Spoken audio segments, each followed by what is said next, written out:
Which side are you on, boys? Which side are you on? Which side are you on, boys? Which side are you on? They say in Harlan County there are no neutrals there. You'll either be a Union man or a thug for J.H. Blair. Which side are you on, boys? Which side are you on? Tell me, which side are you on, boys? Which side are you on? My daddy was a miner, and I'm a miner's son. He'll be with you, fellow workers, until this battle's won. Tell me, which side are you on? Which side are you on? Sing it! Which side are you on? Which side are you on? Oh, workers, can you stand it? Tell me how you can. Will you be a lousy scab, or will you be a man? Which side are you on? Which side are you on? Tell me, which side are you on? Which side are you on? What's going on, everybody? I hope everyone's having a fantastic evening, afternoon, pre-noon, no matter where you are in the world. I'm Hassan Piker, and this is the Hassan broadcast coming to you live from sunny California, Los Angeles, folks. We're live and alive, and I hope all the boys, girls, and MBs are having a fantastic one, because today is a fantastic day. It's a wonderful day. It is Monday News Day, ladies and gentlemen. Has come in here to dwell. Tell me, which side are you on, boys? Which side are you on? Tell me, which side. It's Labor Day weekend coming to a close, ladies and gentlemen. So I wanted to start it off with Pete Seeger's "Which Side Are You On?" classic Union anthem. But yes, it is finally September. It's the month of September. It's September here on Twitch, 9/2/2024. That's right, the second day of September. And we are live and alive, and I am right on time. As a matter of fact, it's 11:16 a.m. here. It is 86 degrees and a little bit hazy here in California, Los Angeles, folks. We're live and alive, and I hope everyone's having a fantastic one regardless. Thank the unions for the weekends of the 40-hour work day, 40-hour work week. Sorry. You know, all the amenities that you currently enjoy. Anyway, it's Labor Day weekend, and we'll talk a little bit about labor and the history of it. But beyond that, of course, this is Monday, so it's News Day. We're going to be talking about the news. What is this? September is sponsored by Valorant. You should try to play it. No. Anyway, folks. This is part of the broadcast where I tell you about my personal news about what's going on in the world of Hassan Hassan Piker. And let me tell you, okay, last night I ended the broadcast playing Wukong. End of the broadcast, had to hang with the fam. And by hang with the fam, I mean, still, I continue to play Wukong, but at least I'm in the vicinity of my family and not streaming. Problem is, Wukong is owning me. That is true. I have not beat Chapter 3 yet, no. Chapter 3 has beat me. I am going to be honest. Are you going to upload the gaming streams? We are uploading the gaming streams. We are. We have been. Folks, personal news. This is the time for it. Yin Tiger got your number? Yeah. Never beating the bad at video games allegations. I mean, I was actually destroying the allegations that I am bad at video games. I was doing really well, but it's come to a pass, okay? The time for me beating ass has come to a close, okay? I got my ass beat handily by Yin Tiger, even though I did a pretty good job overall. I tried and failed to beat even the other guy, Long Wulong or whatever. There's the other guy who's fishing in the back.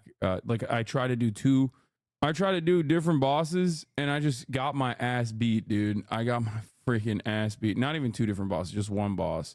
And he just kept clapping my cheeks. So, you were too confident, so the game decided to humble you? Yeah, I think I have very low health for where I'm at. That's what it is. I have very low health for where I'm at. I fucked up with all the mana. I don't know.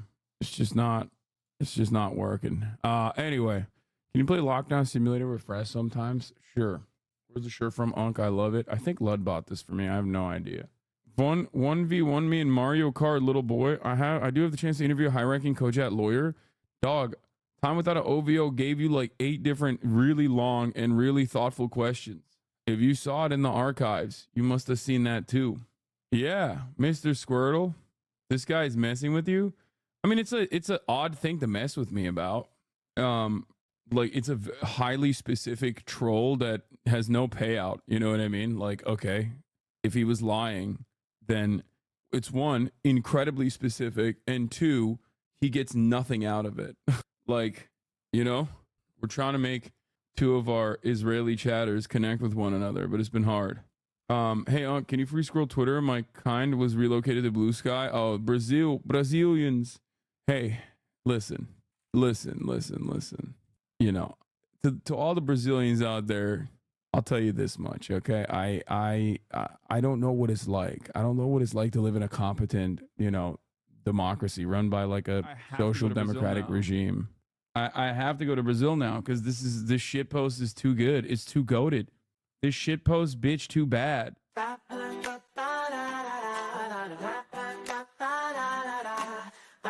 He's taking us to Brazil. He's taking us to Brazil. Esperando o Razan começar a transmissão direto da Califórnia pro Brasil e o bundão. Mas ele tá atrasado, o que foi que ele fez? O streamer tá dormindo, chat, agora é sua vez. Me dá um C, me dá um U, então me dá um M. O Razan tá offline, deve tá de meme. Me dá um C, me dá um U, então me dá um M. O chat tá engajado, até os mods tremem. No, do not take me to Brazil. Bad ending. The whole world is now Brazil.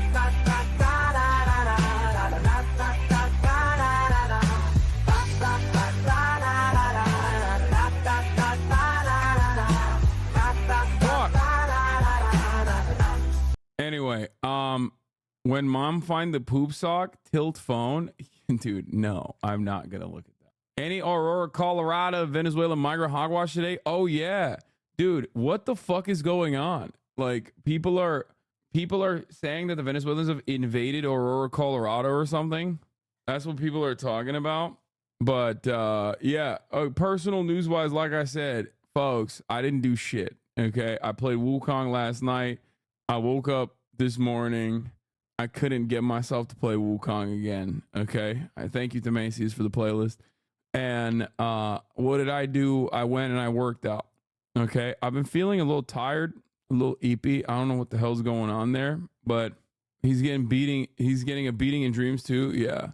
Due to the bad Germany elections. Yeah. I don't like talking about Germany. I like to envision a world where Germany doesn't exist any longer. Okay. I'm thinking of like 2 alternative realities. One where the German Revolution was successful, okay? And like they actually did end up fighting England, right? But in like a Maoist style where they activated like the British communists, you know? And then they fought against the ultimate fascist enemy, the United States of America, right? Like I'm envisioning a world where Germany is red, right? That's the alternative reality in my mind, is like Germany stayed red. Okay, KPD success, revolutionary German proletarian guard alongside the USSR basically overtook the entirety of the European industry, and the entirety of Europe became a socialist republic, a litany of socialist republics. And then they fought against the actual enemy, right? Which would be in that situation, depending on FDR's timeline in that circumstance, either the good timeline where America is also the United Socialist States of America, or in the bad timeline, it's the actual fascist state and all of the, you know, all of the European socialist republics fight against the United States of America. And then there is a labor uprising there as well, because the people are overcome with class consciousness. Okay. Then there's another timeline, obviously. Okay. Your Hearts of Iron 4 posting too much. We're in the bad timeline. We're in the bad timeline where, like, obviously Nazi Germany lost, but then fascism still won, you know? America was like, hey, this fascism stuff's pretty good. We're going to keep using that to our advantage against the socialists, which are obviously the big bad, the real enemies. We're in one of the darkest timelines. Anyway, Yellow Parenti would approve your message. Yeah. Have you briefly covered the state elections in Germany? Dude, I just said I'm not talking about Germany. I don't want to talk about Germany. Where does Japan fit in all these timelines? Oh, dude. Well, they're the other side of the World War II Axis powers. Like, you would definitely still have to fight Japan. That's not even a joke. Straight up. In the bad timeline, America and Japan unify and try to do a global fascist war, and then they inevitably end up losing. You know, war criminals are actually prosecuted. It's September. How many days have you taken off total this year? Still under 10. Fatigue is valid and streaming qualifies as labor. Just saying. I mean, who knows? Yeah, I saw the Bavarian Interior Ministry video about how, like, they basically they have fucking one speed, dude. They're literally like, there's got to be an outgroup that's like evil, conniving, and you know, monstrous barbarians. They literally, this video at a time before video was just straight up drawn cartoons about Jews. Now they're doing it about Muslims. It's crazy to me that they don't see it. For how much shit you talk on Paradox Games is hilarious. How much you fit the target demographic. Don't pretend. Yeah, they just don't have the capacity to turn it off, dude. It's just it's just German culture, I guess, you know, German ingenuity, German engineering, German culture. They have to be fucking insanely Hitlerian. They got that Hitlerian dog in them. They just can't get rid of it. Anyway, I haven't blasted off yet, but I guess we should do that. You know, probably good to do that at a certain point. I suspect now. Big words from our country where almost half the voters want to vote for Donald Trump, but the other half is fine with sending weapons to Israel. Oh, dude. I mean, fuck America. You know what I mean? Fuck America, dude. I mean, what are we talking about here? Hello? What are we talking about? I just told you we're in the bad timeline. What did I tell you? Did you miss the part where I said we are currently in the bad timeline where America literally was like, hey, that denazification stuff, you can drop it. You know, you can drop it.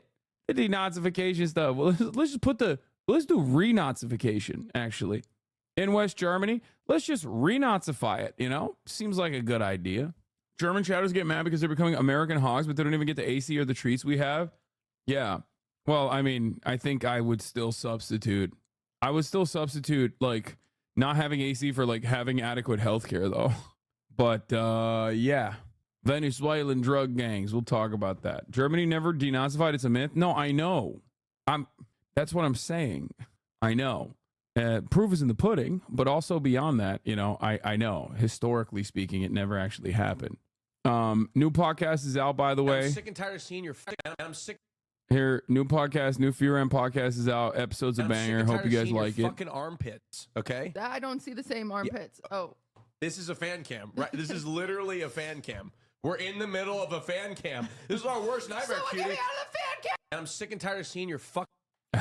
Listen to the pod with my roommate this morning. We loved it. If I convince Nancy Pelosi to give me her fortune, would I get to keep it, or is she too old? What? She's not a dragon, dude. What do you mean? Like, she's not a dragon perched up on top of a mountain of gold, you know? Tim Walz just crashed. Breaking news. What? Several cars in Tim Walz's motorcades have crashed en route to a Milwaukee event with some reporters sustaining minor injuries. God damn. They're coming after our boy, dude. Just finished the podcast. Now you can watch this TikTok. Come right on me. I mean camaraderie. Said you're not in my time zone, but you wanna be. Where art thou? Why not upon with me? See it in my mind. Let's fulfill the prophecy. Let's go. Thirst talks. Me, every time I catch up on political news, y'all look so cutie in the thumbnail. Missing Will for real though. I know he's gonna be back soon. All right. Unc, you're too old for this. I need to stop with this. Unc, you're too old nonsense. Okay. There's never an age where you stop with this kind of nonsense. You just never. Can you get long hair again to look less attractive? I watched the stream with my girlfriend. No, I can't. I'm sorry. This is what is going on. Okay. This is what is happening. We're not going to stop it. Let's blast off and let's get into it. Go retire Unc Piker. I will never retire. Okay. Let's get it twisted. Folks, what is it? 63 days out? Is that what it is? 63 days till E-Day. 63 days till election. It's Labor Day. It's Labor Day. We will be talking about Israel, of course. Sonny quietly switched the F-Boy golden frame glasses for the Mr. Peabody nerd glasses. Yo, what's good? What up? All right. Hassan inadvertently stealing your girl, Abby. Yeah, I'm not doing it deliberately. I'm sorry if that's happening, but I hope it's not. All right. Let's get it twisted. CC3's the election is Labor Day. Biden/Harris on the campaign trail. Trump's posting hella racist shit. Israel anti-Netanyahu protests. Anti-Satan-Yahu protests over ceasefire deal and more. Wukong chapter 3 later. It's Labor Day. Got to demand your workers' rights. Yeah, my only demand from my micromanaging ass bosses in the chat, all 30,000 of you, is that you watch me game. Okay, that's all I got. That's my dream. Will we watch some point the Victor Galmanti Hassan debate? Probably not. Correction, Walt's not in the motorcade crash. He was not in the car. Okay. What if instead of Netanyahu, it was Netanyahu and he was nuttin'? I mean, probably no apartheid at that point, I think. If he was nuttin'. I'm audio only chatter throughout Labor Day. Sorry, Haas. All good. I'm playing Wukong. I can't watch. I'm sorry. Play scary games. I'm there. Okay, guys, stop apologizing. Just keep the fucking stream on. You know what I mean? Just keep the stream on and move away from it. That's all you got to do. Yeah, we'll talk about the Hollywood director Harmony Korine, who said Kai Cenat and I Show Speed or Kino. I agree with him. Tips on getting your aura up. I have no tips on that. It's just you just kind of have it. That's it. You just got to become a more confident person. Okay. Did you know that most earthworms aren't native to NA? They were brought over in an act of global warming. It's crazy. What is happening in this chat today? All right. Do we have a blast off meme? Do we have a blast off meme chat? Do we? Do we not? Son, can we be friends? I'm very lonely. No. Unfortunately, we can't be friends. That's not how this works. Okay? That's not how that works. I'm not going to sit here and lie to you. Okay? I'm not going to sit here and be like, "Oh yeah." That's not how this works. You should develop healthy relationships in your life instead of believing that you are friends with the streamer that you're watching. Okay? Holiday chatters are weird. I know. Days off chatters always come in with the craziest statements. We are not friends, but we are comrades. That is true. Wow, Hassan, gripping advice, get good or just stop being sad for real. Yes. As long as you fight for the causes in terms of all of the awful things that harm others around you and yourself, then we are comrades. And that is enough. And through that process, you will develop lifelong friends regardless. That's why it's good to organize. Did you watch your uncle flex on Lex Fridman? No, I did not. That's 4 hours, bro. I don't got 4 freaking hours. What are you, crazy? I ain't got 4 hours. 4 hours and 10. 4:10. Is Kai okay? No, she's dead because I cooked her. I took her to the gym this morning and she played with all of her boyfriends and girlfriends at the gym. Like she wrestled for hours. So we did 3 hours on Tim Pool. Exactly. You want to repeat that? On God, Unc, you crashed out last night. I did not. Are we farming doubters tonight? I'm going to need a loan to come back from my devastating gamba. I'm doing my sociology homework right now. And it's talking actual social constructionism and the subjectivity problems. And I was thinking about immigration crisis and how it's not really a crisis. Yes. Speaking of Labor Day, what's your stance and quick summary of Tito and ex-Yugoslavia? The GOAT. We're beating the Kitty Blacksmith tonight. Yes.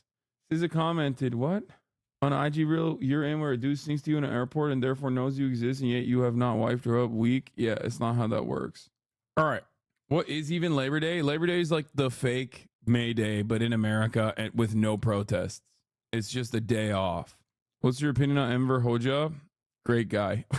I will always listen. If someone is an Albanian, okay, I'm always going to be riding with them no matter what, unconditionally. Albanians are spiritually Turks. So that's just how it works. Do you know Tony Stravoci? Yeah. There you go. Another Albanian in defense of him unconditionally.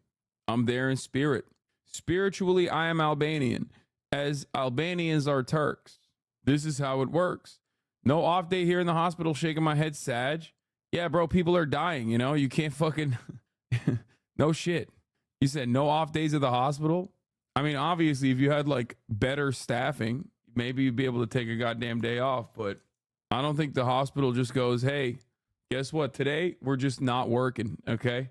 We're just going to shut it down. We're just going to shut it down today, dude. Guys in the ICU, they're like, what? What do you mean you're going to shut it down? Yeah, fuck it. We're just going to figure it out.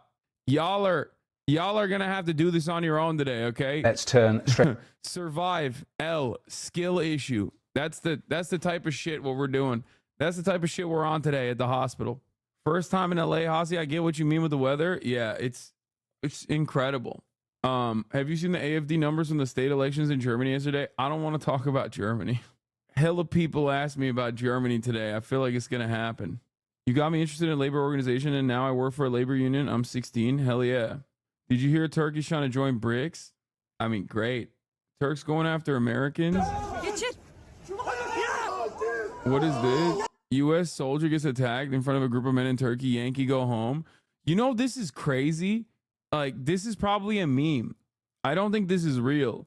The reason why I don't think this is real is because, like, this literally happened. I think this was, what the fuck was it? I think it was like a American, like, it was Americans that black bagged Turkish soldiers or something at a certain point. I remember it was like it was a big fucking point of contention in Iraq, I think. So Turks fucking remember that and hate it. It is pretty funny to say Yankee go home to a U.S. soldier on Turkish soil where, you know, you're probably like 10 miles out from a goddamn American base with nuclear weapons on it. You know, it's like hilarious to be like, yeah, Yankee go home. It's like, bro, what are you saying? Like, do you know what country you're in? We are literally a missile base against the USSR and now Russia. İzmir burası zaten military base orada aynen. Now, you know, but them bagging his head up, them putting a bag over his head, that's like symbol. I don't think they're trying to kill him, but that is like that's like a symbolic gesture because of the thing that they never gave up on. It's like a performative thing because of what happened. They put something in your water in Turkey to make you a marabou. Wait, what? Is Doğu Perinçek guys? Irak'ta Türk askerlerini çuval geçirmişlerdi ya. Ona gönderme ilk işgal zamanında. Ha, aynen. Turks will never give up on this, dude.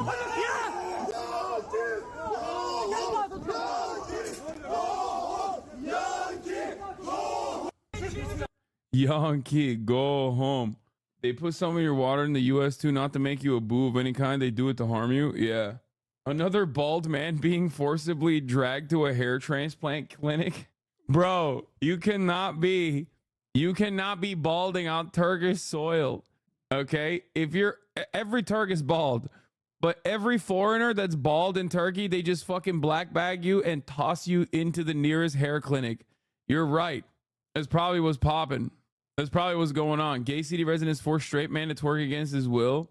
Yeah, I have no idea what the fuck happened. The people who did it claim to stand for Eurasian ideals. I think they're working for Russia and trying to start shit. If it's Doğu Perinçek's guys, okay, which I don't know. That's what people are saying. Dude, I don't know. Turkish politics is so fucking weird, dude. But the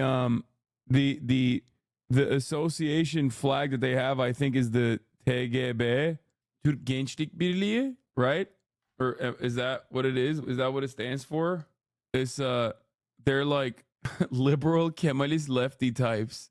But again, it doesn't, it's like the youth league kind of, like the youth.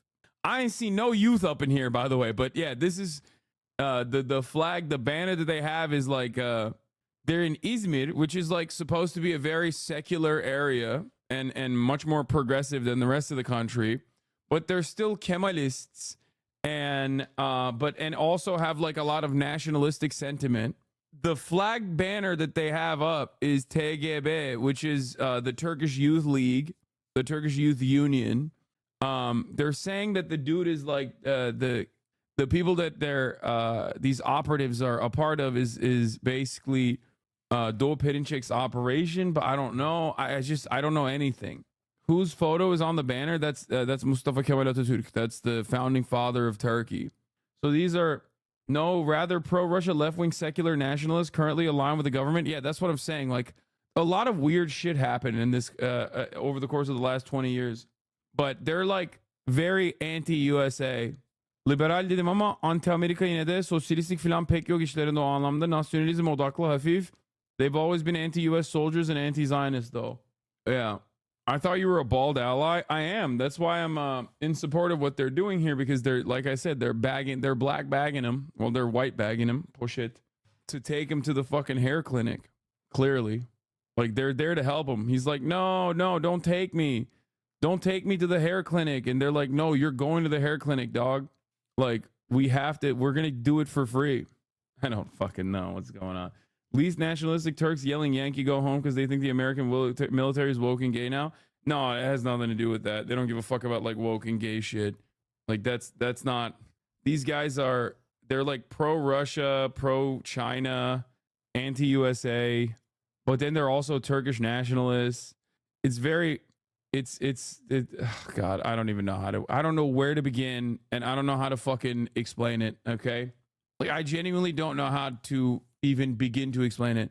No, they're not Marxists at all. No, they're not. Oh, how is Turkish nationalism pro-Russia?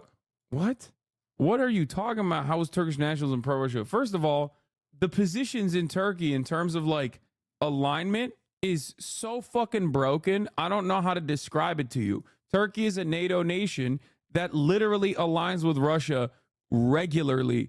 Turkey also happens to sell the Bayraktar drones to Ukraine. If you want to understand Recep Tayyip Erdogan's stance, you have to look at it like in the simplest terms possible. Play both sides and you always come out on top. He ends up coming out in the bottom every time, but like he's attempting to play for both sides to come out on top. Straight up. Like he literally is trying to facilitate. I mean, there was obviously the missile crisis, like the missile defense system crisis that occurred in Turkey. They're a NATO nation. They're a part of the F-35, or used to be a part of the F-35 program. And simultaneously, they were trying to get like Russian defense, like newer Russian defense systems. So America was like, you can't do that. Obviously, we can't put our fucking planes on the same platform as like our enemy's defense system. And then there was a big crisis there. Then they got kicked off of the F-35 program, but they are still a NATO nation, obviously, and they have the second largest army in NATO in general. So it's an incredibly invaluable ally from the American State Department's perspective, which is why they let them run rampant in fucking northern Syria and shit. They don't give a fuck. Also, on top of that, Turkey is like, on the one hand, through NATO, selling a shit ton of weapons and selling a shit ton of drones to Ukraine that Ukraine is then using inside of Russian soil. However, on the other hand, Turkey is facilitating an energy deal with the Russian government. So you can't really, there is no fucking way to comprehend what Turkey's position is in terms of like why Turkish nationalists are pro-Russia. You will never be able to discern, you will never be able to understand it. Okay? At least with like America, there's like, you kind of understand. I can tell you exactly what America's interests are in almost every single circumstance, right? Turkey, on the other hand, is impossible to decipher in many instances. Erdogan isn't at the table. Erdogan is the table. Yeah, masa biziz. Anyway, Turkey is the one China policy of NATO. So the other side of the Turkish government is that apparently they are now finally aligning with China a little bit more. This is what I've heard. Sorry, I had to send a text message. Why don't they play both sides with Greece? Yeah, they have like a EV thing going on with China, which I think is good. Ne oluyor? Nereye? Bu saatte. Ulan 12 değil bile saat. Oh, vay anasını peki. Turks love Atatürk while also loving the Ottoman Empire. Despite one trying to be secular and one being an Islamic caliphate, nationalism in Turkey is literally contradictions stacked on one another. No, technically the Ottoman Empire is not like the Ottoman Empire is not seen as like the Islamic caliphate. It's the same principle behind the USSR. and the way that like older Russians analyze the USSR as a major force on the planet, it's not necessarily always about the socialism or the attempts of socialism, but instead being a hegemonic power on the planet. And in terms of the Ottoman Empire being an Islamic caliphate, I've talked about this quite a bit, but the Ottoman Empire was quite literally, maybe not in the last, maybe not in the like the last part of the Ottoman Empire, the fall of the Ottoman Empire, but like leading up to it was always considered to be woke in comparison to like its contemporaries. So it's never been like it's literally never been like a, oh, this is a very restrictive Islamic caliphate and we want to do that. It's ironic though. It's ironic though, because that's what the way that Erdogan presents it as. Like Erdogan literally will always talk about the Ottoman Empire, or at least like make inferences to the Ottoman Empire as though it was like leading the Ummah and it was the maintenance of the Islamic caliphate that was significant. But like it literally was insanely progressive in comparison to other empires, and the way that it treated its like I don't even want to say colonial subjects, because it's like it was significantly more progressive than its counterparts at the time, which allowed it to be so expansive and so powerful for a very long time. Was Atatürk a socialist? Fuck no, he was an anti-socialist. But so Erdogan is in some sense a dictator like Putin. Erdogan and Putin have a lot of similarities. The only difference is Erdogan happens to preside over a NATO nation.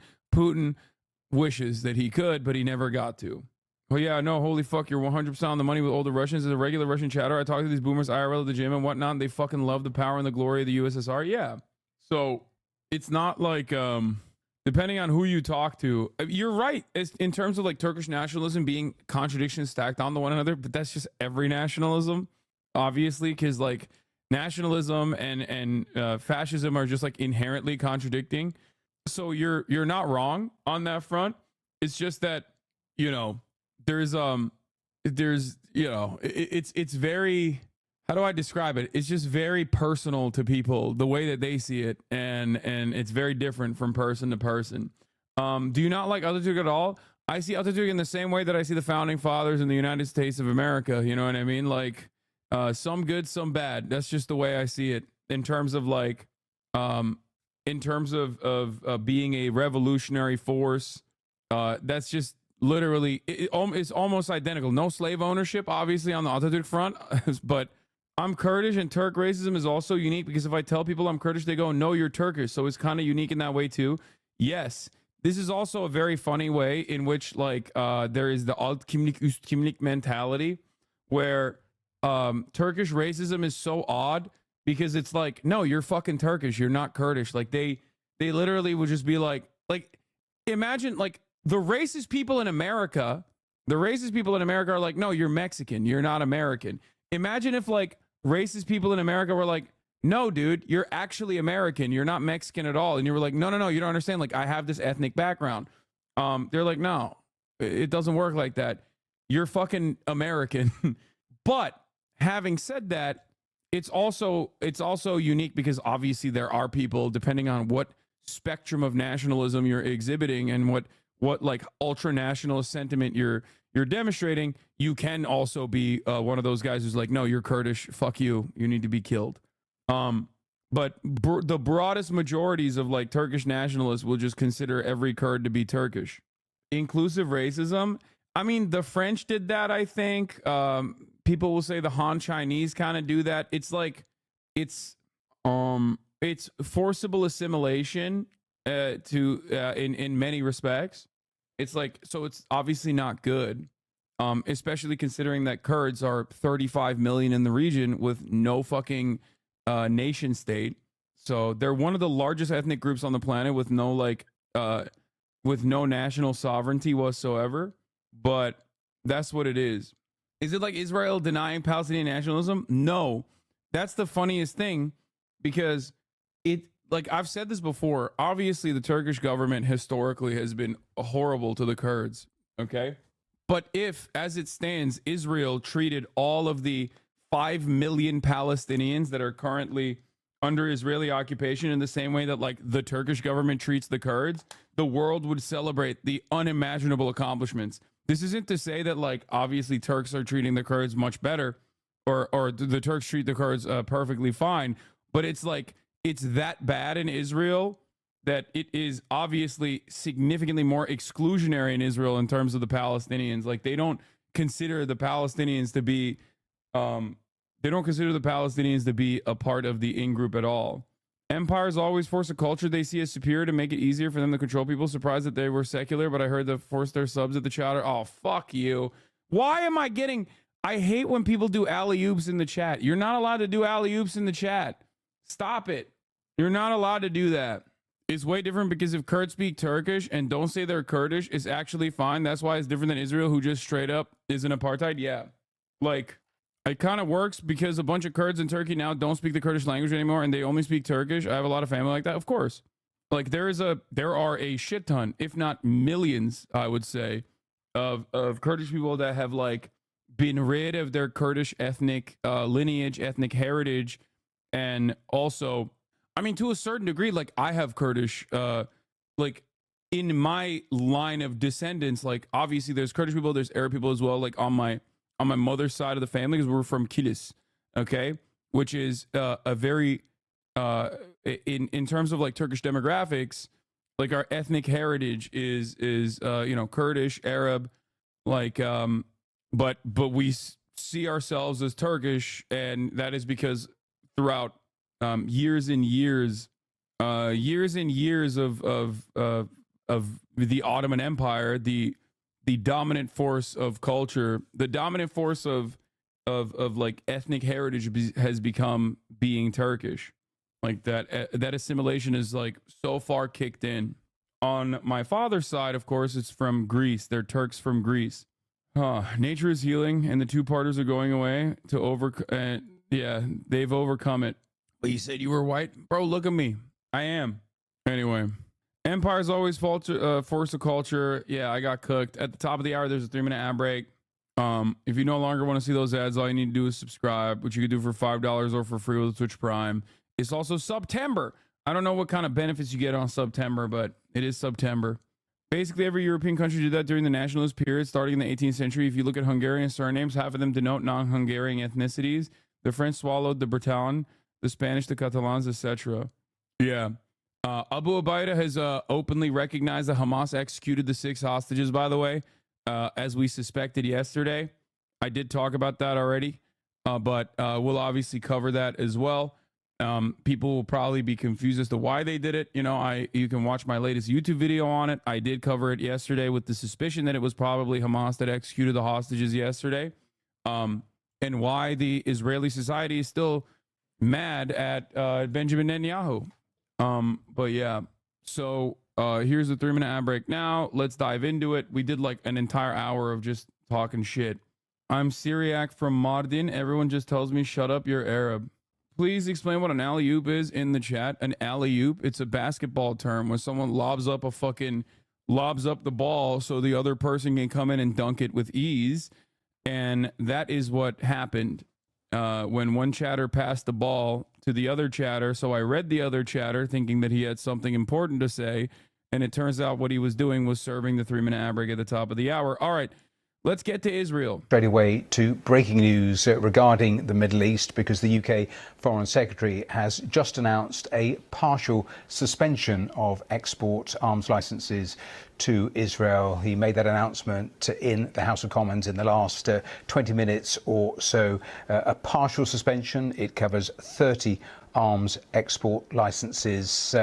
We will play you the clip of David Lammy making that announcement in the Commons here in the next little while. But more pressure clearly on Israel and the Prime Minister. We've seen those comments in the last hour or so from Joe Biden saying Benjamin Netanyahu is not doing enough to actually secure that new hostage and ceasefire deal. And now the UK Foreign Secretary making this announcement. And of course, all the while today, we've had that general strike with thousands of people on the streets, adding yet more pressure on Israel's Prime Minister. Well, as I said, that announcement just made in the last little while from David Lammy. So let's hear him speaking Chris. There in the British House. No, it's from me. It is with regret, bitch, that's mine, that I inform the House today the assessment I have received leaves me unable to conclude anything other than that for certain UK arms exports to Israel, there does exist a clear risk that they might be used to commit or facilitate a serious violation of international humanitarian law. How long before the current post-40s colonial borders completely break down due to climate, mass migration, and instability? It's kind of already happening in the Sahel. California will be dry desert and Rust Belt will become the Great Lakes Confederacy.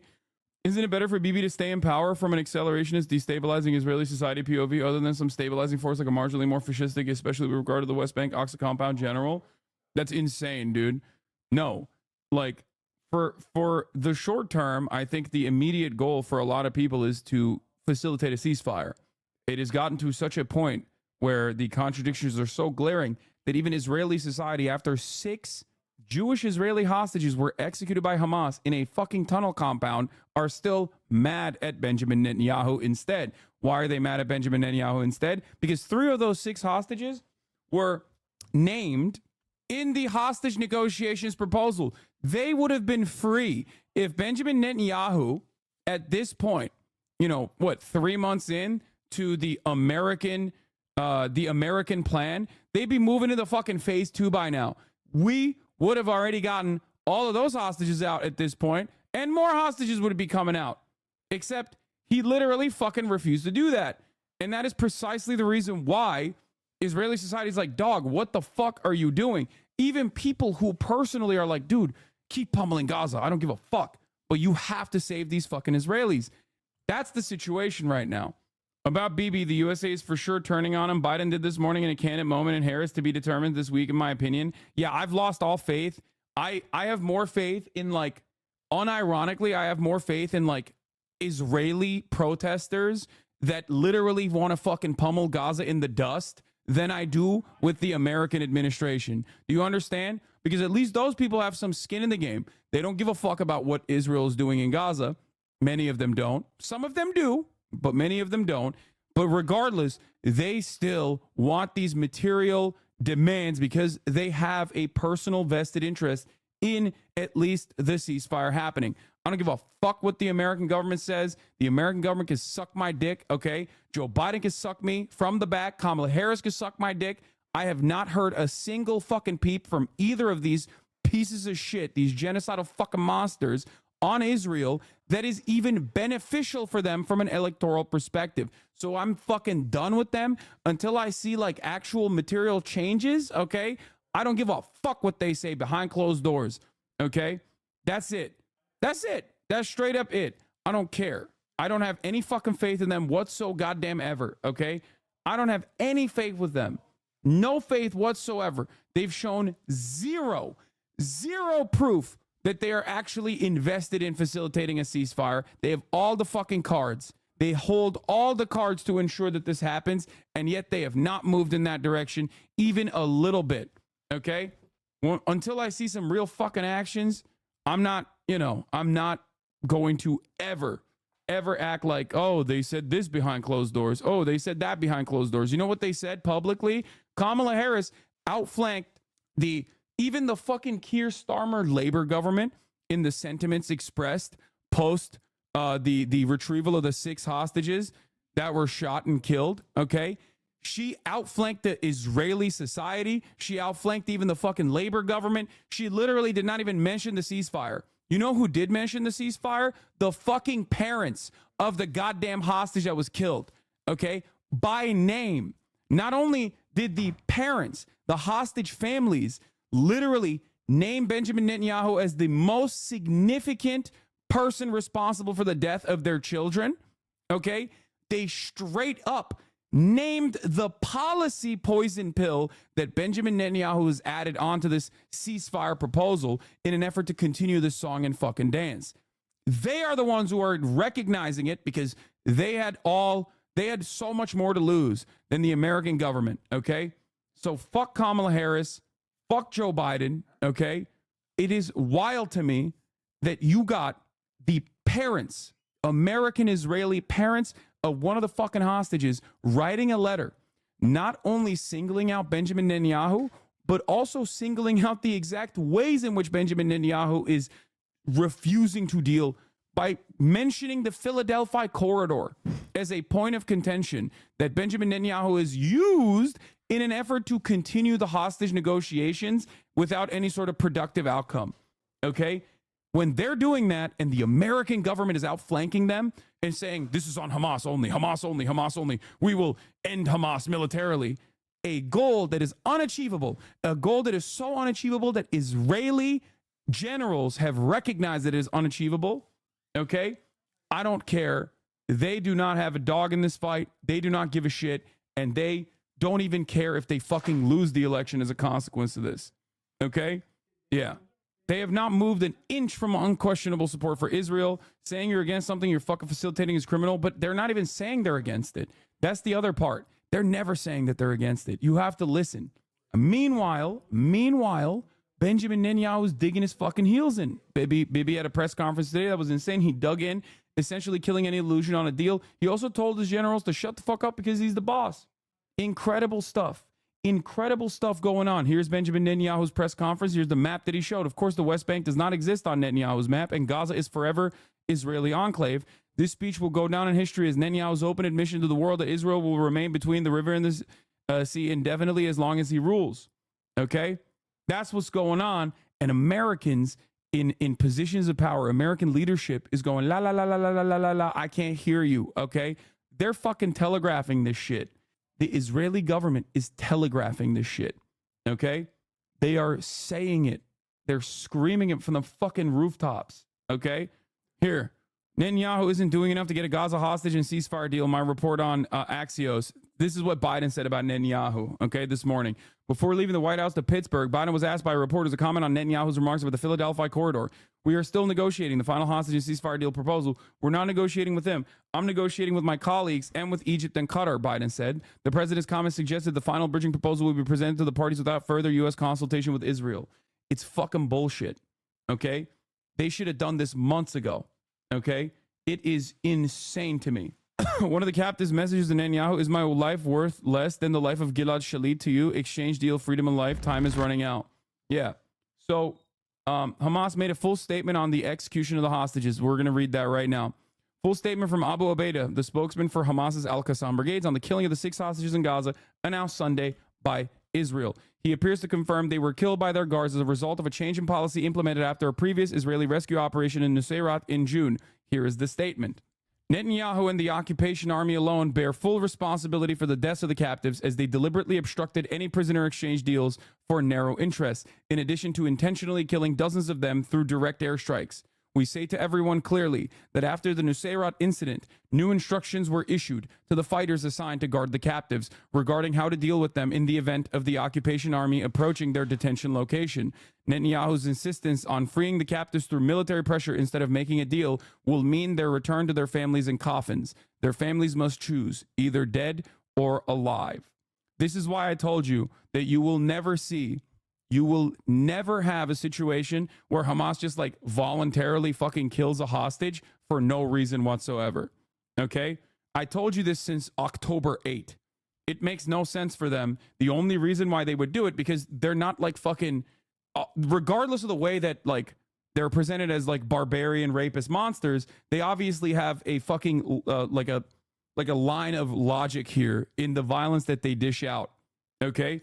The ultimate goal of taking the hostages is leverage. This is not the ultimate goal of taking hostages. The ultimate goal of taking the hostages is leverage. If Benjamin Netanyahu, when there is literally a fucking ceasefire proposal on the table for 3 goddamn months that the American government actually put together, that the United Nations voted for, okay, and Benjamin Netanyahu is still like, I'm not going to do it, I'm not going to do it, and then they try to militarily extract some of these hostages, yes, they are going to increase the pressure by doing this. It is brutal. It is barbaric, certainly, but there is a logical reason for it, okay? Do you understand? Analysis is not justification. I'm not saying that at all, but this is the ultimate goal here. But Hamas uses women and children as shields, or am I wrong? No, you're wrong. That's just a lie that Israel tells all the time as they shoot through everything. They do not make distinctions. They shoot through the Israeli hostages. They don't give a fuck. Yeah. You're engaging in diplomatic negotiations and Israel sends in military commandos to try and free the hostages behind the back of that diplomacy. What the fuck do people expect to happen? Yeah, I mean, this is straight up This is straight up, I mean, pretty basic stuff. You see it even in movies. You know what I mean? Don't defend this. Still murder them, though. Don't defend this fucked up logic. I don't think you understand this. I don't think you understand what I'm saying. Okay? They did. Okay? They did.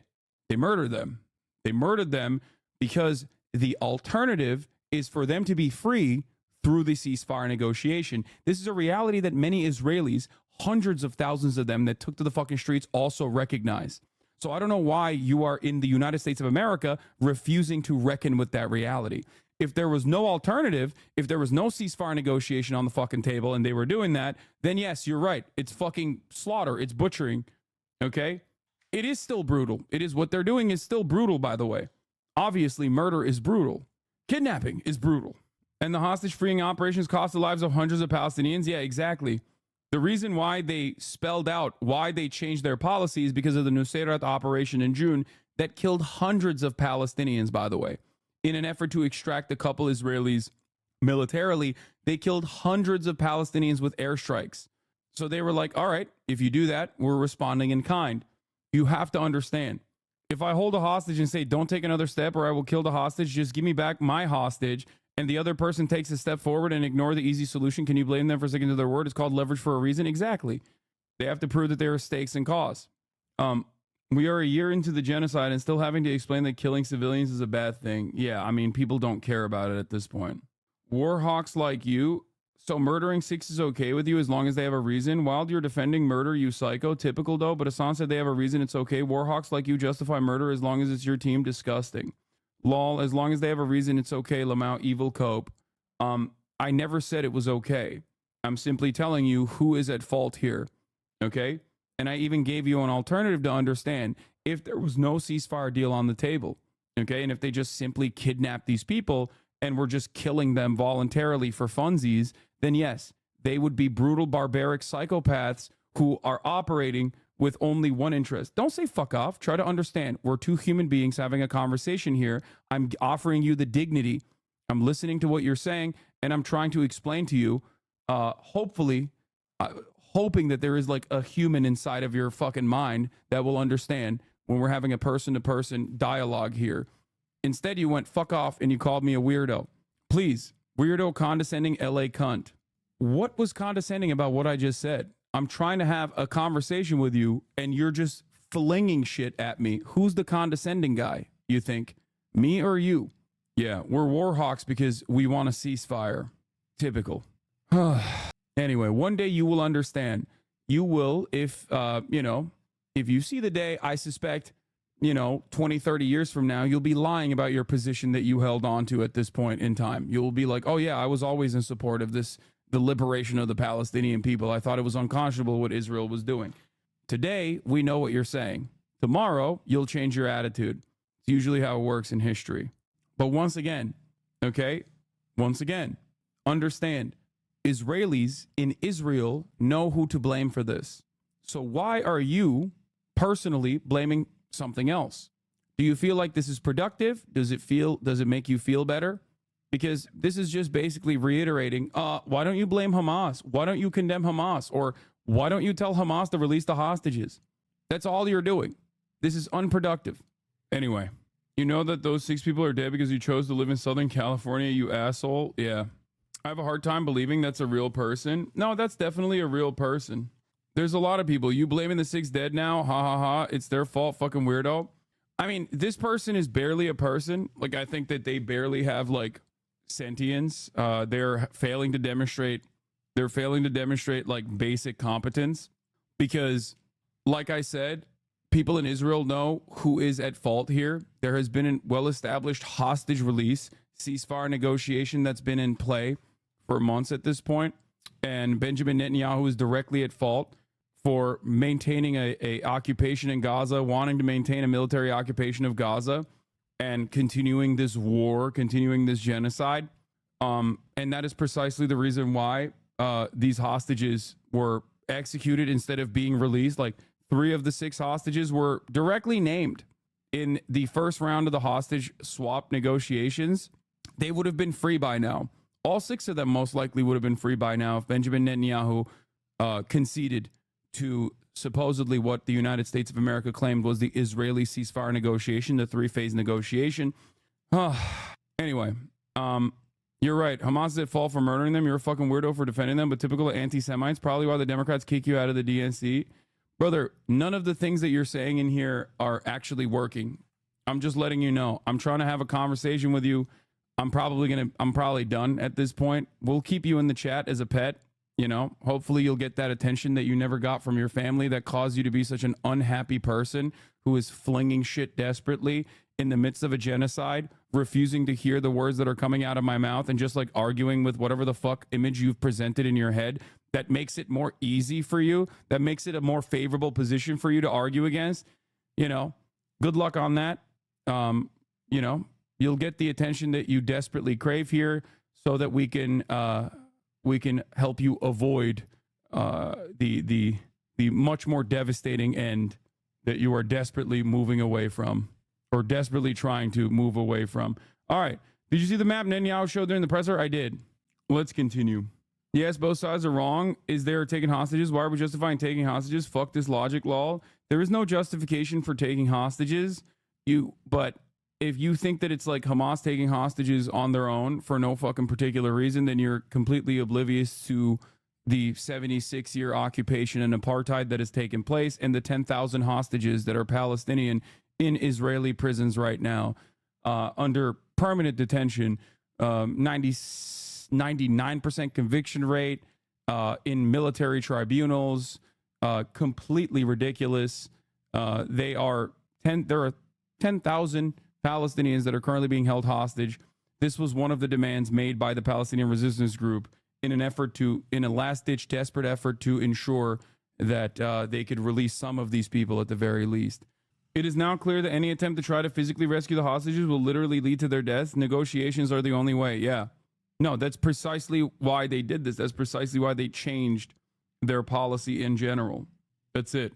And it's kind of weird. It's kind of weird for people to be like, oh, dude, you're fucking anti-Semite, when the position that I have reiterated here is unironically no different than the family members, the American Israeli mother and father that released a statement on who is at fault here, where they quite literally pointed to Benjamin fucking Netanyahu, and not only pointed to Benjamin Netanyahu, but the exact policy positions that he has used in an effort to refuse to concede on this ceasefire deal. They literally, so you're calling them anti-Semitic at that point.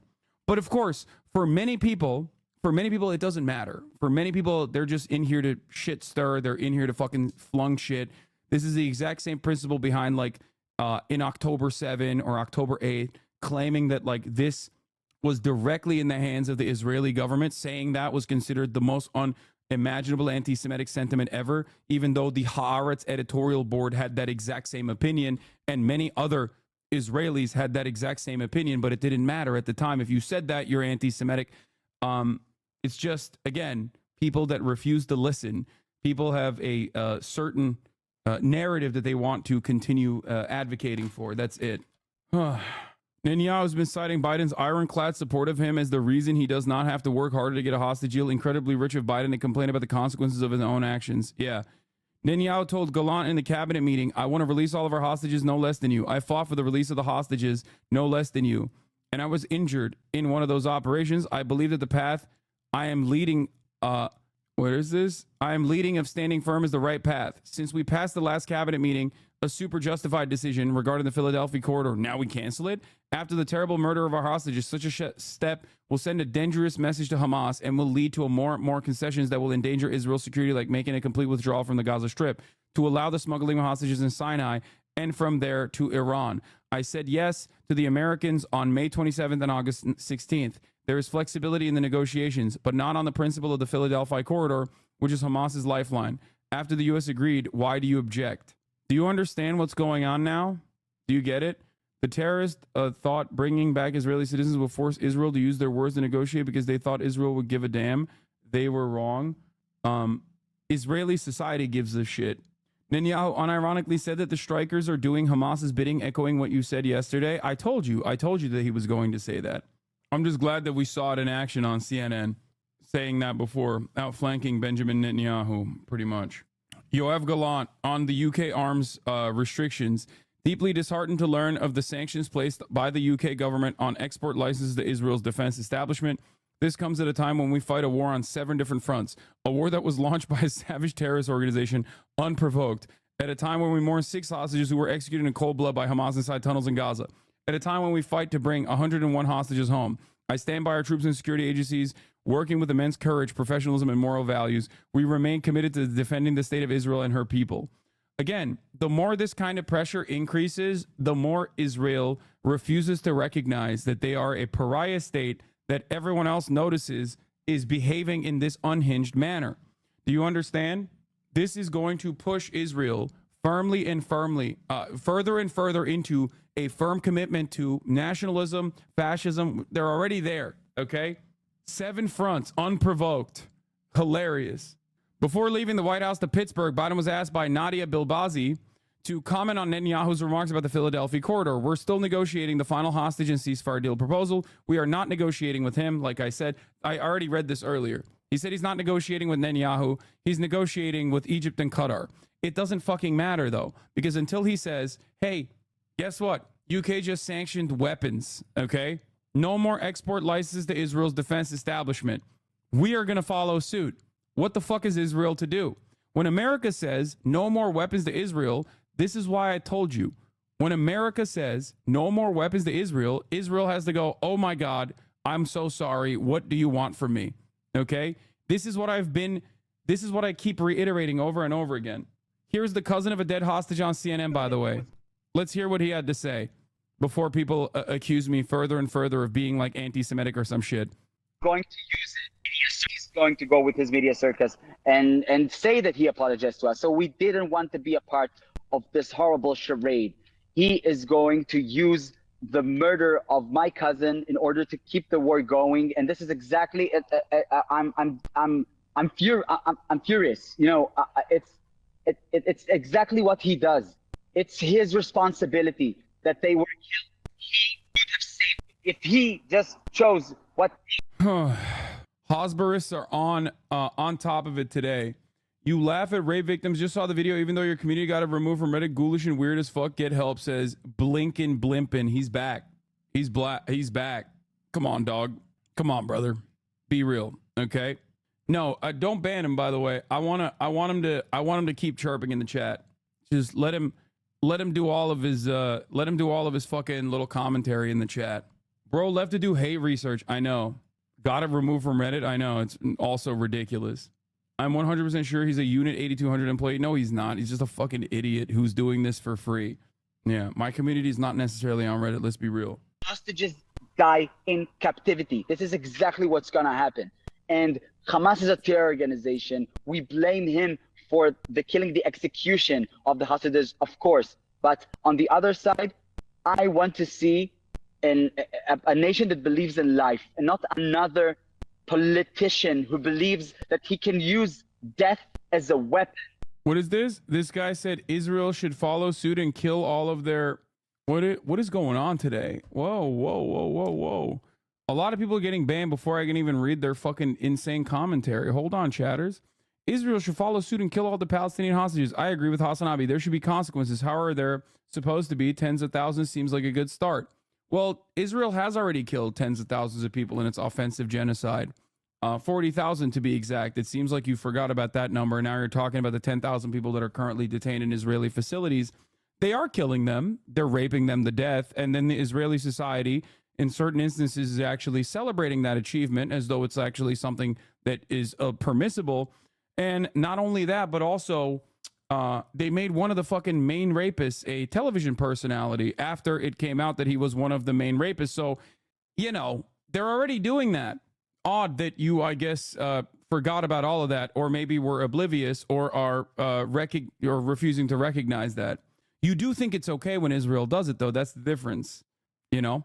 Hamas has no morally strong place to go, either killing hostages and responsible to show they will stick to terms or giving into Israel and crumbling back into apartheid state. Israel, on the other hand, does have a morally strong place to go, taking the ceasefire deal that was laid out for them. They choose not to do this, which puts the blame on the situation on them. This guy got only timed out by Fossabot because his message was too long.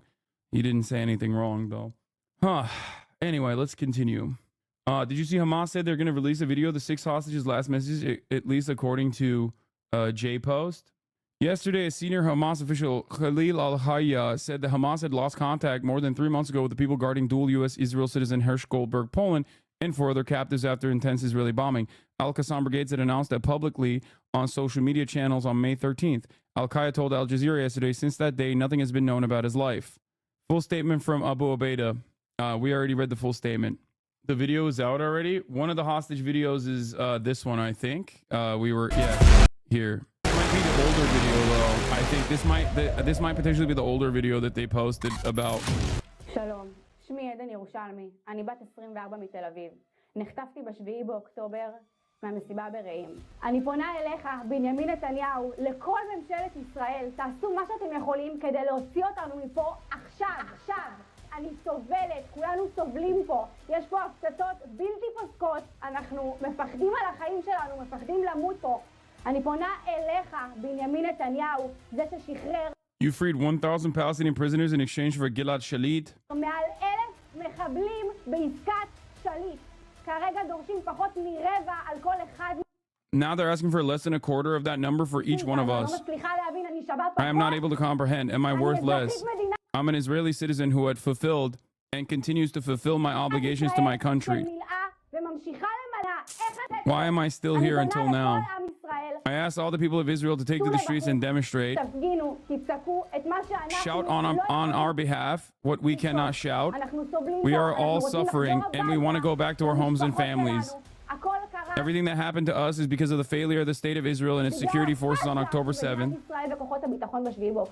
She said 1,000 terrorists, not 1,000 Palestinians. A message to my family that I love. I miss you, father, mother, sister, Shani, and May. I love and miss you all so much. Exchange deals, freedom and life. Military pressure, death and failure. Yeah.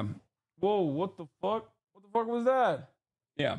So basically they're saying exactly what the Abu Ubaidah statement was. Al Jazeera reporting protesters have broken through the gates of Netanyahu's residence. Wait, really? Do you think she said this of her free will, or do you think she was pressured to make this statement? I mean, there's always going to be coercion, dude. She's a fucking hostage. Of course it's coerced. What matters is whether there is truth and validity to what she's saying. One aspect of it that a chatter said was, Benjamin Netanyahu freed 1,000 Palestinian prisoners in exchange for Gilad Shalit. Turns out she actually didn't say 1,000 Palestinian prisoners. She said 1,000 Palestinian terrorists. Hamas today released a Daniel Pearl-style video of the 6 Israeli hostages pre-execution and promised the worst video to come. Oh, shit. They probably fucking filmed the execution, too. Oh, Jesus. There's a big inconsistency in the Abu Ubaidah. This is something that I'm wondering about. How does it track that Hamas hasn't been in contact with the fighters holding Hersh and others since May? Yet Abu Ubaidah said new instructions were given to those guarding the hostages after the Nusayrat massacre, which was in June. Yeah. I don't understand the inconsistency either. I don't know why a senior Hamas official said that Hamas lost contact more than 3 months ago with the people guarding the dual U.S.-Israeli citizen Hersh Goldberg, Poland, and yet Abu Ubaidah earlier in that same Twitter thread that Jeremy Scahill is writing on. There's something that does not make sense. They may have reestablished contact. Both could be true, potentially. One other aspect of this is, of course, also the leadership of Hamas has exchanged hands after the Israeli assassination of the Politburo chief, who was seen as the more moderate force inside of Hamas, who was not a military man at all. Of course, into Yahya Sinwar, who is, of course, the head of the military wing, and therefore they could have changed tactics in a more brutal fashion as a consequence of that as well. A lack of coordination between Hamas in Gaza and Hamas abroad, possibly. Yeah. Evet. Önemli değil, tamam, boş ver. Sıkıntı yok. Hamas International, yes. Hamas obviously has a leadership wing. Hamas has a leadership wing outside of Gaza. All of the negotiators are outside of Gaza. שלום, שמי עדן ירושלמי. אני בת 24 מתל אביב. קוראים לי אורי דנינו. אני בן 25 מירושלים. שמי אלמוג סרוסי. בן 27 מרעננה. שמי דורבנוב אלכסנדר, בן 32 מאשקלון. שמי כרמל גת, בת 39 מבארי. My name is Hirsch Goldberg Poland. I was born in Berkeley, California, and I currently live in Jerusalem, Israel. Oh, Jesus. Of course, the U.S. wants UN Special Rapporteur on Palestine, Francesca Albanese, removed because she's been truthful about Israel's, under international law, Israel does not have a right to attack Gaza. Okay? As a belligerent occupier, Israel does not have a right to do any of the things that it's done since October 7. Francesca Albanese has been pretty clear on that, okay, as the UN Special Rapporteur on Palestinian occupied territories. Of course, the United States would be petitioning to remove her now from this position. They've been trying to get her removed for a while, but you know, it's the same principle behind obviously the Gambian prosecutor at the ICC. America literally fucking sanctioned her under the Trump administration. It's just like I hate doing good guy bad guy narratives and good guy bad guy dynamics here. Okay, but the reality is it's fairly obvious where America's coming from. Like, they are the bad guys here. Okay, they are the big bad. Like, there is no other way to look at the situation. It's like, it's fucking ridiculous.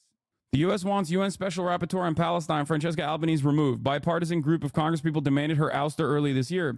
Last month, the U.S. ambassador to the UN said Albanese is not fit for any UN post. I asked Albanese about this. Her response: I also understand that I'm one of the most problematic voices these days because I'm in the UN and I expose the falsehood that is spread by Israel, the criminal aspects of this war, and which is also something that the U.S. is complicit with. So, of course, it's upset them.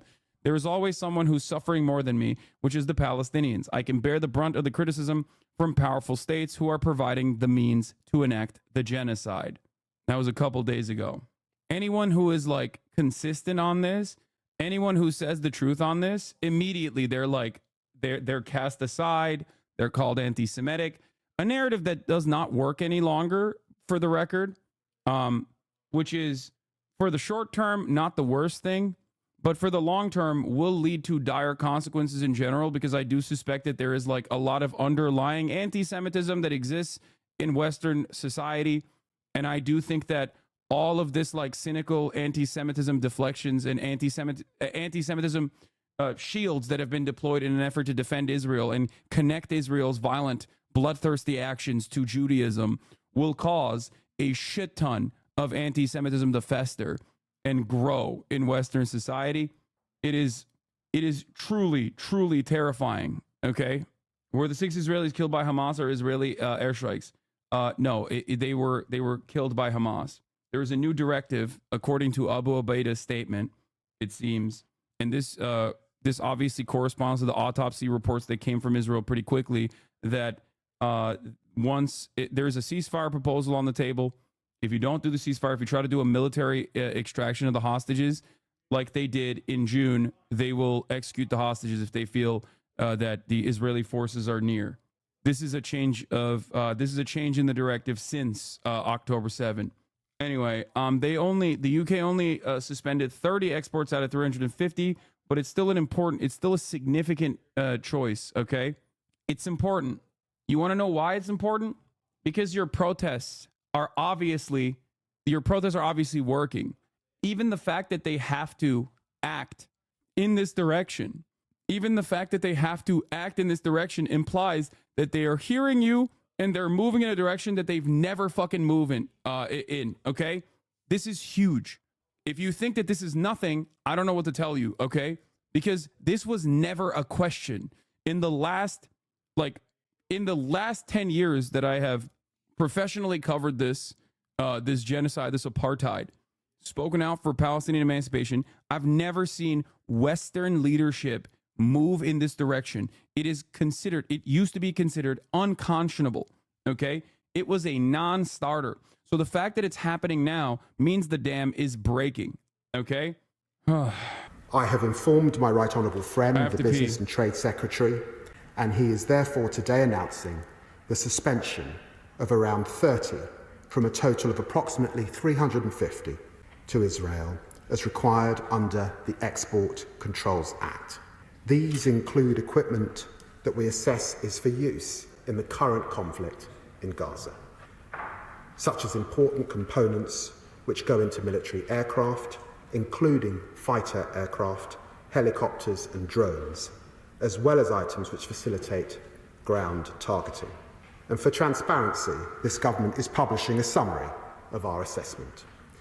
Well, that was David Lammy speaking in the last few minutes. We'll talk to our political correspondent live here on the programme here after 5 o'clock. US President Joe Biden is meeting with the American negotiating team who've been taking part in the Gaza ceasefire talks. He called the meeting after the body of a US-Israeli citizen was recovered along with 5 others in southern Gaza on Saturday. President Biden spoke to the media before going into that meeting. And so checking on following up on what's happening in Israel, and then I'll be off to Pittsburgh. Are you planning to present a final hostage deal to both sides this week? We're very close to that. What makes you think that this deal will be successful in a way that the other deals were not? Hope springs eternal. Mr. President, if you think it's time for Prime Minister Netanyahu to do more on this issue, do you think he's doing enough? No. Mr. President, what is your... Nice, man. Yeah, good shit. Yeah. Hey, this guy's the president still, by the way, if you forgot. He's working tirelessly, though, dude. He's working tirelessly, and he also said Benjamin Netanyahu's not doing enough. Oh, no. Oh, no. Meanwhile, while we're having this conversation, it seems protesters are swarming Benjamin Netanyahu's house. Benjamin Netanyahu earlier at a press conference we're going to get to, and then I'll move into the obvious, current updates. Reaction to the demonstrations across Israel. What is your reaction? You predicted it. You said if they kill them, they'll record it to put pressure and make it a spectacle. Exactly. They'll take ownership over it. Okay? They'll take ownership over it. They will not just like kill the Israeli hostages for fun after completing an unimaginably difficult fucking military operation that caught the entire world by surprise, including even the Palestinians. Okay? There is no way. Bad move, PR disaster. You're demonstrably wrong if you think that this was a bad move and a PR disaster. Do you think the fucking Palestinian resistance groups personally think there's any more PR? There's never been PR in this situation. It's like saying October 7 was bad PR. Brother, they've been getting fucking slaughtered. They've been existing under a goddamn apartheid for 76 fucking years. And there has been an ongoing genocide beyond that for the past 11 months. The fuck do you mean PR? Do you think that they give a fuck about the optics of the situation? Think about it, please. And not only that, but also in some respects it has literally caused Israeli society to finally fucking take action with popular mobilization against Benjamin Netanyahu for his refusal to literally fucking come to the table with the ceasefire agreement that is in place. Washington sources tells me, what is this? Who is this? White House feels let down by Starmer and Lammy's decision to revoke licenses for the export of military equipment. They assured us they wouldn't do this. They said, I don't know what this is. I don't know who Robert Peston is. Peston is a British media person. Oh, I don't like to use this logic, but if the Hosborough trolls are going to chirp, you might as well quote Golda Meir back to them. We can forgive them for killing our children. We cannot forgive them for forcing us to kill their children. ITV's top journalist formerly at BBC, now at ITV, I think. Okay. He's a big name in British journalism. Okay, I believe I think this was an Elint link. I trust Elint's links. So killing their children is based now? Since when? What are you talking about? It's not. Israel kills hostage today after torturing him. Just so you know, this won't make broader news. Israeli forces return body of Palestinian man an hour after his arrest. Israeli forces arrested Ayman Abed, a 58-year-old Palestinian from the occupied West Bank, and returned his body to his family an hour later. Doctors said he died as a result of beatings and torture. That's a daily existence. That's a daily occurrence, by the way, almost, where they'll just forcibly fucking arrest someone, detain them, beat the shit out of them, torture them. Some of them die, and then they just return the body. I've never seen this quick of a fucking turnaround on a process like this. I suspect that it was done in pure anger as a consequence of the 6 hostages that were killed. So there you go. Yeah, they kidnap. Sorry, it's not an arrest. It is not an arrest. It's a kidnapping.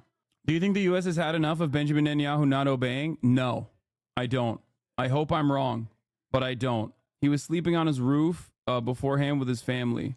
That won't even make a blip.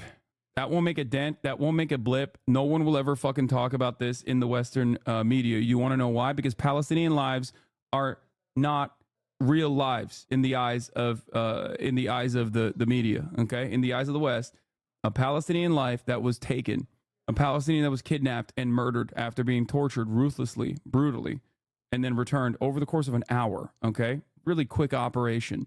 That is not important. That is precisely the reason why we never talk, or rather, not we never talk. We talk about this all the time. But the American media rarely ever recognizes the 40,000 deaths as anything but collateral damage for Israel's war and operations in Gaza. Okay? Into the demonstration. I'm going to get the detail when I walk in, and I'll talk to you after that.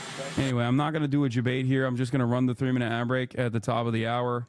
We're doing some serious coverage here. Okay? So here's the 3-minute ad break now. You have a message for the hostages' family, sir. Yes, I've spoken to the American hostage. I spoke to his mom and dad, and we're not giving up. We're going to continue to push as hard as we can. Thank you. I speak to our White House correspondent, Kimberly Halkett. So Joe Biden, Kimberly, couldn't have been clearer. He doesn't think Netanyahu's doing enough. What do we anticipate from this meeting? Yeah, well, in the absence of what the U.S. president sees as a lack of effort by the Israeli Prime Minister Benjamin Netanyahu, the U.S. leaders, the U.S. President Joe Biden, along with his Vice President Kamala Harris, and their negotiating team are working in the White House right now, trying to really put the fine details on what is being called a take it or leave it type proposal, when this has been negotiated between the United States, Qatar, and also Egypt, one that will really try to push the Israeli Prime Minister over the finish line to close a deal with Hamas to bring those Israeli captives back to Israel in exchange for Palestinian prisoners in Israeli jails. So what we know is this is really going to be an effort to work along the highest levels of government in a diplomatic push to really get him to try and close this deal. Now, Kimberly, how important is it for Biden and Harris to control the narrative and to reach something that resembles a conclusion to all of this ahead of the November election then? Well, for Kamala Harris, this is critical because this is really becoming an attack line for her political opponents, Republican and former President Donald Trump. You've got to remember that Kamala Harris, as vice president, is tied to what the American public perceives to be the foreign policy blunders of Joe Biden. Already, he's being blamed and has been attached to sort of a... Yeah, this is another... Dude, look... This is a massive I told you so moment. I hate to do this, but I mean, this is literally what I said was going to happen. If Kamala Harris does not cut ties with Biden on this issue, she will be forced into being associated with Biden on this issue, and every misstep that Biden has taken thus far over the course of the past 11 fucking months that Americans are pissed off about will now be Kamala Harris's fuck ups as well. This is why I kept saying Kamala Harris's private appearances or private opinions or you know, trying to read through the fucking tea leaves on whether Kamala is actually going to separate herself from Biden. None of that fucking matters. None of that fucking matters. And I was right. Just like I was right when I said Kamala Harris needs to be the person, Joe Biden needs to drop out. Just like I said that Tim Walz would be a good fucking pick. A solid pick that would be very popular and would create momentum. Just like I said, that leaving Israel on the table, leaving Israel on the fucking table is an actual massive fucking L. Okay? It will have electoral consequences. It will have electoral consequences because Israel has not done anything differently so far. And why should they? Because the craven U.S. politicians have given Benjamin Netanyahu everything it wants. Everything. So if you're teaching them the lesson that, like, we will stand by you no matter what. We will stand by you no matter what happens. Okay? Guys, stop. I already ran the ad break, please. Why should Benjamin Netanyahu change course? a stain from the chaotic Afghan withdrawal, of which she has tried to distance herself. So if this is also perceived to be a failure on the part of the president, and the fact that Kamala Harris has invested herself in trying to reach a ceasefire deal with and push for that with the Israeli prime minister, she is also going to be blamed for that. So she's working hard, but the bottom line is even as they've tried to campaign in Pennsylvania, this crisis is certainly something that's going to overshadow that campaign appearance. All right, Kimberly, many thanks for that. Kimberly Halkett at the White House. You can find the tweets. You can find so many of these different instances where I've fucking talked about this on Twitter. Okay, so many videos I've made on this matter. Every single person came in here and told me I'm fucking wrong and that I should just shut the fuck up about Palestine and that people won't care about it and people are not going to care about it and that Kamala Harris is actually working tirelessly behind closed doors and that you know they're doing their very best for this reason or for that reason. Everybody looked for an outlet. Everybody looked for a reason to be like, no, this is actually good. This is actually a good thing. Kamala Harris is like leaning in because she doesn't want to fuck up the ceasefire negotiation or whatever. No, she should have been applying pressure instantly. Okay. Nothing behind closed doors. Openly, she should have been applying pressure to the Biden administration if she wants to win this goddamn election. Okay. I get it. People are desperate for change, and the Democratic Party gave them some crumbs of change that made it seem like things would be different. I understand that, but I told you time and time again. I mean, yeah, I said I can't be alone in thinking that Kamala should probably stop referring to Joe Biden at all going forward in her campaigns. I also said Kamala Harris should separate herself from Biden. Real Hillary moment from Kamala telling anti-genocide protesters that they want Trump to win if they keep speaking out of turn like that. But it's not just that. I said time and time again, foreign policy does not move elections until it's the only thing that people think about and it's the only thing that people talk about. There's a likelihood that leaving Israel, Benjamin Netanyahu, Trump's best buddy, okay? Trump's best fucking buddy on the table, allowing him to do a fucking October surprise at the behest of Donald Trump is insane to me. Okay? Here's another one. Once again, it is morally the right thing to do. It is also electorally beneficial. Biden was trailing behind Trump on Israel by double digits before he dropped out. Kamala Harris must not continue this unpopular and cruel charade. Vibes only go so far. You need every vote. That's it. I gave you a historic example with Humphreys versus LBJ in the Vietnam War. He did not separate until it was far too late, and that cost him the election. It is crazy. It is crazy that they do not recognize this. Now let's talk about Benjamin Netanyahu asking for forgiveness over hostage killings as he warns about Hamas will pay a very heavy price. I am asking for your forgiveness that we did not manage to bring them back still alive. We were close, but we didn't achieve it. And I would also like to once again repeat this evening, Israel will not stand silently doing nothing facing this massacre. Hamas will pay a very heavy price for that in the war against the axis of evil. And in this specific war against Hamas and also in the north, we have set 4 goals to eradicate Hamas, to bring back all of our hostages,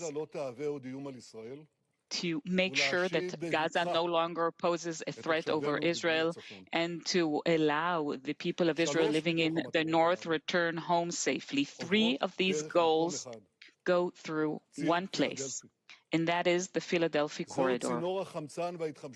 It is the conduit of oxygen and armament for Hamas. And I would like to devote several minutes in order to explain the meaning of the Philadelphia Corridor. What is it?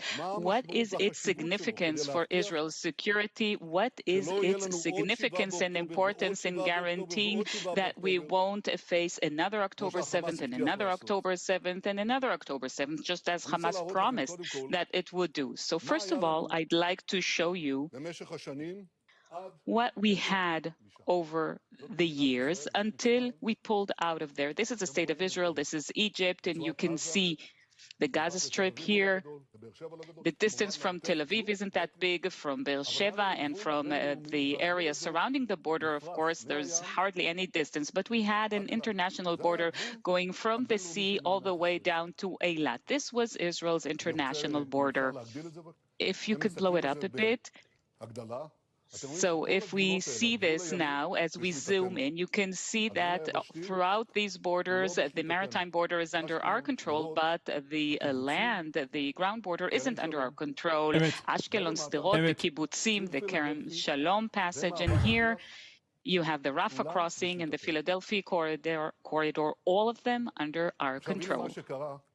And this is what happened when we pulled out of Gaza.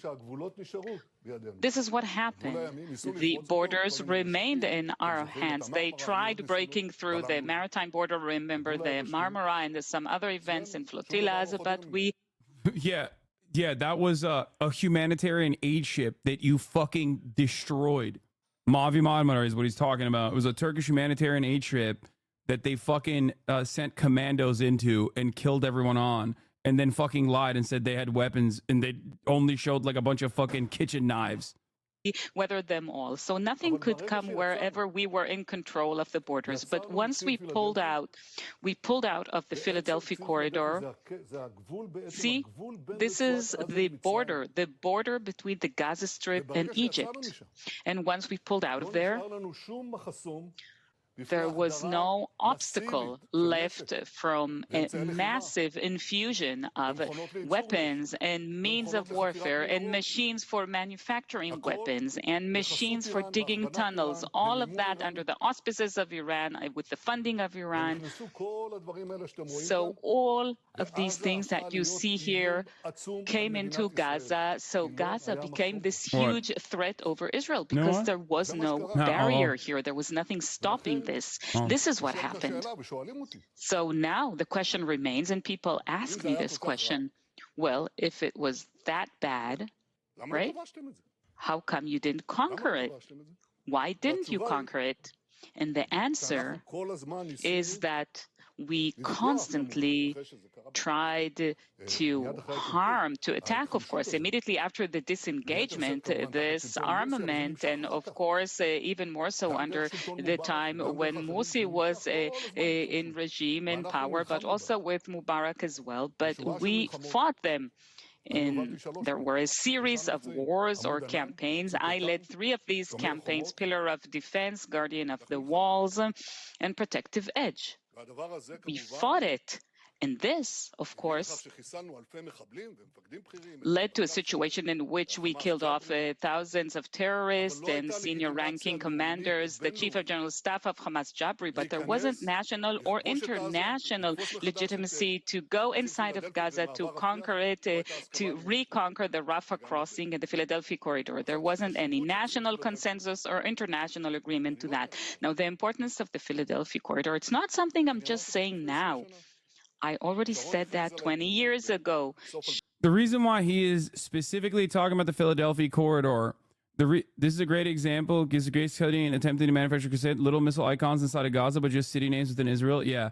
So the reason why he is like specifically talking about the Philadelphia corridor is because pretty much everyone in those in the Israeli protests are cognizant of the real spoiler in the ceasefire and hostage release negotiations that have been taking place. Everyone understands that Benjamin Netanyahu keeps adding additional poison pill provisions into the pre-existing framework, specifically to continue the war, continue the genocide. Okay? They know that.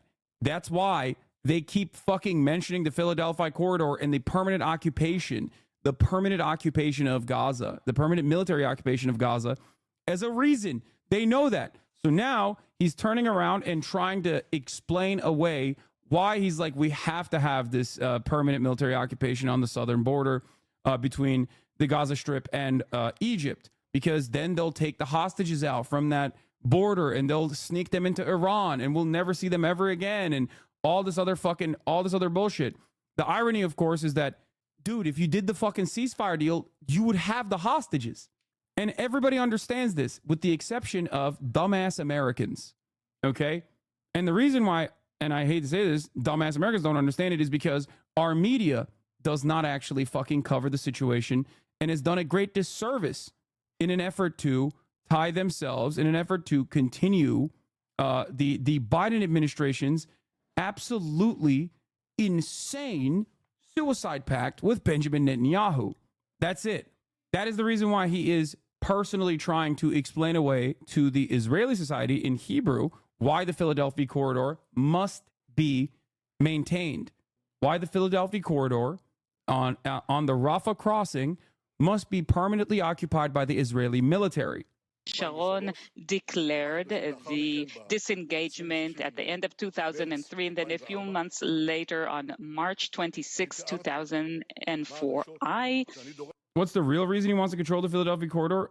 I mean, he has openly recognized this. I think it's not that crazy. He wants a permanent military occupation of Gaza in a similar capacity to the West Bank to deny any sort of Palestinian statehood in Gaza, and to have permanent military control over the civil affairs of Palestinians in the Gaza Strip as well. That's it. He wants to conquer it. He wants to permanently, fully reoccupy the Gaza Strip. That is the reason.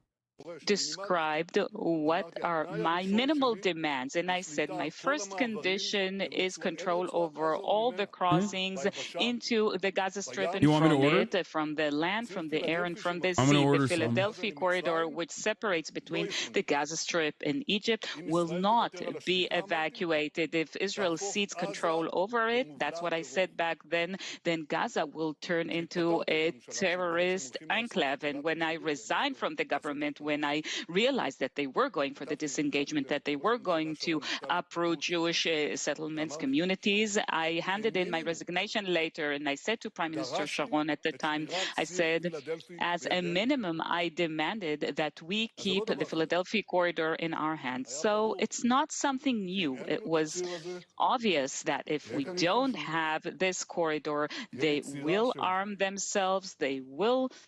Yeah, this is all like, hey, sorry the 6 hostages were killed, but here's why they had to be. That's what it is.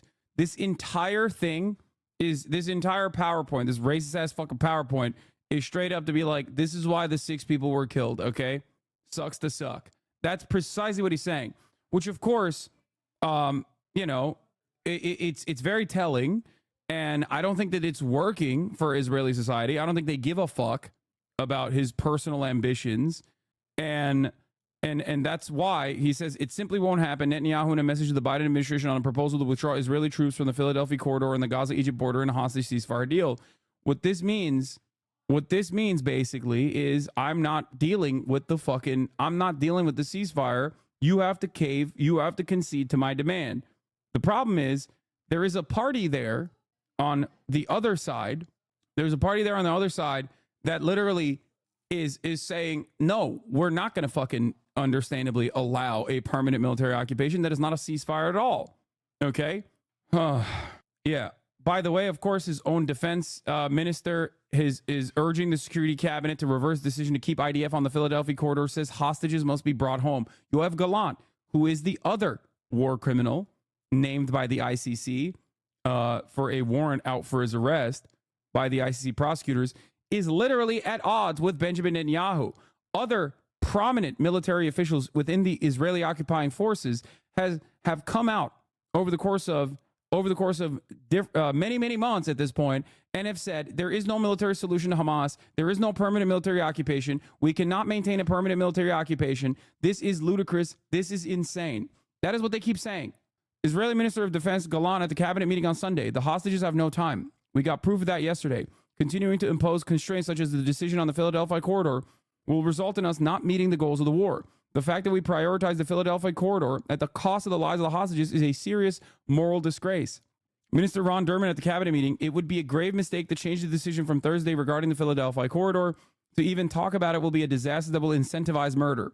We should exert a very heavy price from Hamas for murdering the hostages. That will make it clear to them that it must not happen again. Except you have done that, dumbass. You have. Like, you've killed 40,000 plus Palestinians You've destroyed every fucking inch of the Gaza Strip. Okay? You've done that already. It's not working. There is no heavier cost to incur in this circumstance. It's just one fucking note, one speed. Netanyahu told Gallant in the cabinet meeting, I want to release all of our hostages no less than you. I fought for the release of the hostages. We already covered this part. Kamala Israel rat fuck pack. What is this? I'm 90% sure they're trying to rat fuck. The outside group Future Coalition PAC has launched a bunch of digital ads on Facebook and Instagram, Snapchat discussing Harris's support for Israel. These digital ads are targeted at very specific communities in Michigan. Map of the targeted zip codes below. What is this? Vice President Harris has chosen a side, her right side. Harris has made herself clear. She stands with Israel and the Jewish people. She has, again and again. She understands the unbreakable bond between the U.S. and Israel. So when Netanyahu came to D.C., Harris hosted the prime minister at the White House. And when supporters of a free Palestine stood up for Gaza, Harris put them in their place. And supporters of Free Palestine, they hate her. Because Kamala Harris gets it. We can trust she'll always support Israel. Wait, are they saying they're running these ads in Muslim districts? I mean, what do you think? This isn't real, is it? Oh my God. It 100% is. Now, if only there was a way. I mean, this is literally that YouTube channel's description. Kamala Harris has helped put the American dream even further out of reach and can't be trusted to revive it. Future Coalition PAC is working to elect someone with fresh ideas who will fight for us. Yup. If that was an anti-Kamala ad, it's brilliant. It is an anti-Kamala ad. Of course it's an anti-Kamala ad. Guys, AIPAC rarely does ads about Israel, okay? They didn't do... They paid very little mind and very little attention to Israel in any of their fucking forward correspondence in the Democratic Party primaries. Because everybody understands, ain't nobody give a fuck about Israel, dog, okay? There are, however, some people who give a fuck about Palestine and Palestinians, and that's precisely the reason why this ad is being pumped in these districts, in these heavily Arab, heavily Muslim districts in Michigan. Okay, that's it. No matter how hard,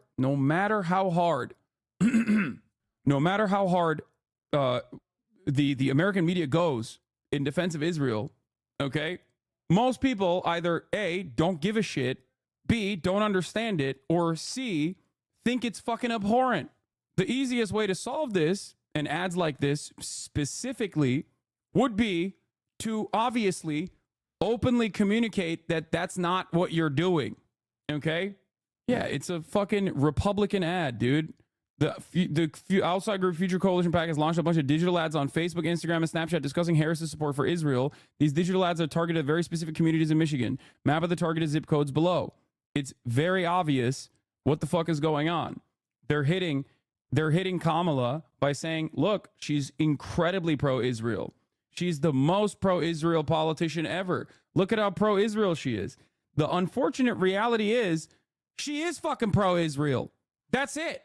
Until she comes out 10 toes down and says something very different than what she has communicated thus far. She is fucking unimaginably pro-Israel. She is running towards Joseph Robinette Biden, who we all know is majorly pro-Israel.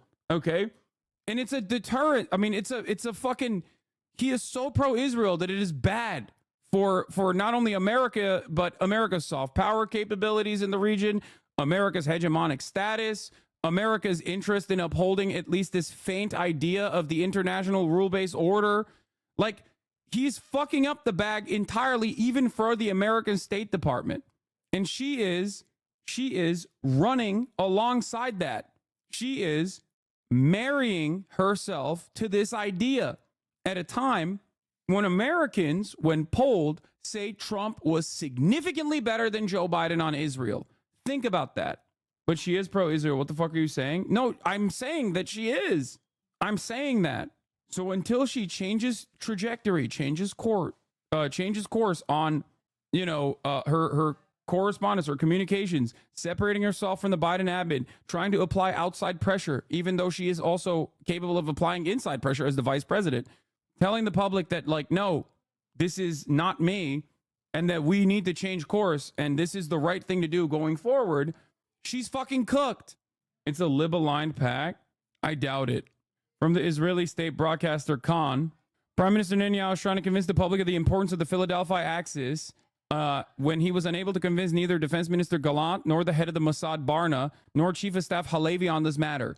Bro, the fucking public broadcaster, the motherfucking public broadcaster is bouldering the Netanyahu cabinet. Netanyahu single-handedly at this point. And the American media and the American leadership is not doing that. It is mind-boggling how fucking bad their instincts are. I don't know what else to say. Hamas arm wing says new instructions were given guards. Yeah, we already covered this. It is crazy. Fuck. Timestamp. Last question from the presser in English. And achieving the release would seriously ask. This is Bibi defining total victory when asked in English. Same seriousness. On August 19th, in English, a question that I was asked in Hebrew. I was asked whether I'm not doing enough to the release of hostages. Well, I want to set the record straight. On April 27th, Secretary of State Blinken said that Israel made an extraordinarily generous offer for a hostage deal. On May 31st, Israel agreed to a U.S.-backed proposal. Hamas refused. On August 16th, Israel agreed. Yeah, he lied. It's funny that he's saying this in English because guess what? Everybody who understands Hebrew that's in that fucking room knows exactly what he did in that process. Because in Hebrew, in Israel, he kept saying, there's no fucking hostage deal. I don't know what these American dumbasses are on about. But when he's speaking in English, he's like, oh, yeah, Anthony Blinken said, we made these generous proposals. I mean, it's so generous. I wonder, it's crazy to me that so many people in Israel speak English, okay? So many people see what he's doing, but it doesn't fucking matter because that question and that answer is for us in the Western world, for us in America, for us in the UK, for dumbasses that want to maintain this facade. Agreed to what the United States defined as a final bridging proposal. Hamas refused again. On August 19th, Secretary Blinken said, Israel accepted the U.S. proposal. Now Hamas must do the same. On August 28th, that's 5 days ago, Deputy CIA Director said that Israel shows seriousness in the negotiations. Now Hamas must show the same seriousness. I want to ask you something. What has changed in the last 5 days? What has changed? One thing. These murderers executed 6 of our hostages. They shot them in the back of the head. That's what's changed. And now after this, we're asked to show seriousness? Is crazy because, again, this is for the Western world. This does not fucking work in Israel any longer. That's why this conversation that took place a couple hours ago in English is one thing, but what's going on right now in Israel is an entirely separate thing. So do not be duped. Here it is. The Prime Minister's official residence, Lirat Shavit in Jerusalem. Determined protesters break through the police barricades to get to Netanyahu's residence. Do not be fooled by Western media charlatans as to what the fuck is actually going on. Israeli society is not oblivious to what the fuck is going on. They might hate Hamas, they might hate Palestinians, but they also fucking understandably recognize that there is one person who is at odds with even his own war cabinet in terms of his own personal military goals and his own selfish agenda. Okay? I thought you said they want Palestinians raped, so he's lying about Israel agreeing to the deal. You know what's really funny? Because those two things, they're probably not the same people, number one. And also, those two things are not at odds. That's what I keep repeating. There are people in Israel right now who personally do not give a fuck about what Israel has done in Gaza. Many, okay, according to polls. That's what it is, simply. 2/3, however, of Israeli society also simultaneously want their fucking hostages back. They want a ceasefire. They want the war to end. They want the hostages back. That's it. Every poll keeps consistently showing these two realities, okay? 2/3 of Israeli society literally does not care about what's going on in Gaza or wants it to continue. But 2/3 of Israeli society also want to fuck a ceasefire and a hostage deal. These people are not fucking protesting because they're like, oh, It's unconscionable that you've killed 40,000 Palestinians. They're protesting because these guys are fucking barbaric and they're going to murder our people. We know they're rapists and bloodthirsty, but they've offered a fucking olive branch in this situation to allow our Israeli friends and family members to escape. And you're not taking it. That's their mentality. There are, of course, a lot of people in Israeli society now, more people than ever before, that are legitimately saying they want a ceasefire and they do care about the Palestinians and whatnot. That number has definitely grown in Israeli society over the course of the past couple of months. Having said that, the broadest majorities are obviously still very much in favor of what Netanyahu has done in Gaza. Okay? Having said that, however, they still fucking want a ceasefire. They're like, we know they're murderers. Why the fuck won't you deal with them with the negotiations process? Do you not understand? Stop saying all 12 people. There are obviously more than that now. So yeah, all the PowerPoint and the chirping about the Philadelphia corridor is not for these guys. Okay? You know who it's for? It's for the segments of Israeli society that did not participate in the mass mobilization that took place earlier today. It is for the Bibis. It is for the Likudniks. It is for the Itamar Ben-Gvir, the Jewish Power Party supporters. It is for the settlers. Because there are still a shit ton of those guys in Israel who also are like, yeah, fuck the hostages. I don't give a fuck. Yeah, kill them all. There are still plenty of people, and those numbers are growing every day, that fundamentally support what Benjamin Netanyahu is doing. What? Don't all American Muslims know the things Trump did in Israel? I think you misunderstood my statement. Muslims in America will never vote for Trump, so these ads will do nothing. You're fucking wrong. Ted Bradley, you are wrong. Those guys are wrong for thinking that Donald Trump is going to be better than Biden in terms of Gaza. But no, there are plenty of American Muslims now who literally are like, I don't give a fuck, dude. The genocide is currently happening. The Democrats are responsible for it. I will literally do everything I can to punish them. There are plenty who won't vote for either, okay? But there is a significant number of people that is growing that literally will vote for Donald Trump. It is shocking. It is alarming. I think it's ridiculous. Having said that, it still very much exists. So you're wrong.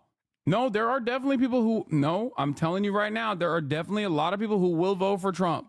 Donald Trump is the number one dick rider of Israel in the United States of America, hands down. Like, it's like him and, I guess, technically Biden is a bigger dick rider because he's like ideologically invested in Israel. Donald Trump, on the other hand, is like materially invested in terms of like Miriam Adelson giving him $100 million and him saying and demanding that like the West Bank be permanently annexed in the same way that Donald Trump gave Golan Heights to Israel, right? I can't even talk. Joe Biden doesn't even get that kind of, doesn't even get that kind of play.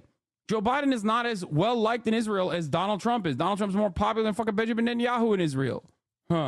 It's not a logical leap to assume that they are lying about Trump if they're lying this blatantly about Israel. What do you mean? Yeah, but we know what Trump has done. Trump's actions are directly responsible for October 7. Like his actions of giving Israel everything, Abraham Accords, all of that greatly worsened the conditions of everyday Palestinians and greatly increased the brutality that Palestinians were subjected to. And I talked to Palestinians in Gaza, and even they personally think, well, under Trump, we weren't being bombed this hard. That is a real thing, okay? Because it's very difficult for people to recognize what is going on right now and then, think about anything else. They see the Democratic Party sending bombs to Israel, and those bombs are being used to kill their friends, to kill their families, okay? I know what the truth is. The truth is, of course, Trump would be significantly worse. The truth is, Trump has been significantly worse, but it does not matter. Do you understand? It fucking does not matter because Trump is currently not the president, and that gives him a shit ton of benefits in terms of how he can message out of this. And he's done a relatively decent job so far in terms of like angling it in a way where there's an out for him so that people just imagine people just project their own values into Donald Trump. They think, oh yeah, he is a peaceful dove. Okay? Do you get what I'm saying? Do you understand? This isn't correct, but people don't make correct, calculated, logical decisions when they're fucking voting, which is precisely the reason why you have to communicate all the time exactly what your policies are. You have to demonstrate messaging discipline. There are like, and if I know this, obviously Democratic Party operatives know this as well. Okay. So do we give Trump a chance? Fuck no. I'm not saying that, man. I'm not saying that at all. Please understand. You know what my position is on this. There's a difference between what the truth is and how people perceive it. Okay. That is what I'm saying. Jesus Christ. Yeah. He just says he will negotiate perfectly and end this war. Genius how vague it is. Exactly. It's the same principle behind Donald Trump being like, I'm going to cut prices. I'm going to cut grocery prices. Kamala Harris comes out and says, this is how we're going to cut grocery prices. He says, that's communism. How are you going to cut grocery prices? I'm going to cut it. Think about that. Okay. Someone's going to clip this and say you're pro-Trump. Lamau. I don't care. I don't care what fucking people do. Like if people are that invested in like, you know, scarring my reputation or whatever in the midst of an ongoing genocide, as I'm literally talking about how Democrats should communicate better if they want to win, okay, then, you know, fuck those people. What are you going to do? Here's Netanyahu's plan for a Palestinian state. Basically shove all Palestinians to Gaza. The West Bank is erased. This is ethnic cleansing. I mean, it's exactly what it is. Yeah, they even bring up the Khabib clip. This has 96,000 likes, man. I'm telling you, people want to imagine. People always have a tendency to project what their own personal desires are to their politicians, especially if their politicians are perceived as charismatic. Okay? And in the absence of like counter messaging from the Democratic Party, of course, people are going to make their own minds up. You know, I don't know. I got a little girl 50 times. And by the way, this is not my own inference. This is not just me like anecdotally talking about the things that I've heard from Arab Americans or even Palestinians stuck in Gaza that are currently experiencing a genocide.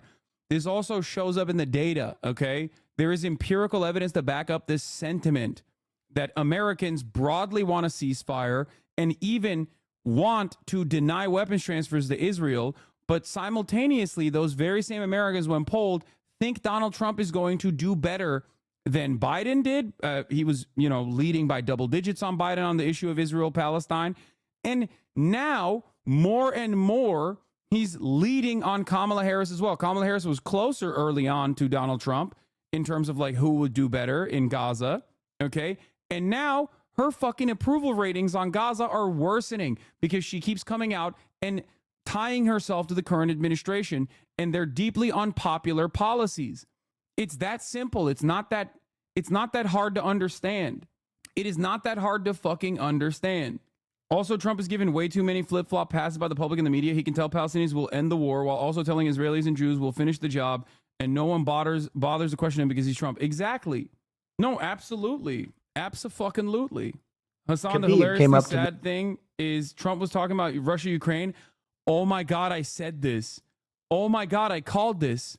Oh my God, I didn't even know he actually personally talked about it. He said to me, "Oh, I hope you can get in because we have to stop the wars. We have to stop the killing. So many people are being killed." He's a very smart guy, very interesting guy. We talk.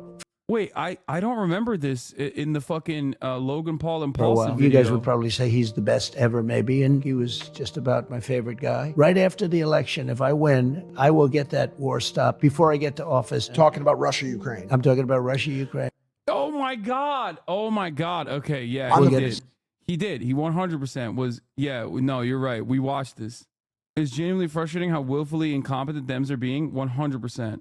It is ridiculous. It is absolutely fucking ridiculous. What the Democrats are doing right now is poison. Okay? Kamala has lost 40% support from Muslim voters. Wait, what? Shocking poll. Democrats had a 40-point drop with Muslim voters. Jill Stein is not tied with Kamala Harris with the Muslim vote. This is the strongest position third parties have been in my entire life. Yeah, okay, dude. Jill Stein is really cooking, dude. Jill Mentum is real. Come on, guys. All right, let's look at the protests. Demand that the government agree to a ceasefire. The protests are good because it's like at least getting some fucking real coverage in American media for the first time ever, communicating some of these desires that completely go against the American position and completely go against American State Department propaganda. In Gaza. I gotta pee. Israeli Prime Minister Benjamin Netanyahu is placing all the blame on Hamas, saying whoever murders hostages does not want a deal. Marcus Moore is on the scene in Israel. Good morning, Marcus.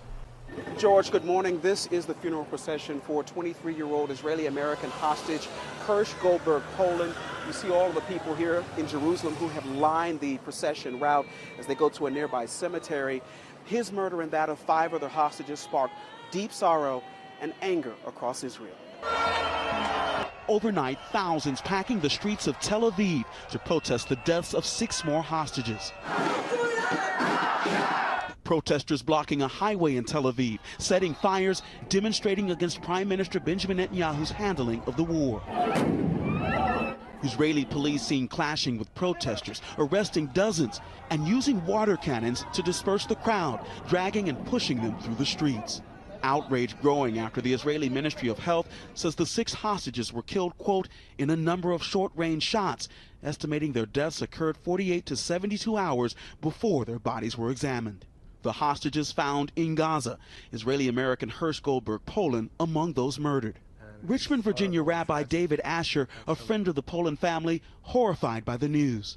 Beautiful boy who was taken way too soon. It's horrible and tragic that so many civilians have died in Gaza during this war.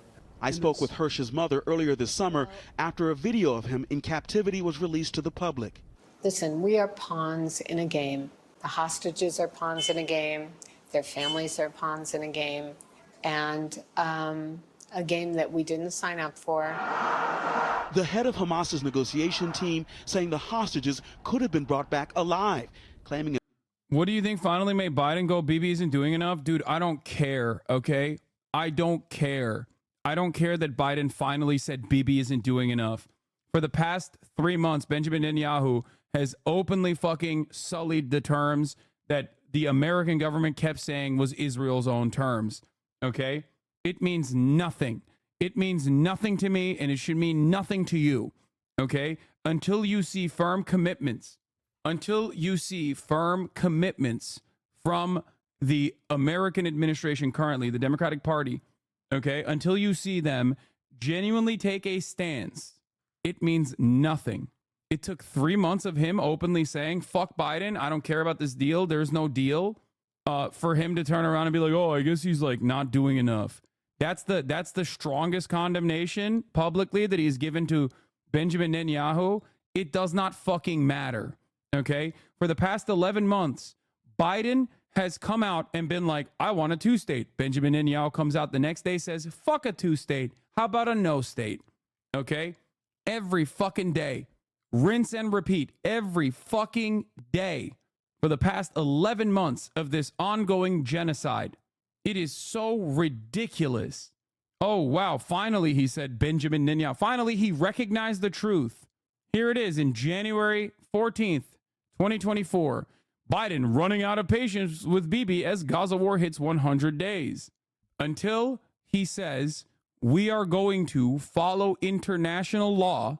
Until he says, we are going to stop, we're going to follow American law that is already in the books in terms of weapons transfers to Israel. We cannot do it anymore because Israel is very clearly committing gross human rights violations, and therefore we cannot give them any more weapons. It is against the law. It is illegal under American law to continue giving weapons to a country that is openly violating international law.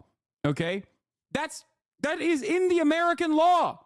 Ain't nobody's out here demanding Biden fucking, invade Tel Aviv or some shit, okay? Which you could make an argument under international human rights and international law to do such a thing, but we're not even saying that. People are simply saying, follow the fucking law in the goddamn books, okay? Follow the fucking law in your own books, because he is incontrovertible of international law and also American law every single time they send weapons to Israel. Every single time. That's why it's important that the UK is at the very least stopping some weapons transfers. Anyway, so him consistently saying, oh, I'm mad at Netanyahu, it's nothing. 30 licenses out of 350 doesn't matter. 30 licenses out of 350 is still good because last year it was 0. It was not even a question. My concern now is that Netanyahu is saying Hamas will pay a very, very heavy price, will be him killing Sinwar in the middle of negotiations to get a ceasefire, thus ending negotiations and using the hostage killing as a justification. I mean, I feel like they haven't been able to kill Sinwar yet. So I don't know how the fuck they're going to do that now. Who knows? And it's not Yahya Sinwar that is, causing people to be up in arms against this genocidal apartheid state. Okay? It is the fact that the genocidal apartheid state exists that causes people to rise up in arms. So Yahya Sinwar dies, but that doesn't mean the resistance dies. Of course, people are still going to resist. Israeli Prime Minister Benjamin Netanyahu is the reason for their deaths. Both sides trading blame. Netanyahu saying Sunday, quote, "He who murders hostages does not want a deal."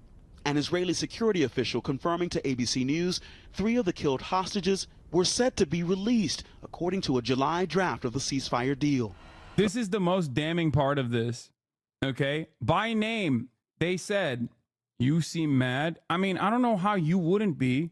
So much senseless death and destruction so far over the course of the past 11 fucking months. Everyone is screaming bloody murder. There is no good reason to continue this dance. There is no good reason. We are locked in, as the United States of America, we are locked in at the mercy of a fucking madman who is even at odds with his own fucking war cabinet at times in continuing this fucking death and destruction. And he has a personal reason as to why he wants to do it. How the fuck are you not mad? We're having this conversation when tens of thousands, if not hundreds of thousands of Israelis are fucking storming Benjamin Netanyahu's primary residence, demanding a change in the way that Israel has continued waging this genocide. Of course I'm going to be mad in this situation. They're mad too. I'm shocked that you're not, Aviva, the wife of Israeli-American hostage Keith Siegel, concerned her husband could be killed at any moment. We need all the hostages home. This morning, the protest continuing as thousands take to the streets demanding the hostages be released. And another look at all of the people who had gathered here to pay their respects to the Goldberg Poland family.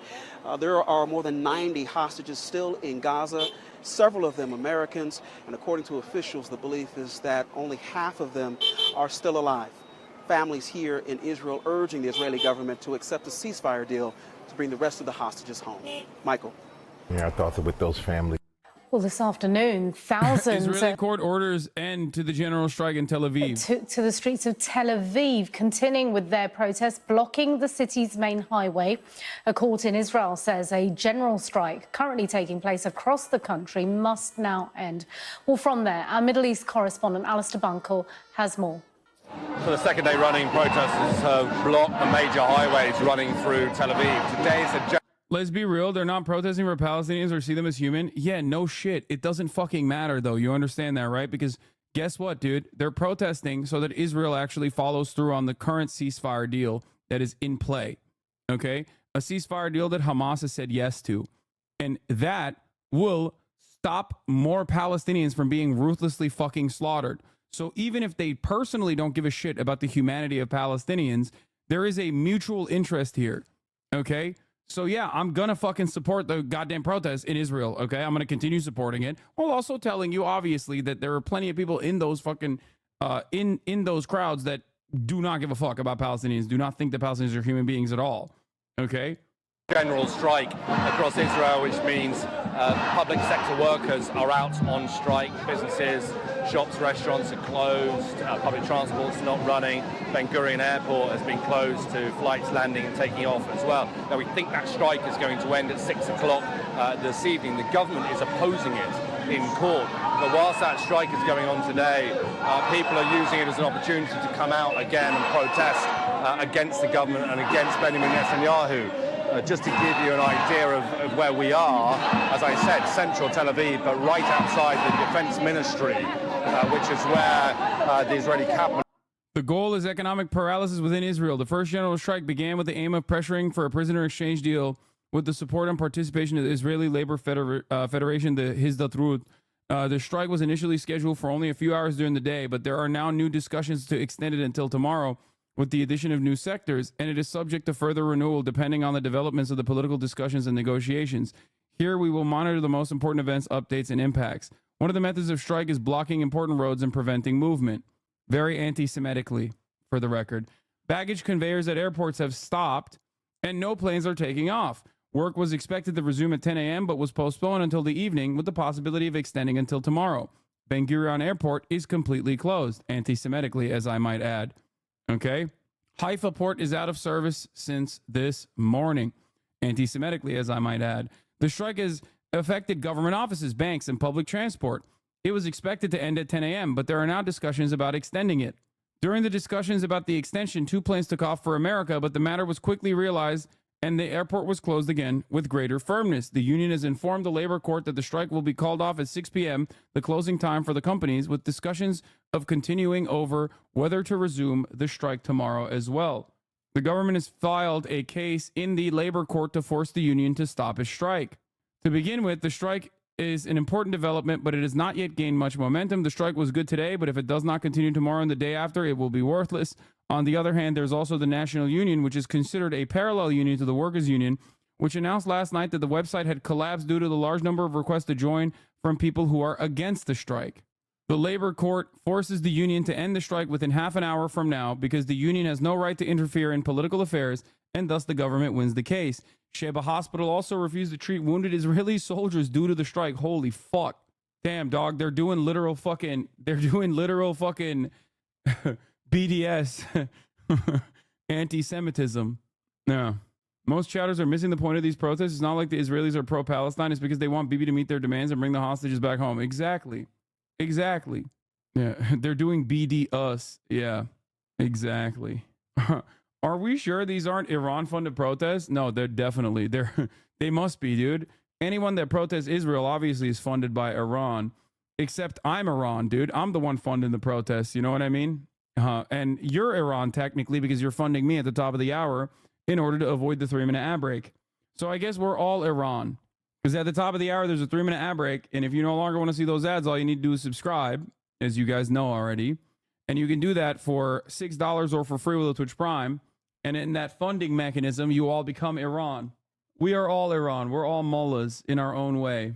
This is an older story, I think, from a couple days prior. Prime Minister has authority to execute the hostages. Gallant Bibi clash at cabinet meeting. The Prime Minister has the authority to bring any decision to a vote, even to execute the hostages, Gallant said, according to one official. Here's the 3-minute ad break now. Dude, I'm Austrian. My country is so cucked when it comes to Israel is sad. Brother, you are talking to an American. Okay?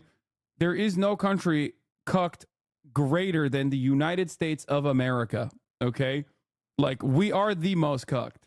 Often meets in wartime. Maybe Netanyahu spends a lot of his time. And I would guess that if the protests are like this now, just coming up to 1 o'clock in the afternoon here, they will only grow as the day wears on. I can see people walking to join it, and the crowds are getting bigger, and they want to bring.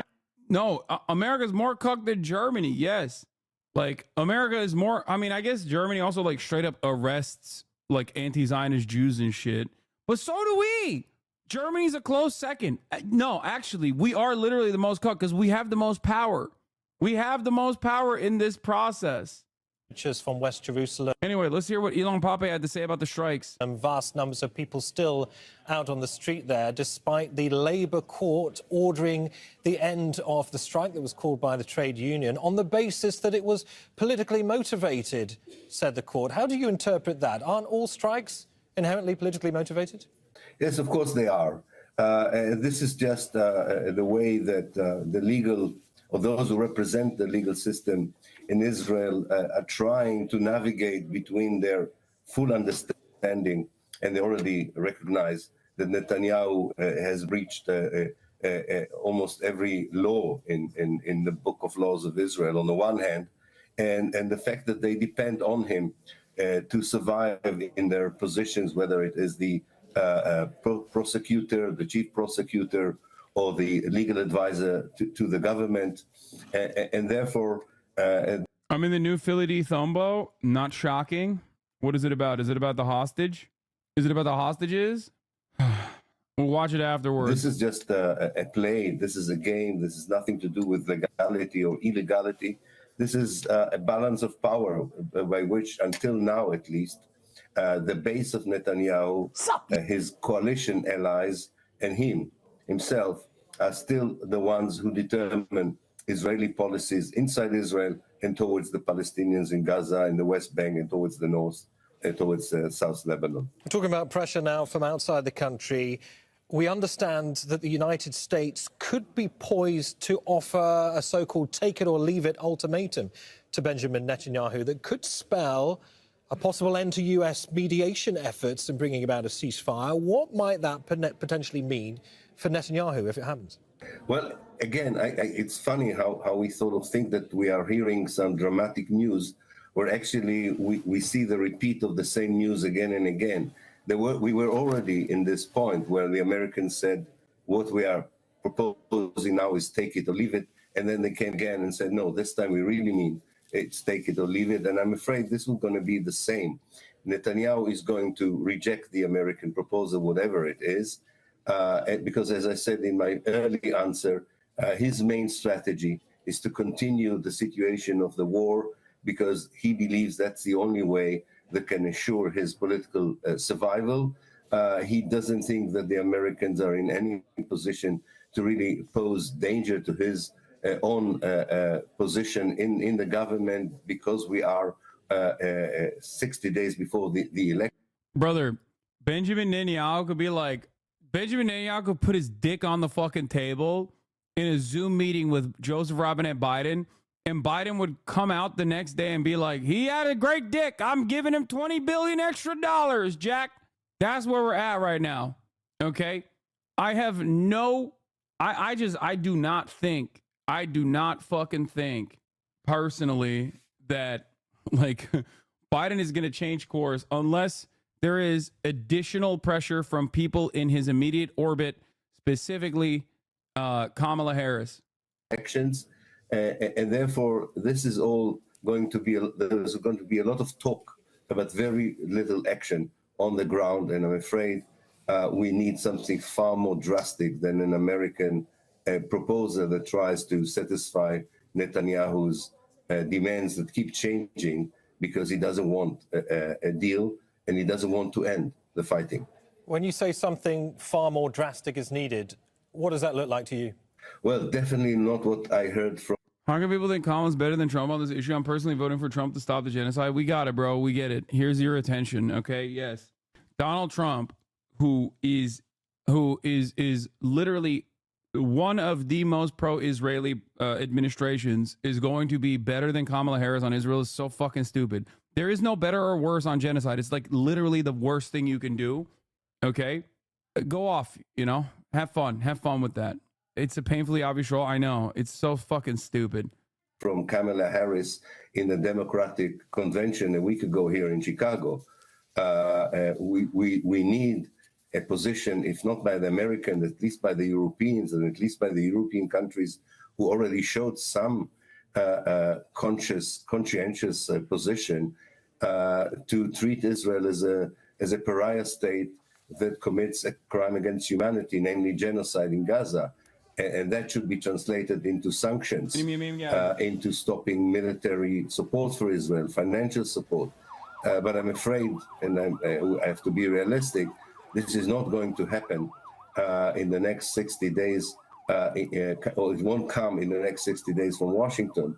It just remains to be seen, is the world really run by the United States alone, or are there other powers that can change the balance of power on the ground in Gaza? Because the genocide continues, and as you have reported, it has now moved into the West Bank. So, and it won't stop by any internal dynamics in Israel. The only way to stop it is an international coordinated effort to make sure that Israel pays a price that is high enough to persuade its policymakers that it's time to stop the genocide. Ilan Pappé, It's been a pleasure to have you on Al Jazeera. Thank you. This discussion, we're looking. He's right. He's absolutely right. Like, I think it's good that there are obviously public protests happening. I mean, you can't even refute that Trump is more committed to stopping the war than Kamala. He literally said he wants to sign a deal on day one. What are you talking about, dude? Donald Trump also literally fucking personally said in a matter of 12 hours that he was actually going to vote to enshrine abortion protections in the Florida Constitution and then literally turned around and said, actually, never mind, I'm not going to do that. It doesn't matter what he fucking says. You have to look at what he has done, okay? The Abraham Accords, number one, was devastating for Palestinian statehood, Palestinian sovereignty. Donald Trump also permanently recognized the annexation of Golan Heights, which is Syrian territory that is illegal. Okay, Donald Trump moved the U.S. Embassy to Jerusalem. Shut the fuck up. He also consistently keeps saying he uses Palestinian as a pejorative whenever he talks about people. But beyond that, he also, I personally think genocide in Palestine is more important than the abortion. No, you fucking dingus. First of all, don't ever come in here and try to talk to me about the fucking the Palestinian genocide, okay? I know more than you on this fucking situation. I'm using that as a fucking analogy. I'm using that as an example that Donald Trump is flip-floppy on every issue, including on the issue of Palestine. He never says the fucking truth. You didn't refute my goddamn point. Okay, shut the fuck up. I'm not even going to have this conversation. Jesus, why are you so mad? Why am I mad? Because dumbasses keep coming in here to fucking troll when I'm trying to have a normal conversation. What the fuck do you mean? Why am I mad? Israel and Tel Aviv to a halt, which is what they're doing. Hey, sorry, can I just quickly ask you? I'm mad because he's doing that specifically because there are enough idiots in this chat that will literally go, oh, he's making reasonable points. Like, that person doesn't believe a single goddamn thing he's saying, but you're so stupid that you literally fucking jump to argue at his behest. It's a fucking troll account. That's why I'm mad. Because there are people who are so goddamn susceptible to fucking trolling. I'm mad that even in my community, there's so many fucking stupid people sometimes, okay? That's why I'm mad. I'm mad that people see an ongoing genocide and think this is my opportunity to troll some fucking dumbass Twitch streamer, dude. That's what I'm mad about. Calling your viewers idiots, nice, man. Shut the fuck up. If you are getting duped by that troll, you are an idiot, okay? I'm sorry. Not everyone is. Most people, as a matter of fact, are not. So shut up. Stop talking about this. Let's get back to the fucking main point of contention here. You're out on the streets for a second day. Do you think this time will make a difference? I mean, you've been protesting for 11 months. You feel that the Netanyahu government's not really been listening to you. Do you think this time is different? We will not stop until they're all back home. We will not stop. And what if this isn't enough to change their mind? What then? We will do everything we can to get them back home. What's your message to the Israeli government? To bring them back home now. And that means a ceasefire deal in Gaza? Yes. Do you think it's time to stop fighting? Yes. Okay, bring thank you. Bring the soldiers back home. Bring the hostages back home. Bring all of them home. Thank you. Tada. There are reports in American media this morning that President Biden and Vice President Harris are meeting later on in the White House with the U.S. National Security team to discuss the ceasefire deal, and perhaps they might put on the table a sort of a take-it-or-leave-it deal, if you like, a final chance to both Hamas and to the Israeli government. That the negotiations have been going on for a long time. They have repeatedly failed. And I think there is a lot of frustration in the U.S. administration, certainly amongst the Qataris and the Egyptians as the other two mediators, that maybe it is now time to say, look, here is the deal. If you don't want it, don't take it.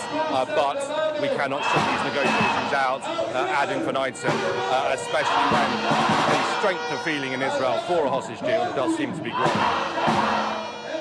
Mass protests broke out across Israel yesterday after the bodies of 6 more hostages were found in Gaza, with fresh blame falling on Prime Minister Benjamin Netanyahu. Critics say he has stalled a hostage and ceasefire deal, even while more than 100 people are still being held in Gaza, according to the Israeli military. They include 4 Israeli Americans, one of them 20-year-old Edon Alexander, a New Jersey native who volunteered to serve in the IDF after high school. He was stationed near the Gaza border during the attack. His parents, Adi and Yael Alexander, join us now. Thank you both so much for being here. We've all said to you, we cannot imagine what you and all these families have been going through over what is nearly now a year. And you write a lot about that in an op-ed that's in the New York Times this morning. Give us some sense. Yet another glaringly obvious example that Israel is not the safest place for Jews. Okay? It's just not. Bro, lived in New Jersey. You lived in fucking New Jersey. You could have just kept eating the best bagel sandwiches, the best sub sandwiches, and just lived a normal fucking life. And you were like, nah, dog, I'm gonna go volunteer for the fucking genocidal apartheid state. I don't know what to tell you. Anyway, here's the Philip DeFranco video. And then in big international news, we got to talk about these huge protests that we've been seeing in Israel this weekend. Though also to do that, we have to start with what happened on Saturday, because that is when the Israeli military recovered the bodies of 6 hostages in an underground tunnel in southern Gaza. And notably there, 3 of the hostages were reportedly scheduled to be released in the first phase of a ceasefire proposal that was discussed back in July, including 23-year-old Israeli-American Hirsch Goldberg Poland. And you might remember his parents actually spoke at the DNC, with them calling for a deal to bring the hostages home and end the suffering of innocent civilians in Gaza. But now today, they were in Jerusalem for their son's funeral. And with that, when the news broke, you quickly had the Israeli military claiming that Hirsch and the other hostages were killed by Hamas. Though this, as Hamas on the other hand, was saying that it was Israel's fault, with them then, without providing evidence, claiming that the hostages were killed by Israeli bullets. However, yesterday you had the Israeli health ministry saying a forensic examination showed that the hostages had been shot at close range. But of course, either way there are a lot of people in Israel who feel like the government hasn't done enough. And notably, that includes the Hostage and Missing Families Forum, which is a group started by families of those taken by Hamas on October 7th. Right? And with that, you had them announcing that there would be protests in Tel Aviv, Jerusalem, and other places across the country, writing on X, "Today, the families will bring the nation to a halt. Today, the entire nation will stand alongside the hostages' families to protest the cabinet's ongoing neglect of the hostages. They will also call upon leaders of the world to exert all possible pressure on Hamas to sign the deal." And with that, it actually ended up being one of the biggest nationwide protests since the outbreak of Israel's war on Hamas, with the Hostage Families Group estimating that at least 800,000 people took part. And notably, with all that, you had some protesters blocking highways across the country and clashing with police. In Tel Aviv, for example, you reportedly had police firing a water cannon and throwing stun grenades. Police reportedly arresting 29 people in the city, accusing them of vandalism, disorderly conduct, and attacking officers. And then beyond that, the backlash against the government has continued into today, with seeing, for example, the country's largest labor union launching a strike, and that disrupting everything from schools and universities to businesses and even delaying flights. In terms of how the hostages died, the Israeli autopsy is one thing, but also Abu Ubaidah has confirmed that they killed the hostages because since the Nusayrat operation that took the lives of hundreds of Palestinian civilians in an effort to rescue a couple Israeli hostages, they've changed course on how they will deal with it if they feel as though the Israeli military is going to militarily take out the hostages rather than the ceasefire, they will execute them. That's what they said. In much of the country. But then also with that, a court ordered the strike to come to an end this afternoon, because the union is technically authorized to call for strikes only for economic reasons and workers' rights, but not over political issues. And while the union accepted the decision this time, they've really made a point. And, the domestic pressure there on the government is probably the greatest it's been at any point since October 7th, especially on Netanyahu. Because at the protest, you had people holding up signs calling him a murderer or a criminal, with many personally blaming him for failing to strike a deal with Hamas. And in fact, with that, he's been accused of purposely stalling efforts for a deal by some hostage families and their supporters. And as far as why, that's because his political survival largely depends on his far-right coalition partners who've already threatened to collapse his government if he agrees to ceasefire. And, with that, you actually had the likes of one of the biggest commentators on this issue, Hassan Piker, commenting on the opposition to Netanyahu inside Israel. Israeli society, by and large, is blaming Benjamin Netanyahu, it seems, or at least the people that are protesting are blaming Benjamin Netanyahu for refusing to come to terms. And Bibi is spiraling out of control. He might do some crazy as a last-ditch effort. So it's definitely a situation that we're going to be keeping a close eye on in the upcoming days, considering that it's seemingly coming to a final moment. And there, whether you agree or you disagree with most of what Hassan says, he's not the only one thinking that the last few days could be pivotal. Because on top of everything that's happening in the country, we've seen the international pressure stepping up as well. One big thing, the UK announced today that it would halt exports of some arms to Israel because of possible breaches of international humanitarian law by Israel. And this, as you had Biden saying outright today that Netanyahu is not doing enough to secure a hostage deal. And then with that, we're now learning that the Biden administration may be planning to present a final take it or leave it deal to both sides soon. And after that, if the two sides fail to accept it, it could be the end of American-led negotiations. But ultimately, as always with the situation, anything could happen. For now, we'll have to wait to see if, we are just around the corner from a turning point or just more of the same. And then, so this news out of Brazil. So what's interesting about it is that he mentions the Biden take it or leave it deal. But it's all things considered, it's not actually a change at all. If we analyze how Biden has operated thus far, that take it or leave it deal is just for Hamas. They're saying either you fucking take it or Israel, we're just going to sick Israel on you. Do you see what I'm saying? And from Hamas's perspective, nothing has changed. So for them, they're not going to take the deal, obviously. Does that make sense? I don't think the take it or leave it is oh, we're going to stop giving money to Israel. They have not thus far. So I'd be shocked if this was a genuine change in attitude from the American government. Sale, because we were talking earlier about how you are doing and where your hope is right now. So, good morning, first of all. Thank you so much for having us. Rachel, Pauline Goldberg, the whole 11 months that we are all in this struggle together, all the families, she told us hope is mandatory. And this is something that we all kept inside of us. And we felt that we don't have a choice. This is our family. This is our loved ones. We have to be hopeful and to know that this is going to end eventually. But after the devastating news that we all got on Saturday, I'm feeling, I don't know, devastating, broken. I don't have words to express how we all feeling. I don't want to say hopeless, but it was a tough moment for all of us. And Rachel lost her son. He was one Yes, after Hirsch being murdered by his captive. And just devastating. A true gut punch, I would imagine. Adi, National Security Advisor Jake Sullivan met with the families of hostages held in Gaza.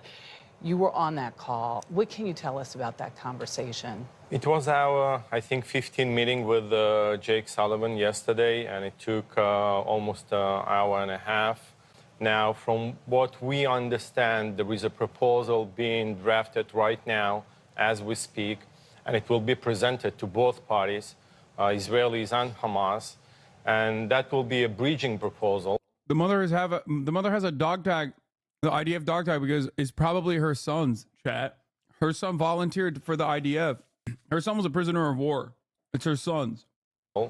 And we feel like this proposal is now a never proposal.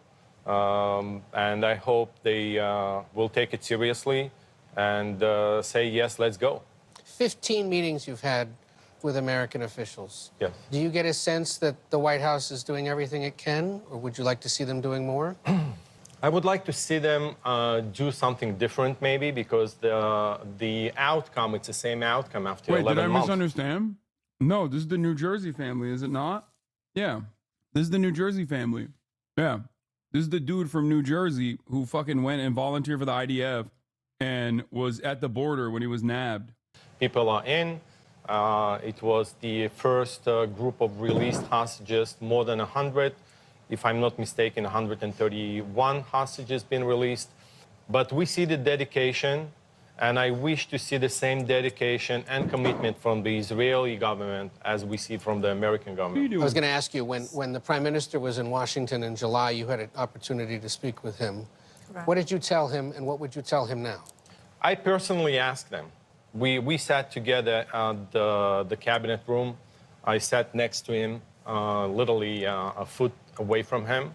And I personally asked him, assuming that Hamas needs the deal, and they need the deal, and the proposal is fair, and they say, yes, let's go, what happened then? He told us, we go and we execute the deal. And he was committed to the deal. So now we are... Yeah, so he just lied to the family. Yeah, so I sat next to Benjamin Netanyahu, and he just lied to my face. Because at the time while this was happening, I'm almost certain that there was a deal, which is crazy.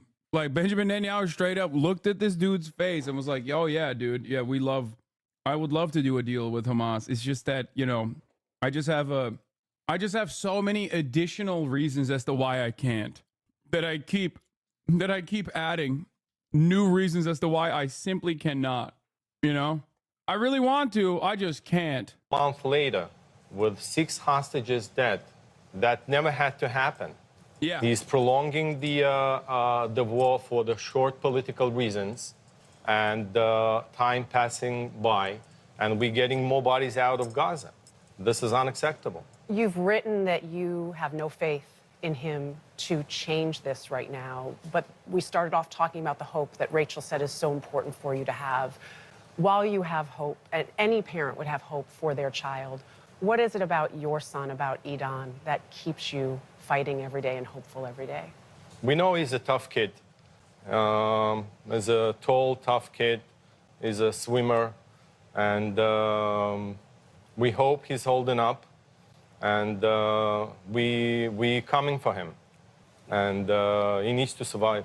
You know, I know that the Jewish New Year is coming up and the anniversary is coming up, and I hope that there is healing for your families at that time. And we thank you for continuing to tell his story, because the only way this stays in the consciousness is for you to be here. As painful as it is, as much as you may not want to be, we appreciate it. No, he's not dead. I guess he's not. The New Jersey one is not dead. So here's the thing, okay? Let me explain something to you. There are certain voices that are heard in American media, and people sympathize with them, okay? You obviously understand and recognize the humanity of Palestinians, but many in American media do not, okay?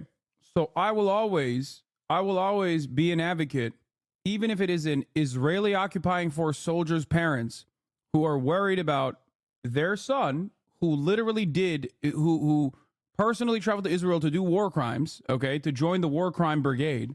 As long as they are fucking calling into account Benjamin Netanyahu's complicity and Benjamin Netanyahu's refusal to put together a hostage negotiation, that's the only voice that Americans are going to hear, okay?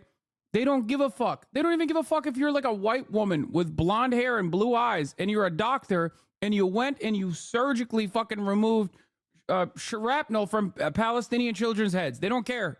They don't give a fuck. If you are pro-Palestinian in any circumstance, they just don't care. They don't even hear it. So for me, these are the only voices that are actually heard in mainstream media.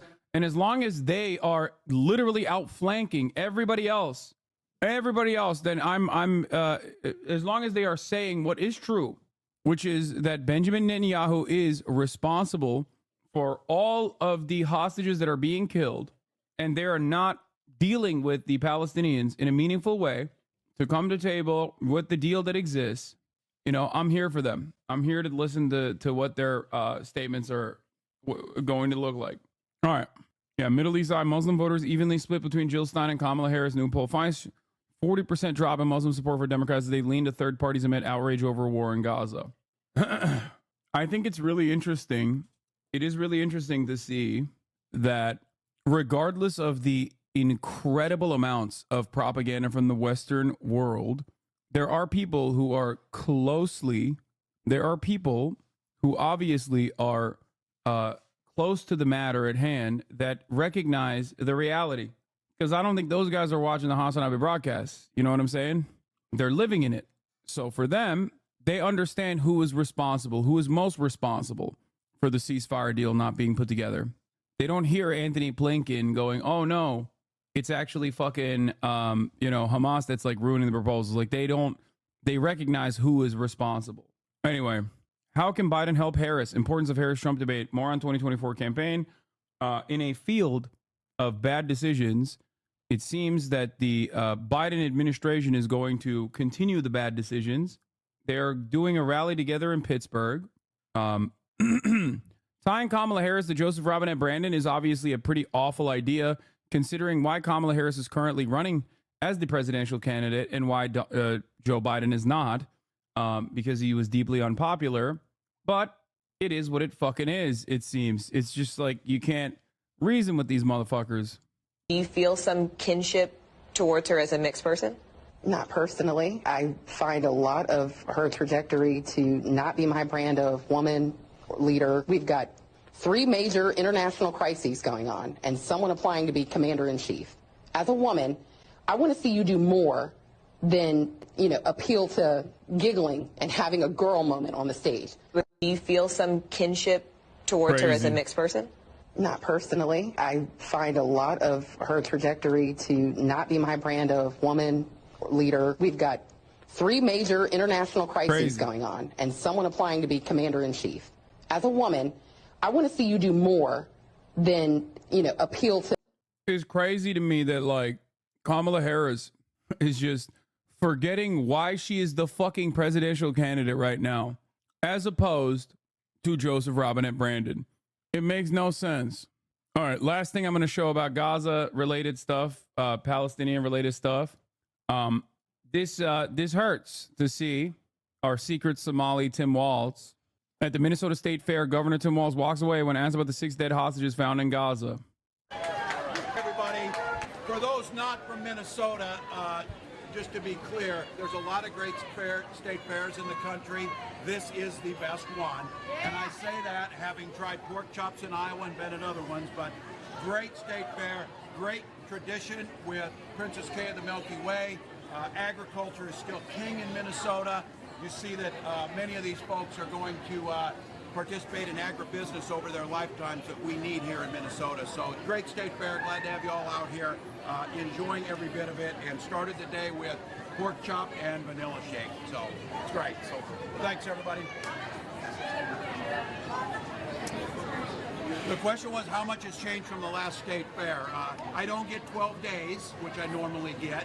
A little bit more of a disruption, and I'm more concerned, obviously, disruption to the other folks.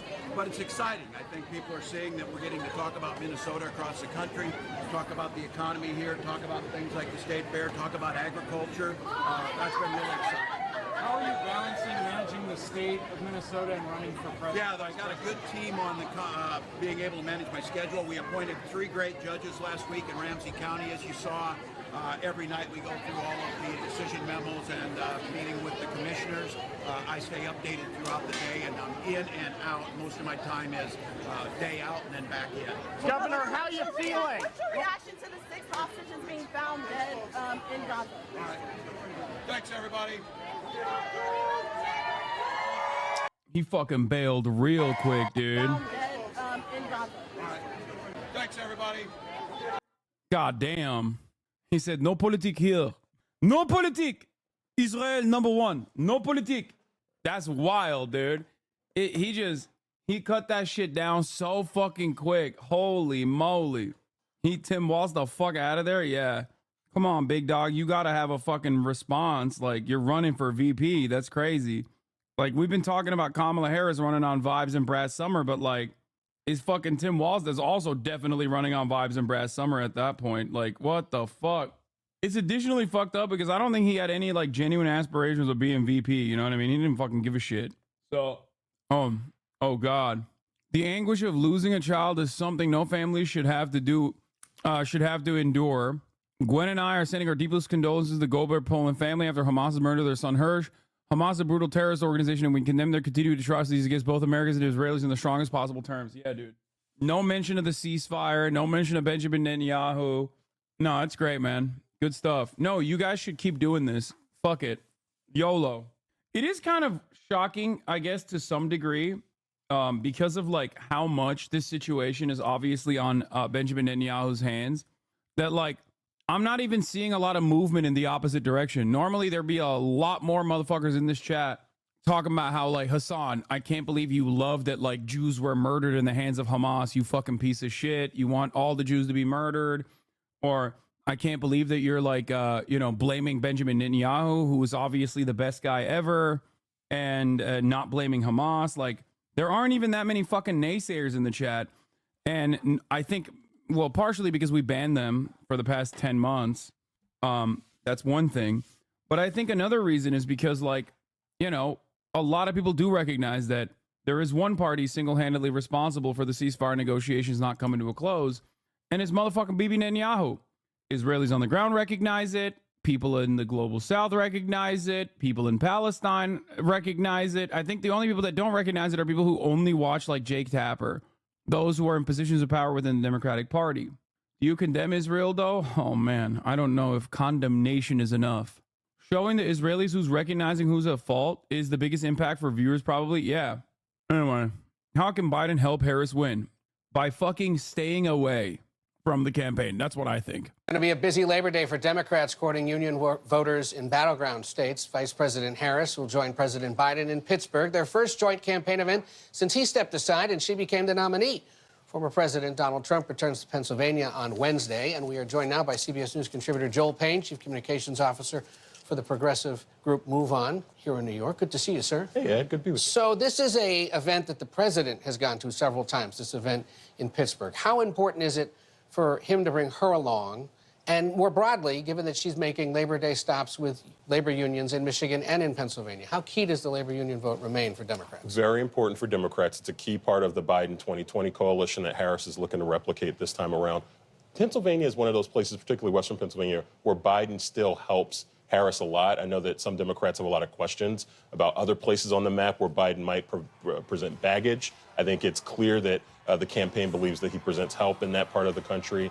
And I think we'll see more of President Biden in places like that around the upper Midwest. There was some polling over the weekend suggesting that she didn't get much of a bounce out of the convention either, nor did Trump after his, and it effectively remains a tied contest. But he continues to lead on key issues like the economy, inflation, border security. What does she need to be doing, especially maybe this week as people start paying more attention, to get ahead on those issues? Yeah, I think Democrats feel very good about where Kamala Harris is. I mean, that poll that you're referring to, she's +6. That's 52%.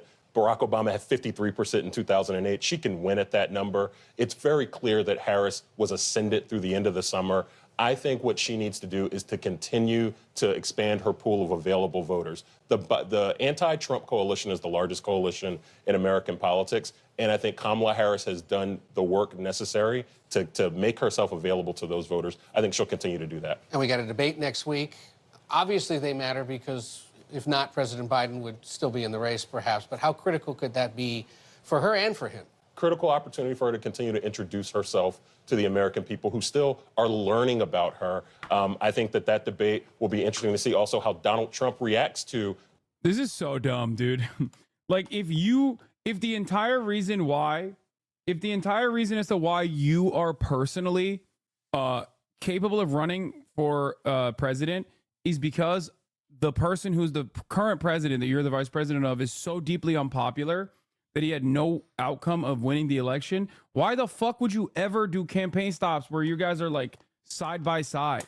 It doesn't make sense. So like Biden, no, that's what I'm saying. Exactly. Why the fuck is she like, why? I don't get it. I don't know. I don't know, dude.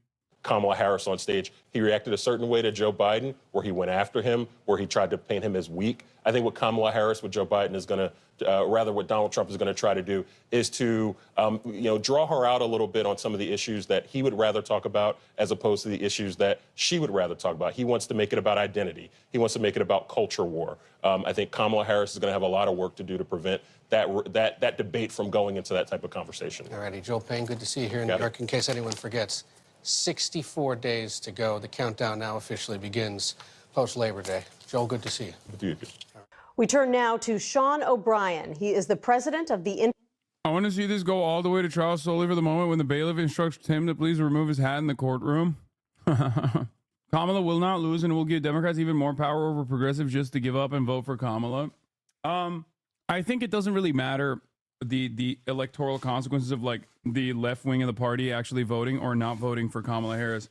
We don't really have a democratic process. Like I'll be very real with you.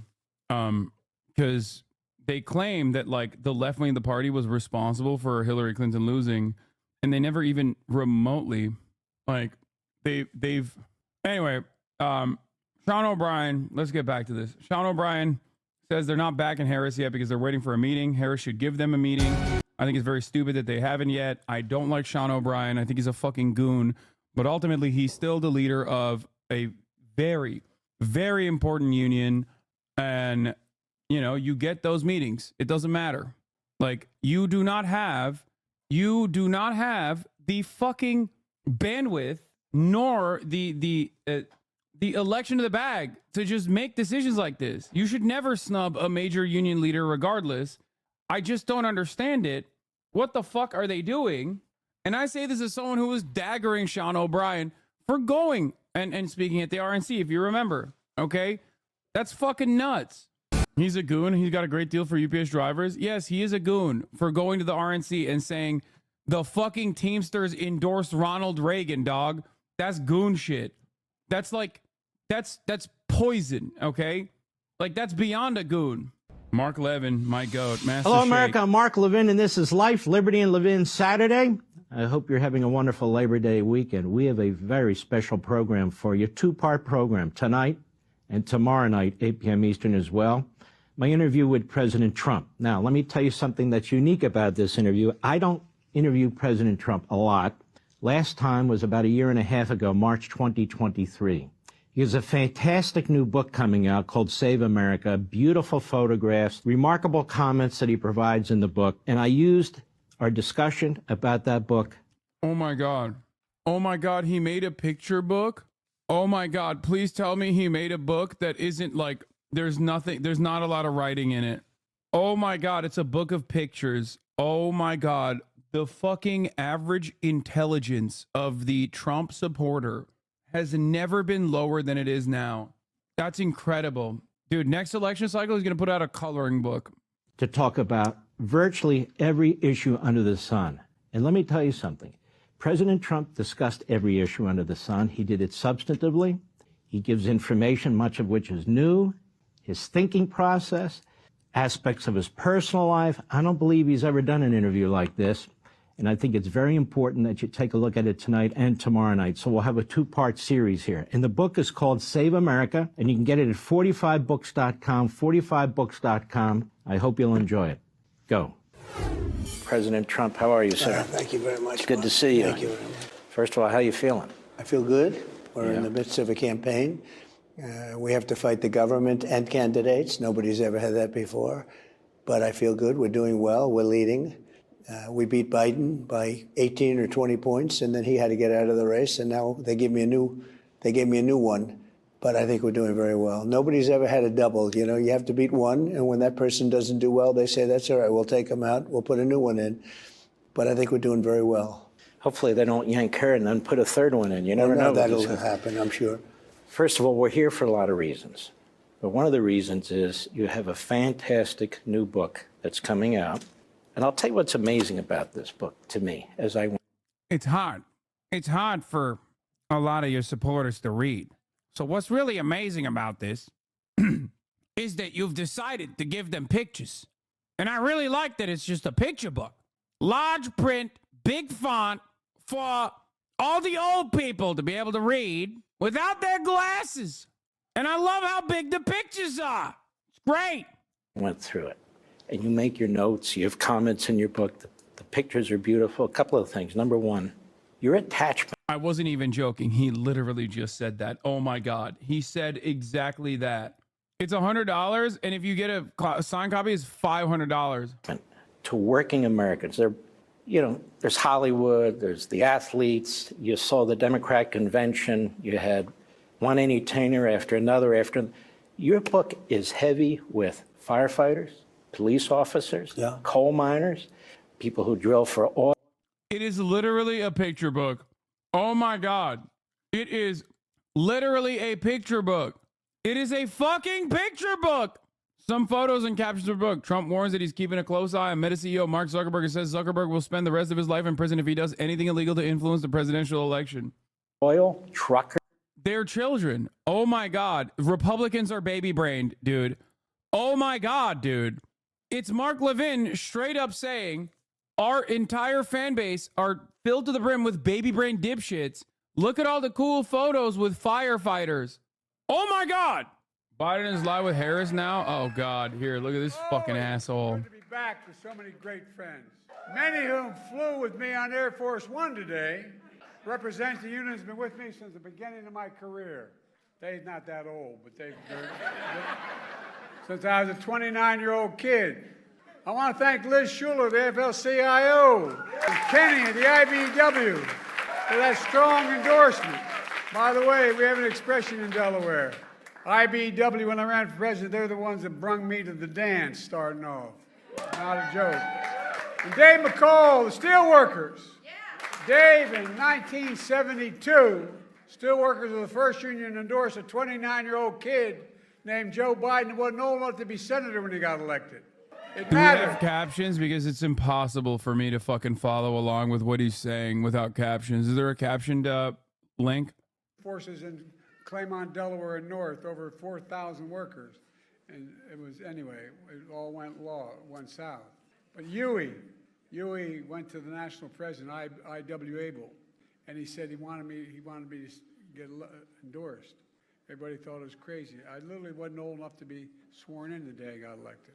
But guess what? President Abel stuck with me. And they got stuck with me for the rest of my career. Eric Dean of the Workers, Tim Driscoll of Bricklayers, April Bell of the SEIU, Lee Saunders of AFSCME, and a great friend, where are you, Lee? And Jimmy Williams and Jimmy Williams, and his dad. His dad is a really good man. Mike Coleman, a sheet metal worker.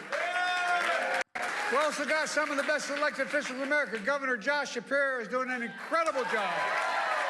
The great Lieutenant Governor Austin Davis. He's so old, bro. And one of America's best workers, Ed Gainey. Ed, you're doing a hell of a job. And Sir Namato, county executive, I think is the hardest job in American politics. Everybody knows where you live and they think you can solve all the problems. You don't have enough money. But I tell you one thing, I'm the first president ever. I used to be a county official when I was 26 years old. And it always bothered me that the federal government would send money to the state to be distributed to the county. What the hell is the state going to send it to the county for? All the state reps need the money. But guess what? Under my administration, it goes straight to the county. One of my best friends, my name's Joe Biden. I'm from Scranton, Pennsylvania. Bobby Casey's been a great friend. His dad was a great friend as well. And by the way, we grew up 3 blocks from one another. 3 blocks. And they still worry about us by showing up. And guess what? I was on North Washington Avenue. He was in Adams. Dude, he's so fucking old. One of these days, he's just gonna perish on stage when he's delivering one of these speeches. Like, that's part of the reason why I watch this shit. For those of you who are like, oh, why do we care about this old fuck? Like, who cares? But like, 1, I want to see how they message around Biden. And 2, it's like, he is so goddamn old, dude. He might literally fucking fall off the stage. If you're in a foxhole, you want Fetterman in there with you. Boom. He couldn't be here today, but guess what? He sent the best part of the family, Giselle. She's here. Let me just say, it means so much to be with a true friend, the vice president and the next great president of the United States of America. Kamala Harris. I'm not kidding when I say, look at the way look at the way Kamala Harris looks at Biden versus how she looks at Tim Walz. Look, folks, I come from 2 neighborhoods where it's not hard to say the word union. But you know what? The fact of the matter is, an awful lot of politicians have a trouble saying union, like working people. That's right. Guess what? I'm not one of them, neither is Kamala. We know the simple truth. Wall Street did not build America. The middle class built America, and unions built the middle class. I've heard it so many times. Wall Street did not build America. The middle class built America, and the unions built the middle class. I asked the Treasury Department to do a study, and it shows that when unions do well, all workers in America do better. That's a fact. That's a fact. It's the biggest reason why our economy is the strongest economy in the world today, without question, because of unions. You know, my dad, like many of his generation, going into World War II, wasn't able to go to college. My dad was a really well-read guy, and he was always engaged. And he'd come home from work before he'd go back and close up the shop and for dinner. And the dinner was a place where we had discussions and incidentally ate. You know, my dad taught me. My dad would say this all the time. Remember, Joey, a job, and I give you my word to this, a job is about a lot more than a paycheck. It's about your dignity. It's about the community. It's about your place in the community. And it's about being able to look your kid in the eye and say, honey, it's going to be okay, and mean it. Well, that's why. That's a ridiculous conversation to have with your dad over dinner, bro. Get the fuck out of here. I don't believe that at all, okay? His dad did not say that. His, like, my dad's stories are the reverse of, like, my dad's stories are the reverse of, like, when people say, like, when they get libbed up and they're like, oh, when Ruth Bader Ginsburg died, like, my 6-year-old said Ruth Conda forever. Like, it's literally that, but in the reverse side. Yeah, dude, no, your dad didn't fucking say that, okay? Just like your dad didn't invent, like, that's a Felix bit, but something Joe Biden regularly brings up is like, my dad told me, Joey, I saw gay people. Love is love, Joey. That's what my dad used to say, which is why in 2010 I was still barely an advocate for gay marriage. Now, I'll tell you something. Kamala and I are damn proud that we protected the pensions of over 1 million workers and retirees. You literally believe me when I said my dad was there when Wukong happened? Yeah, but that's because I assumed you're Chinese. And in my mind, I think you have lived for thousands of years at that point, you know? That's why when I serve the ad break, you don't even see it. 1, because you're subscribed, but 2, because you're Chinese. You know? So there's no ads in China. That's my point. Unless you are an American and you want to feel like you are Chinese, then all you need to do is subscribe for $6 or for free with Twitch Prime.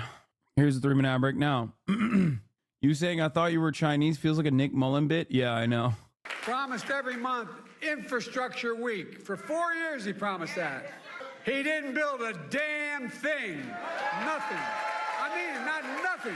Thanks to our infrastructure law, Pennsylvania so far has received $17 billion. $17 billion.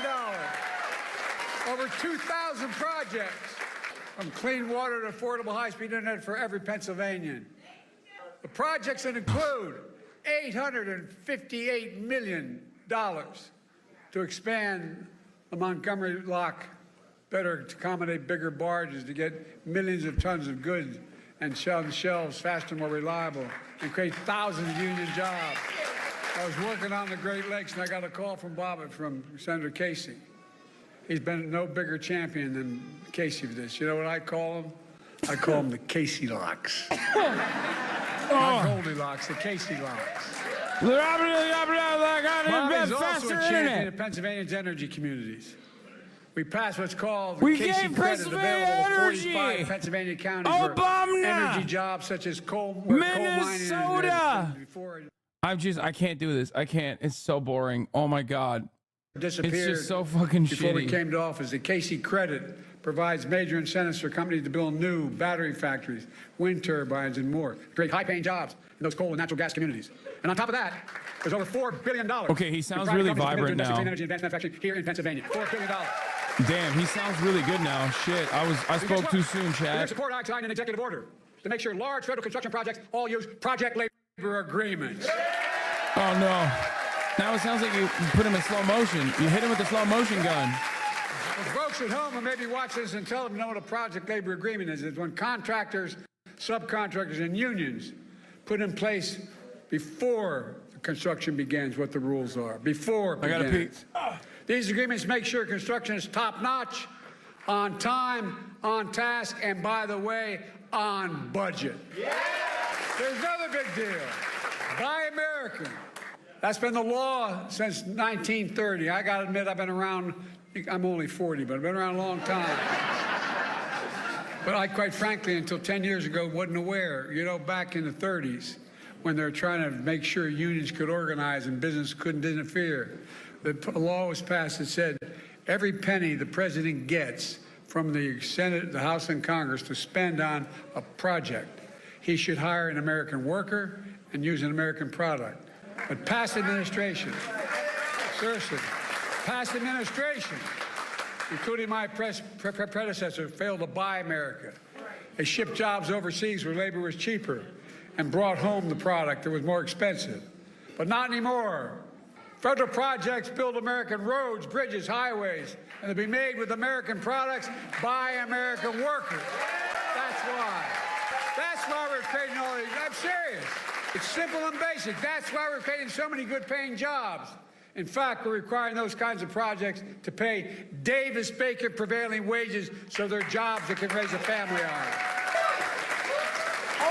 Jobs don't require a college degree. In fact, we expanded registered apprenticeships. Remember all the hell I got for doing that? We got for doing that?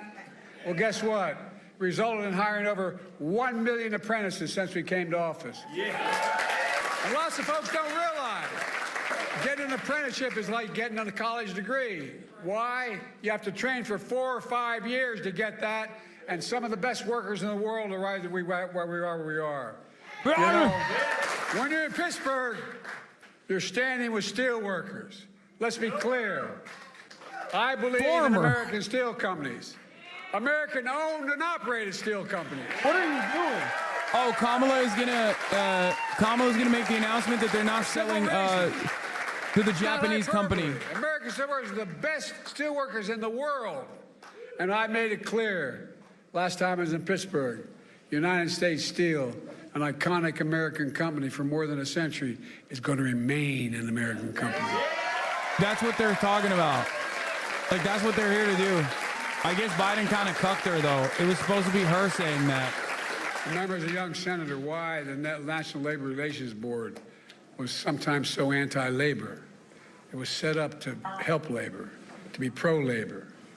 Well, guess what? That's why one of the most significant things we've done, Kamala and I, is appointing a National Labor Relations Board that actually believes in unions and believes in recognizing the right. It's a big deal. It's a big deal. Remember, we have short memories. I'm all for forgiveness. I'm not for this. Trump appointed union busters on that board. No, that's a fact. But it's real. It affects people's lives. We're going to let that son of a gun do that again? Folks, we made a lot of progress, and Kamala and I are going to build on that progress, and she's going to build on it. I'll be on the sidelines, but I'll do everything I can to help. But look. All right, bro, enough yapping. Like, come on, get the fucking Kamala. Jesus Christ. I mean, she sucks too, but holy fuck, dude, I'd be pissed. He's just still yapping. Trump, literally. With a stroke of the pen, he can get rid of a lot of this. And do you think this guy gives a damn about your pensions? No, I'm serious. Do you think he loses even an instant of sleep over it? Do you think he... Gaza and Hobby, dude, you're so damn negative. Like, what the fuck? I wonder why I'm so damn negative about a fucking 800-year-old lizard person who had to fucking drop out of the race because he's so goddamn unpopular that it was impossible for him to win, being placed in the fucking forefront of the goddamn current political campaign for the Democratic Party. I wonder why. Like, it's so stupid that Biden is out here, like, talking about any of these fucking accomplishments when it shouldn't be. It should be, all the good stuff should be attributed to Kamala Harris, and all the bad stuff should be attributed to Joseph Robin and Brandon, and he should just be quiet on the fucking side. These are facts. These are not campaign slogans. Let me close with this. 5 years ago, I began my campaign for president right here in Pittsburgh. I said one of the reasons I was running was to rebuild the backbone and spine of America, the middle class and working class folks. Not a joke. Think about it. Think about it. Well, 5 years later, we've done just that. What? In Netanyahu's speech was suggested the partnership of Biden and Harris has come to an end? Yeah, no. I'm back in Pittsburgh on Labor Day again with a simple message. As we look at this election, I spent my whole career believing in unions. I'm not joking when I say that. I'm honored to be considered the most pro-union president ever. And by the way, remember all the talk, Biden got elected and he's going to do a planned economy. We're going to collapse and there's going to be all this caving in. Interest rates are going to go through the ceiling. Oh, Come God. on, man. I'm here to tell you if the Wait, what? Interest rates are going to go through the ceiling? hard-working people. Everyone in America deserves a fair shot. No. Why did you mention that part? I mean, if you care about the dignity of work, you care about the dignity of work, and I mean it matters. The dignity of work, the way you're treated, the decency. I remember when my great-grandfather was only the second Catholic elected statewide to the state Senate here in Pennsylvania. And I remember they talked about when they're running against him in 1906, they said, guess what? They said, he's a Molly Maguire. You know what a Molly Maguire was? Well, those of you who don't, a Molly Maguire, back in the old days, when we Irish and the Catholics came, and then the Poles and others that were Catholic, when they came to the United States of America in the beginning of the 1840s, in late 1840s, they made their way down into Pennsylvania. A lot of them, and there's a tier in the coal mines. Those guys who got there last ended up being the last people in the coal mines. But a lot of the English owned the coal mines, and what they did was they'd really beat the hell out of the mostly Catholic population that was in the mines. Not a joke, not a joke. But there was a group that called the Molly Maguires. And the Molly Maguires, if they find out the foreman who was taking advantage of an individual, and they'd literally kill him. Not a joke. And they'd bring his body up and put him on the doorstep of his family. Kind of crude. But I got to admit, they accused my great-grandfather of being a Molly. He wasn't. But we were so damn disappointed. You know, that's a joke. okay, That's a joke. his senility has caused him to say some unimaginably cool about how you're shit. treated.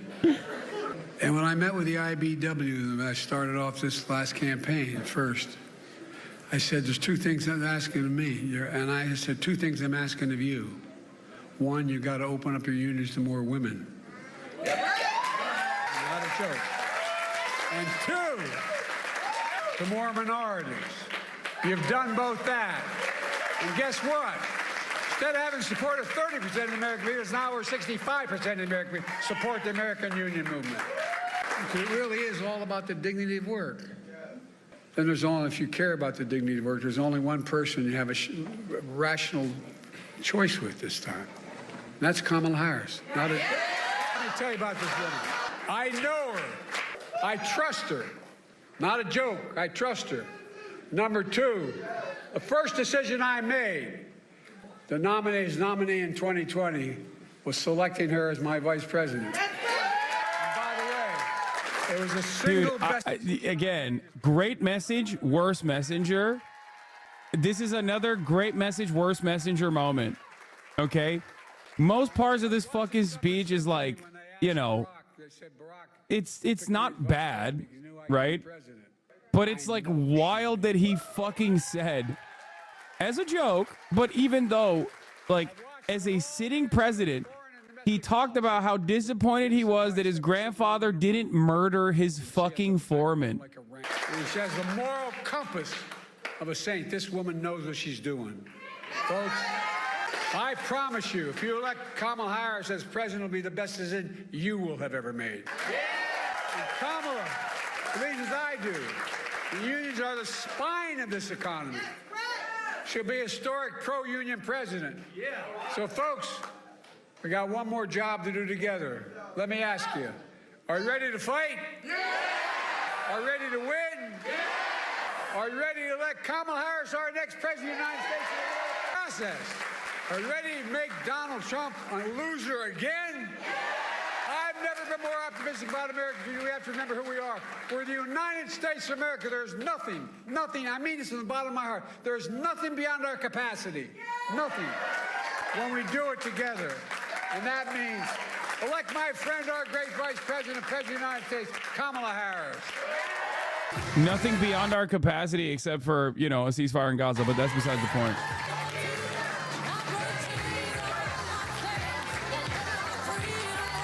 Yeah, no, he said elect her as the president of the United States.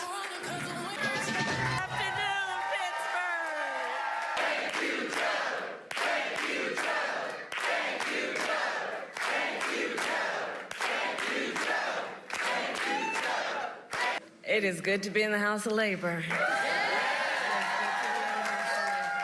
And it is good to be back at IBEW Local 5. And can we please give it up again for our president, Joe Biden? Now, I don't have to tell the brothers and sisters of labor that you really get to know somebody when you're in the middle of a fight.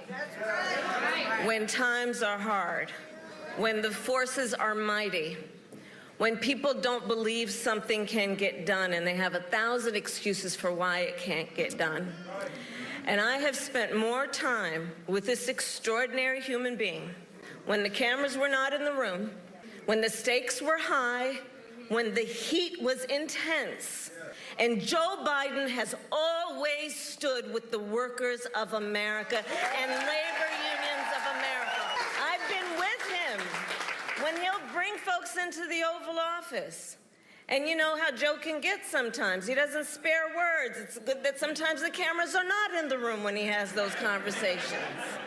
Because the thing about the Joe Biden I know, and I know you know, because he has been a friend of labor for so long, for his whole life. Joe Biden can be quite impatient. And that's a good thing for that kind of leader. Quite impatient. And I say to all of the friends here, the press that's in the room, history will show what we here know. Joe Biden. I'm voting for Biden, dude. She's right. Transformative presidents. I'm writing in Biden, dude. She's right. I'm writing in Biden. And it comes from heart. And you know, Joe and I talk a lot about the fact that we are so proud to be the most pro-union administration in America's history. And as we know, Joe's still got a lot of work to do, so let's also understand that. So I want to thank all the incredible leaders who are here today, including the Governor Shapiro, Lieutenant Governor Davis, Senator Casey, who we will re-elect this November, Mayor Gainey, President Schuller, President Cooper, all the leaders of labor who are here, all the union members. Bro, I can't get over the fact that Biden literally talked about how his grandparent, how disappointed he was that his grandfather didn't murder his foreman. Like, that just happened. It's sick.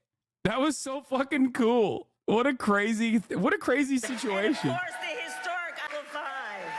For more than 150 years, the brothers and sisters of labor have helped lead the fight for fair pay, better benefits, and safe working conditions. And every person in our nation has benefited from that work. You know, everywhere I go, I tell people, you may not be a union member, but you better thank unions for that 5-day work week. Sick leave, unions for pay family leave. Thank unions for your vacation time. Because when union everybody's wages go up. When union workplaces are safer, all workplaces are safer. When unions are strong, America is strong. And we are clear. Not only has Pittsburgh shaped the history of America's labor movement, today you are also shaping its future. In 2021, with my dear friend, the Secretary Marty Walsh, who the President appointed to be Secretary of Labor, he and I hosted a meeting right here. Marty Walsh! And it was part of the White House Labor Task Force that I lead. That day we met with a group of computer programmers who were working to form a union. 1 month later, they signed their contract and became one of the first technology unions in our nation. Standing on the shoulder of all those who have been here and fought the good fight. So Pittsburgh, I remind us of that to say together, we are fighting to build an economy that works for all working people. And that has been the vision of the labor movement. And that is the vision of our campaign. You know, in this election, there are two very different visions for our nation. One, ours, focused on the future. The other, focused on the past. We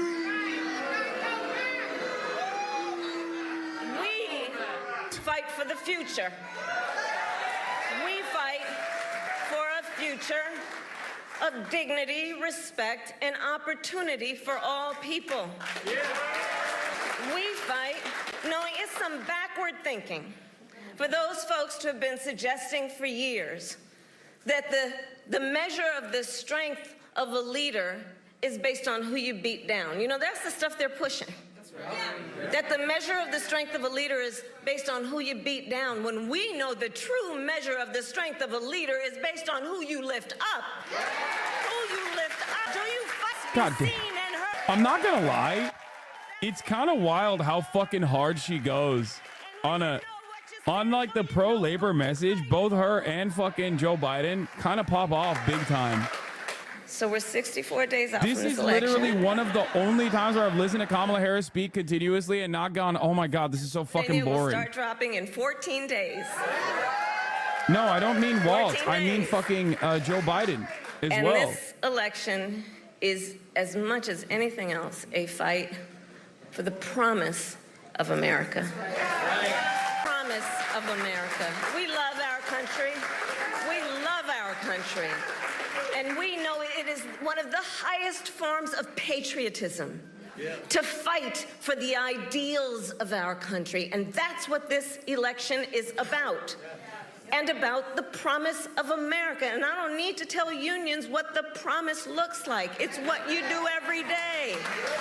Dude, this is like an unthinkable type of message from a Hillary campaign. I hope you guys understand that. Like, it's not that long ago where like this kind of like hugging and kissing of the unions was unimaginable. Like they just took the union vote for granted. That was it. They were like, shut the fuck up and literally just vote for the Democrats. Who else are you going to vote for?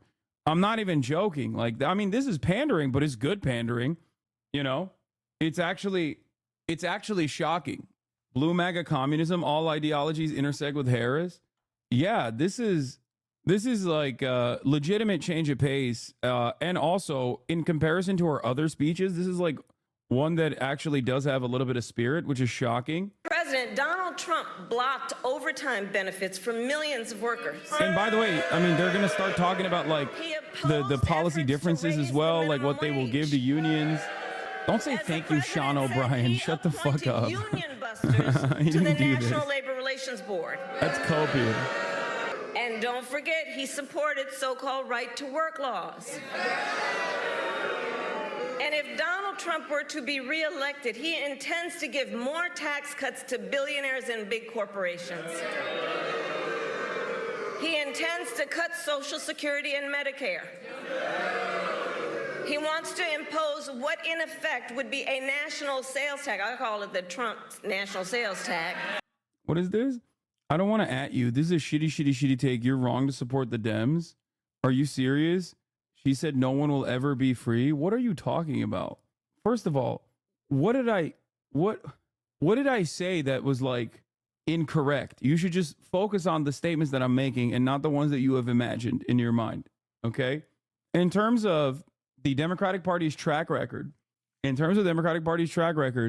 like this level of openly, outwardly pro-union support in an election cycle where they're trying to win an election, in comparison to previous administrations and previous runs, this is unheard of. Okay, that much is true. This doesn't mean I'm like, oh my God, I love Kamala Harris. Go out and vote for her, please. Like I never said that. You know, I literally said, yeah, this is the first time I'm not dying of boredom while listening to Kamala Harris, and Chatter called you a Dem lover. White House, we will continue to strengthen the Affordable Care Act and make prescription drugs affordable for all Americans. We fight for a future where every worker has the freedom to organize, and we will pass. Hillary Clinton rallies for union rights on Labor Day. Oh, great example here. Amongst you, on behalf of what really made this country great, working people, men and women, people who did their best, gave their best, served their country, helped to create the middle class, which is one of the best inventions that the United Thank you for showing this, because this is literally proving the point that I was making. States ever gave to ourselves or the world. And it would not have happened without the American labor movement. So I know, standing here before you, that one of my principal jobs as your president will be to defend the right to organize and bargain collectively on behalf of hard-working Americans. I was very proud that President Obama said today he is going to require federal contractors to provide 7 days of earned paid sick leave, and he's going to fight for paid family leave, something that I've been fighting for 30 years, and we're going to get it done. It's not right to treat working people as though they don't have other responsibilities. We're going to go back to enforcing labor laws. I'm going to make sure that some employers go to jail for wage theft and all the other abuses that they engage in. Dude, I'm still with her, baby. I'm riding with her. She's so good. And we're going to make it harder and harder to stop what should be the right of every American to join a union and bargain collectively through that union. But I'll tell you, we've got a fight on our hands, don't we? I didn't hear her say, I was disappointed in my grandpappy that he didn't murder his foreman. Okay? I didn't hear that at all. No, but it's good. It's good to see this. It's good to see this energy in comparison to like what Kamala Harris is saying. Also, Kamala Harris also like directly has things that they can point to that they've done, like genuine moments of most important, genuine moments of like significant accomplishments from the Biden administration. To the very end. They can point to that. It's going to be a tight race. Hillary Clinton could not. End. So let's not pay too much attention to those polls, because as unions and labor knows best, we know what it's like to be the underdog. My great-great-grandfather actually did kill his foreman. And we have some hard work then ahead of us. But here's the beauty of us in this room. We like hard work.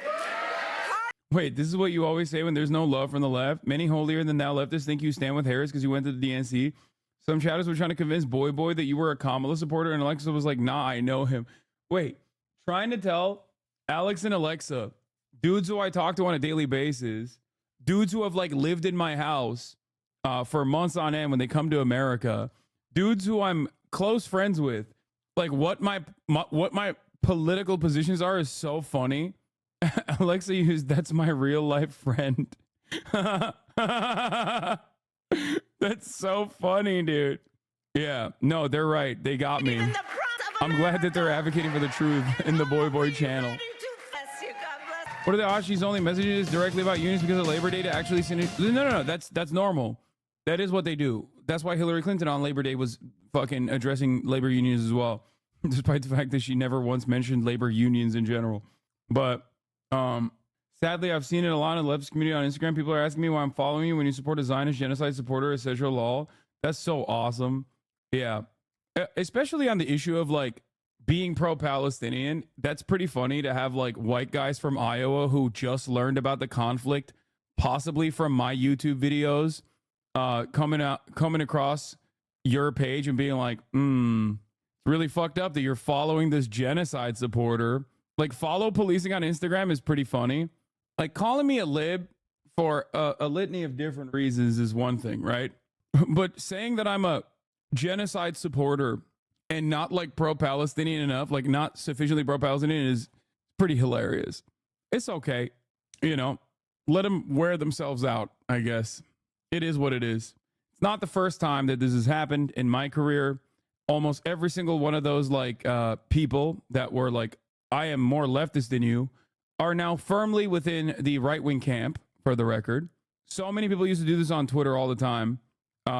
They used to do this on Twitter nonstop. They would be like, Hassan is not sufficiently leftist. He's not a real leftist. He's not a real leftist. Every single one of them are now like MAGA communists, just straight MAGA. You know what I mean? Every single one. Yep. Here's an example. Here is a prominent example of the followers of this Here guy. is historic. That is amazing. That is the complete flip-flop of the parties. There's Trump and Bobby Kennedy being populists, being anti-war, pro-free speech, anti-corruption in government. That's what's happening. He miles to the left of Kamala Harris. He means like physically. They're just like to the left of Kamala Harris, miles away. Like 100, 200 miles away. That's what he means. Kamala Harris going to combat this? She's not. She's not, because she's an idiot. The leftist revolution is happening within the Trump Republican Party. They either send DMs before they do a call out on you or while you're following someone, or they'll harass you on other people's posts by tagging you and calling you out as pathetic. I like it. As long as they are staying true to the cause overall of Palestinian emancipation, I don't give a fuck if they say I'm a lib or a Zionist or whatever. Who gives a fuck? Who gives a fuck, dude? And she's corrupt, 100%. What you're seeing is awesome. Under socialism, you're supposed to deport all the brown people and appoint corporate magnates to cabinet positions? Yes. I don't know how you keep your mental clear with all the daily harassment you must go through. I don't really give a shit, dude. Fuck it. Look, man, I have an amazing community of people in here that are community organizers, labor organizers, working to put their best foot forward for a better future that they might not even experience themselves. So, you know, having said all of that, having said all of that, you know, that is the reason why I don't give a shit. I think if you've been an online leftist or a leftist at all for the past 10 years or even longer, you know how fucking lonely that shit is. You know, it's nowhere near as lonely now. So people like to say you manufacture consent because you aren't actively arming the MPA or whatever. I don't really care about these people. These people are like 8 people. Okay. And you shouldn't either. These are like insincere remarks from passionate people, oftentimes very young, who are warped. And it's okay. You know, it is what it is. Who gives a fuck? Donald Trump warns Israel's gone if Iran gets a nuclear weapon. Donald Trump pledges to expose Kamala Harris at the first debate. Far-right party and AFD. Why is everybody leaving YouTube? Have you been noticing this trend where people who are signed to YouTube live streaming contracts, the day their contract ends, switch right back to Twitch or start multi-streaming? Yeah, we have noticed it. That's because we know what's going on. It's just like Unless you're getting the fucking bag, there is zero reason for you to stream on YouTube. And that is YouTube's fault. Because I have, and it's got me wondering, is YouTube live streaming a wash? Has it been a failure of an attempt by YouTube to compete against Twitch? And I'm not the only one thinking this. This is also a thought shared by Dan Clancy. The YouTube and YouTube Live not changing isn't because they move slow. It's because YouTube Live isn't a priority for YouTube. And that's certainly a fact, all right? YouTube live streaming can only grow as long as it doesn't impede on the already incredibly successful YouTube video service. If you grow YouTube live stream and that takes away some percentage of... Motherfucker's wearing a purple armband, bro.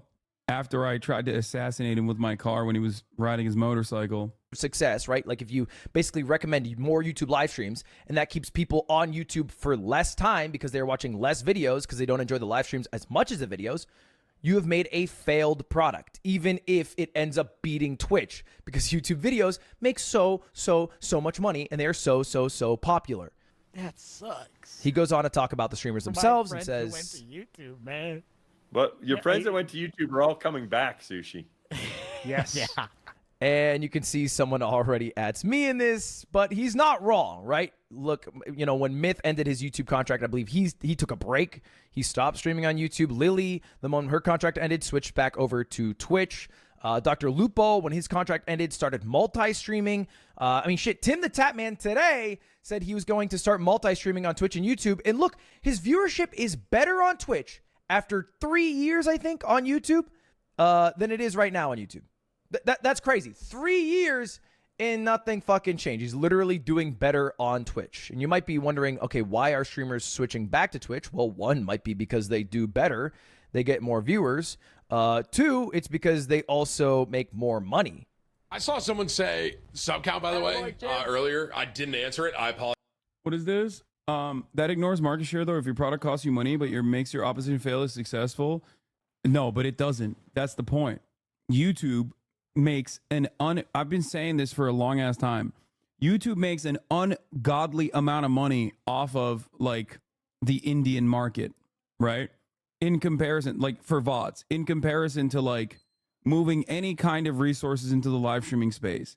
It's not even a question for them. It's such a tiny fucking part that they don't even care about like investing. They don't even care about investing into the live streaming aspect at all. Apologize. I'm not making up messages here. If he brings up the Indian market, by the way, that's a direct bar for me. I've said this to him before. We are at 6.3. Crowd, our game's over. If you have an official number, I'm joining up. We're probably closer to 6.5, if I had to guess. And Tim basically says he got 6,500 subs in one single stream on Twitch, and on YouTube he had 14,000 subs. So he basically got almost half his subscriber count in one day. So he's going to start making more money from Twitch subs than he ever did from YouTube members. And I basically tweeted out this exact point, that it feels like, you know, YouTube live streamers switch back to Twitch. And it got everyone asking, am I personally switching back to Twitch? Is that what this is? And the answer is no, not at all. That's not what my tweet was. I was actually just noticing a fact. I personally have a YouTube contract that is not over yet, and I'm happy streaming on YouTube. But I do have a contract that allows me to stream on Twitch. And I enjoy multi-streaming in the only circumstance where I find it good, which is for my events, aka like for Ludwig Streamer Games. If I just stream that on one platform, it would do a lot worse in terms of viewership than if I streamed it on multiple platforms and also let other people stream it. I mean, we peaked at 175K and averaged 134,000 viewers. That wouldn't happen if it only was on YouTube or only on Twitch. And for events, I want as many people to see the event as possible. That's all I care about. By the way, I'm a multi-streaming hater. I actually think it is a generally bad thing for creators. At least creators who are trying to be like, you know, the biggest creator in the world. I think it can be pretty good for creators who just want maybe as many eyeballs on them as possible if they're trying to spread a message or raise money for charity or doing events. I don't think it makes sense if you want to be the next Kai Cenat. You don't become the next Kai Cenat if you have 50,000 viewers on YouTube and 50,000 viewers on Twitch. You become the next Kai Cenat if you have like, you know, 90,000 on just one platform and you're the biggest person on that platform, because the rich get richer on that platform, right? You'll grow and grow and grow and grow, and your peak viewership will be insane. It'll be a moment a lot of people talk about. It'll all be drawn to you. I think when you fracture your audience, you also fracture your peak growth. which I think is. They should make a separate app for live streaming is a horrible take. The entire point is that YouTube has a pre-existing audience. If they wanted to, the easiest thing they could do is like open up the view count faucet and like put live streams on the fucking related tab. But obviously that's a calculation that they've made internally where they realize that like serving live streaming as an alternative when they're moving towards the short direction to compete with TikTok is demonstrably a failure for them if their ultimate goal is time spent on the platform. Is a bad thing. This is my take on it. This could be wrong. By the way, if you're new to streaming, I also don't think it's a bad thing. If you're new to streaming, you should try out both platforms. Don't marry yourself to a platform. You don't know where your audience is going to come from. But I find multi-streamers to also be bad at multi-streaming. They usually care about one chat more than the other. Anyway, I digress. Multi-streaming hater. I'm not going to start multi-streaming when my contract's done. I don't know what I'm going to do exactly yet. But this goes back. He's going to come back to Twitch, bro. Come on. To our initial question. And I'm not saying this because like, oh, I know something secret, but like, come on, dude. Does this mean YouTube live streaming has been a failure? Is it bad? Is it a flop? Should they quit? Did they fell off? The answer, no. No, vehemently no. If you look at the most watched major streaming platforms by hours watched of live broadcasts, Q2 of this year, YouTube gaps Twitch. It's not close. 3 times bigger, 15 billion hours watched on YouTube versus 5 billion hours watched on Twitch. However, that doesn't exactly tell the full story. Because if you look at this, you also have to include, some people like YouTube's biggest live streamer by hours watched, which is not iShowSpeed. It is Lo-Fi Girl. Lo-Fi Girl is like the biggest streamer in the world on YouTube Live because she streams every fucking day with 15 to 25,000 average viewers. I guess maybe technically she's a VTuber, but it's also weird if you are including, things like Lo-Fi Girl or videos playing on loop or what there's a bunch of on YouTube Live, bots, which is scams. In fact, one of the biggest live streams right now on YouTube is Tesla, except it's not Tesla. It is a scam account with 20,000 subscribers with 86,000 bots watching to give it some credibility. So people click on it who aren't part of the bot number, and then they scan this code, and then they lose all of their crypto. Do not scan this code. I'm showing this as an example of YouTube's corrupt too late, already scanned botting it. Problem. Too late, already scanned it. Now they fished all of my personal information. For you to get scammed. Okay. What if we just track actual YouTube gaming streamers, right? Like actual streamers, actual people who are streaming video games. Well, then the contest becomes a lot more fair. And there's still a lot of huge streamers. I mean, look, Steak right now is live with 41,000 viewers. That is massive. That is a huge stream. He's absolutely killing it, right? I don't have to tell you guys about iShowSpeed. Arguably one of the, if not the biggest streamer in the world, maybe second to Kai. I don't know. Top 2 for sure. And if you look at that, well, that's what Stream Hatchet does. It becomes a lot more fair. All right. You can see that Twitch is still the big dog with 5 billion hours watched. This is still Q2 of 2024. And YouTube is at 2 billion. However, that is still an increase for YouTube over Twitch. They're gaining market share over Twitch. And again, this is just YouTube gaming. This is not any of like the political stuff or the 24/7 channels or the videos that are playing on loop and acting as live streams. This is just gaming streamers, and it is growing fast. All right. This is a bit of trouble. Twitch is on the down in a year where live streaming is back, baby. It peaked in COVID. All right. We had 9.8 billion hours watched Q2 of COVID. This is 2021. It went down, and now we are coming back. In the next couple years, live streaming will likely be bigger than it was during COVID. And YouTube is part of the reason why it is growing, along a bunch of other sites. Not so much Twitch.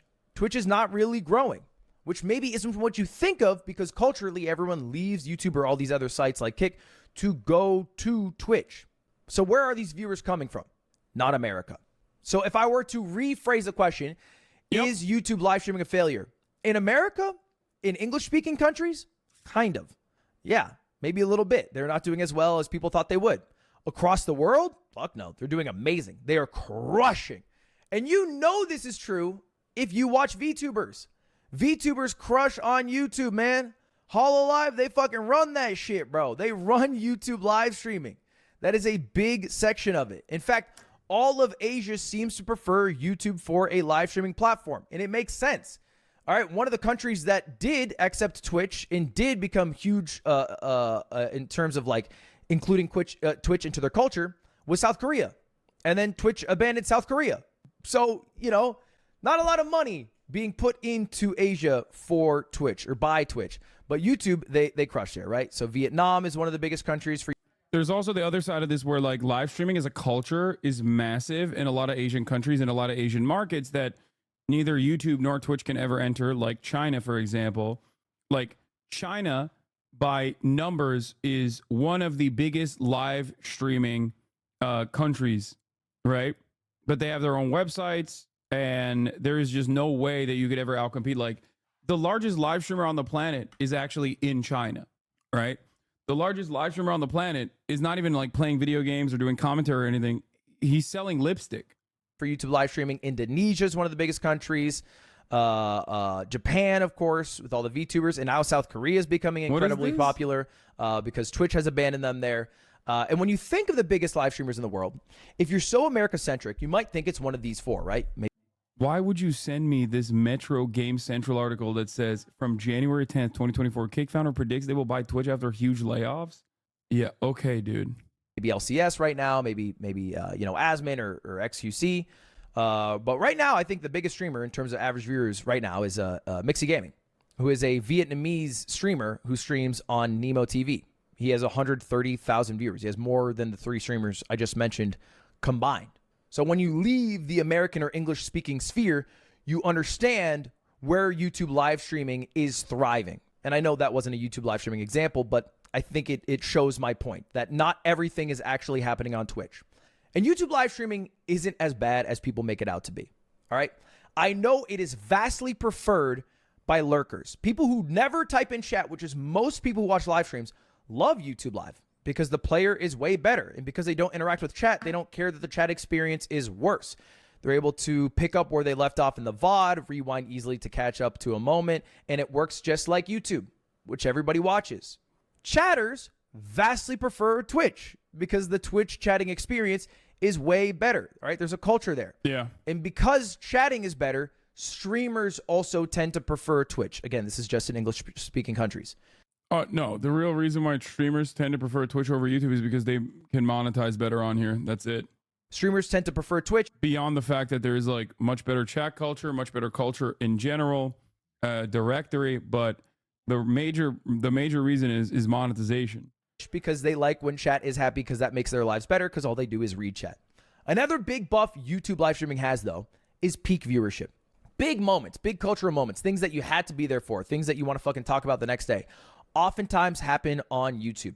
All right, because there's an algorithm there. Once you start to gain viewership, it gets recommended to a shit ton of people. And if you look at the channels with the highest peak viewers, it is not eBuy at number one. It is OnePlus India during the Indian elections last year, peaking at almost 10 million viewers.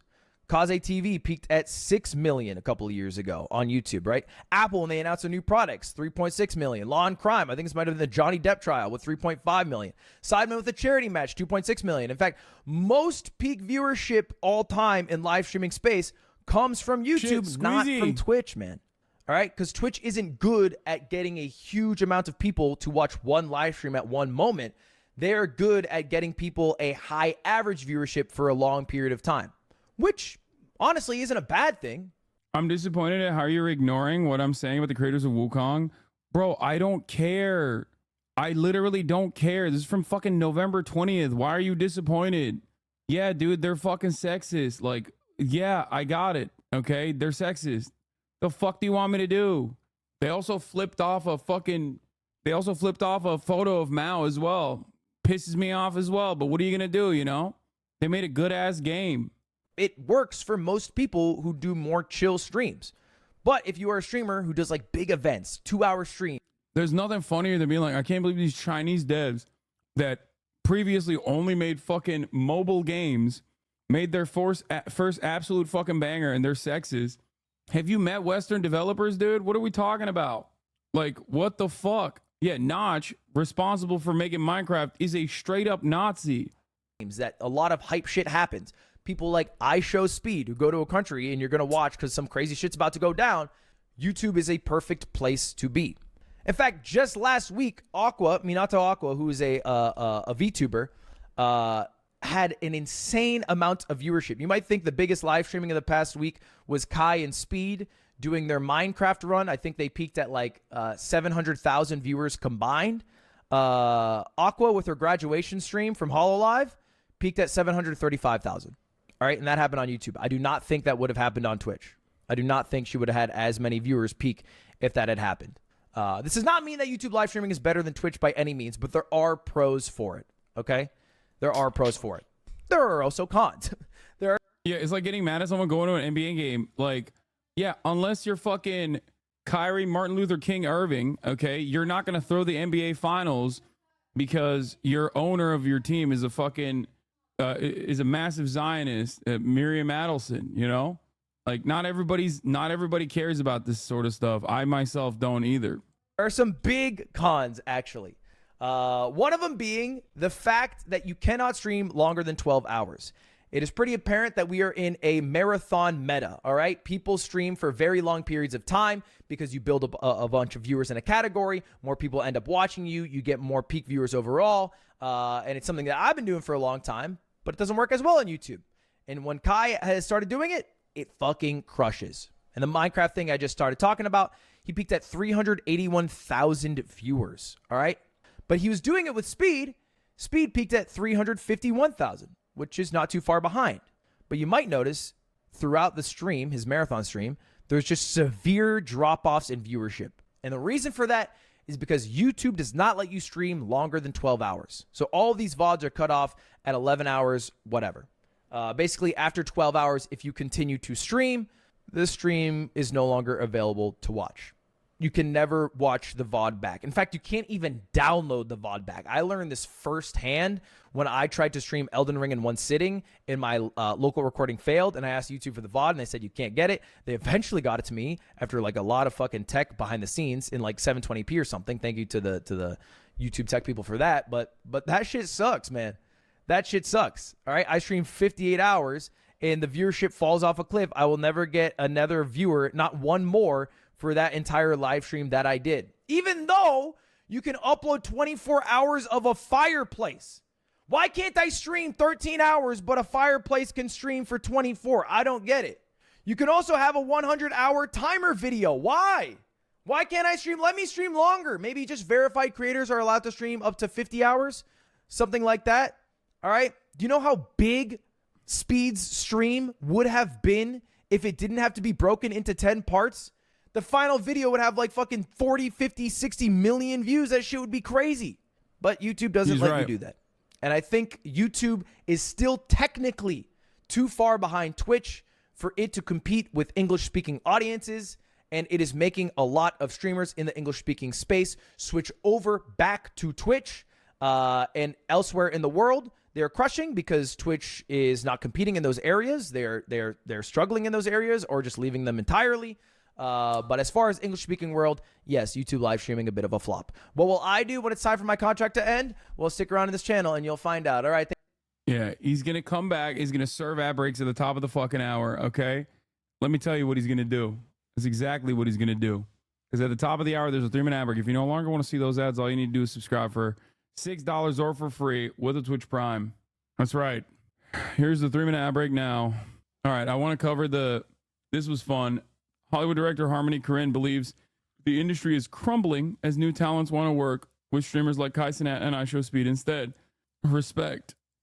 Here's the racist ass German video, or the Bavarian interior ministry video.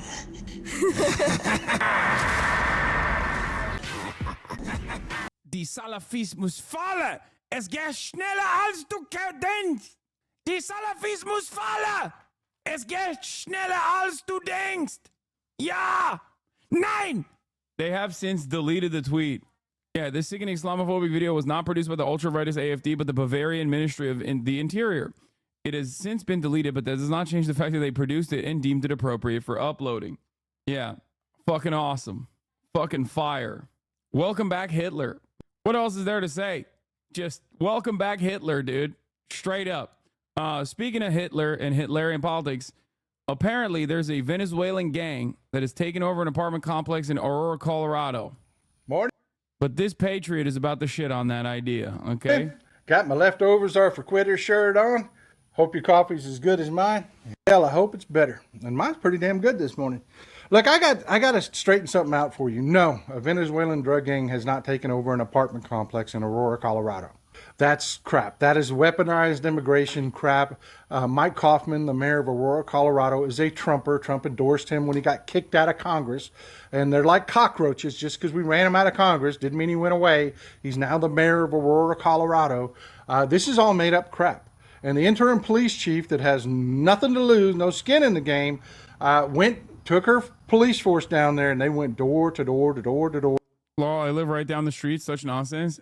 Thank God we have our operatives, our Aurora, Colorado operatives out there lying at the behest of the Venezuelan migrant gangs. Or talk to everybody that lives in that apartment complex, and no, the Venezuelans drug gang has not taken over. That's the plot of that 1991 B movie, New Jack City.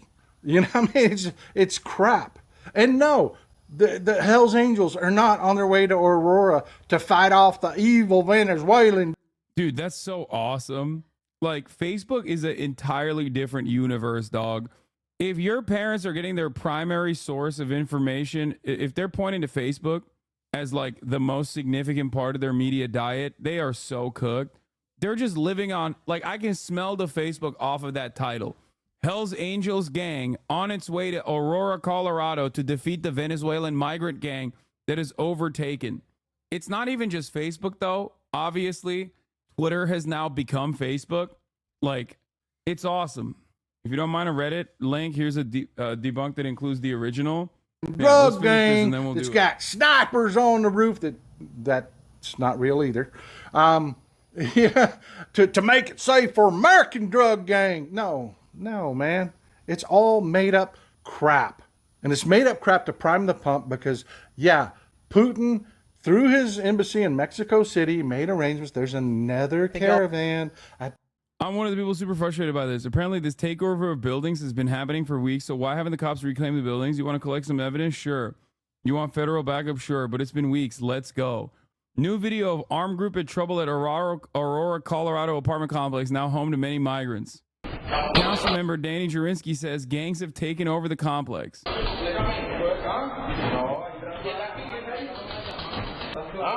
The governor is saying that this is not happening. The governor is claiming this isn't happening. He wants us to disbelieve our own eyes. Bro, this is awesome. Okay, here is racist news station that claimed Tenant Union is a Venezuelan gang. Story. Let's take a look at 1568 Nome Street to see what's really going on. Some of the 85 families living in that apartment building gathered today along with community advocates asking for more time. They've been ordered out in 6 days.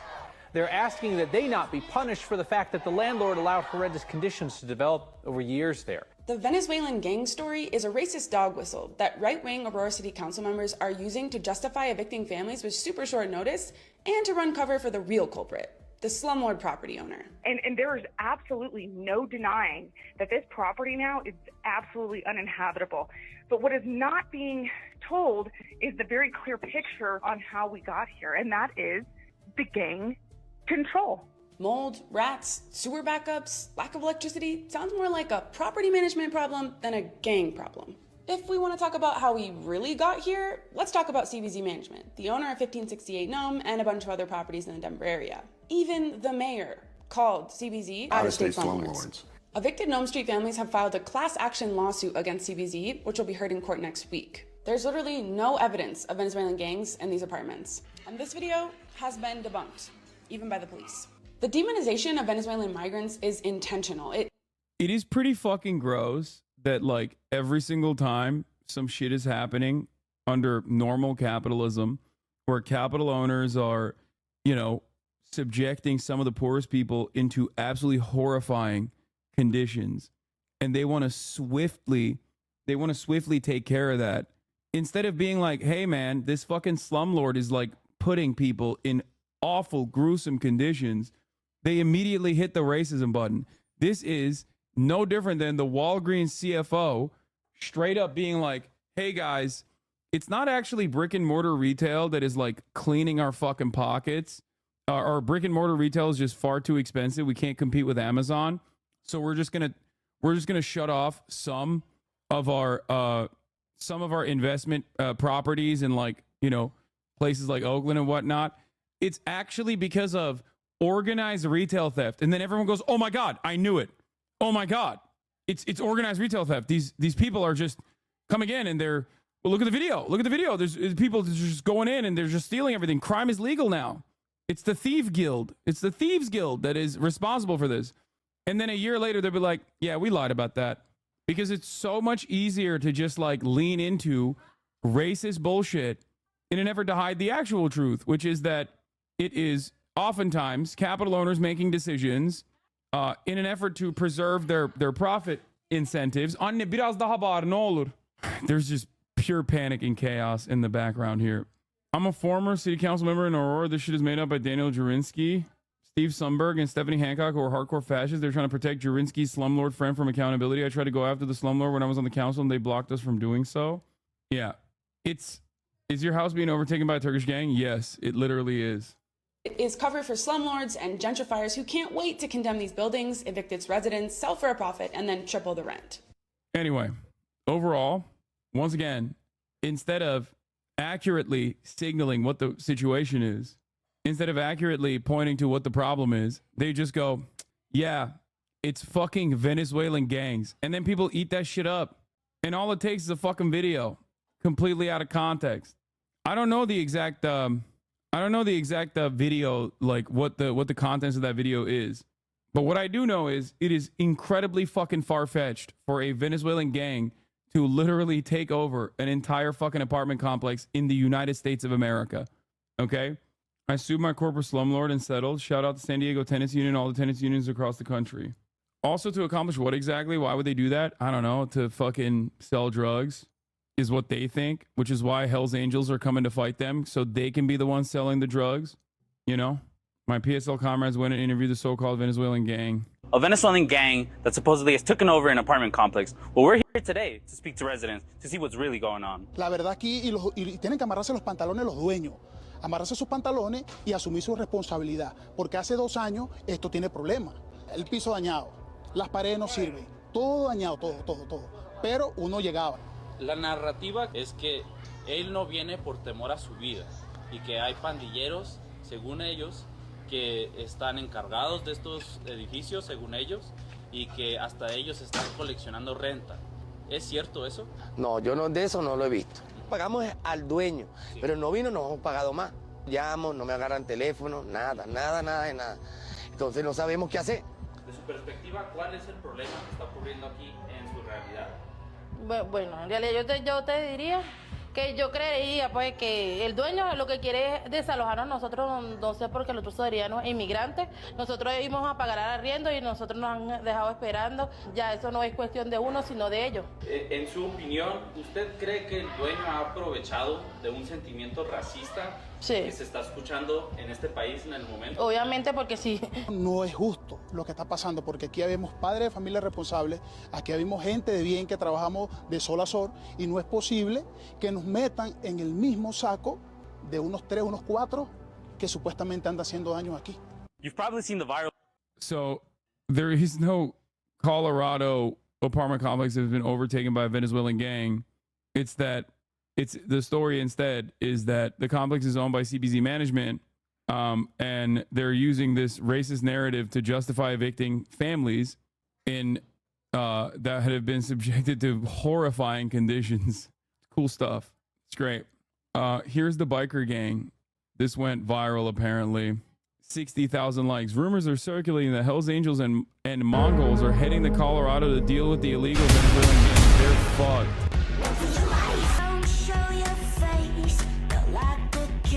Jank is about to retweet this and be like, "Thank God for American criminals to go and kill those Venezuelan criminals."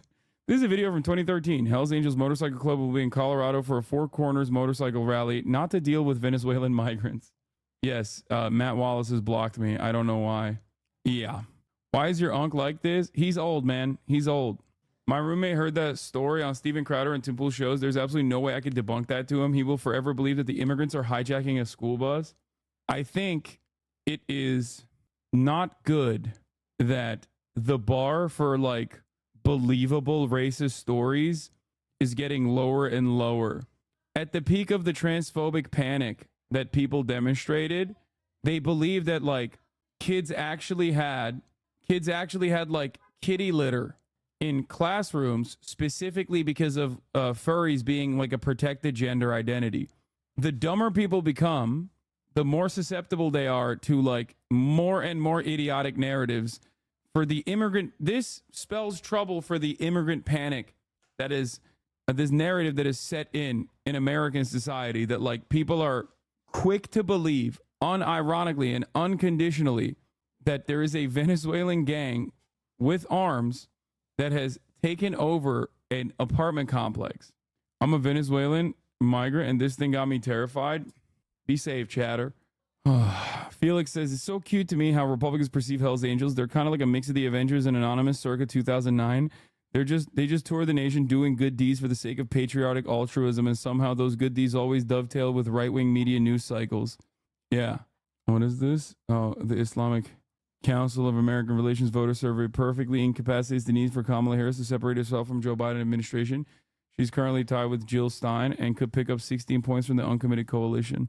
The more things get heated, the more people get invested in like insane right-wing conspiracies and narratives, the more susceptible they are to the dumbest shit that you look at. And if you were to think about like, I don't know, 5 years ago, you'd be like, what the fuck are you saying, brother? The Mexican southern border, then they said they're timing it to hit mid-October. It's just prime in the front, but for the bigots and the right-wing bigots love this. The same people that are anti-crime are now pro Hell's Angels. Yeah. You don't understand. They've always been that way though. Hell's Angels are good, you know, because they're American. They're white, sir. They're white gang members is different. They're not letting the Venezuelans steal the black jobs. Okay, which is crime. That's what we meant when we said black jobs. Anyway, we're moving away from all that nonsense to greener pastures. Motherfucking Black Myth Wukong. Here's a black job. Being the son of God. Being a killer of gods.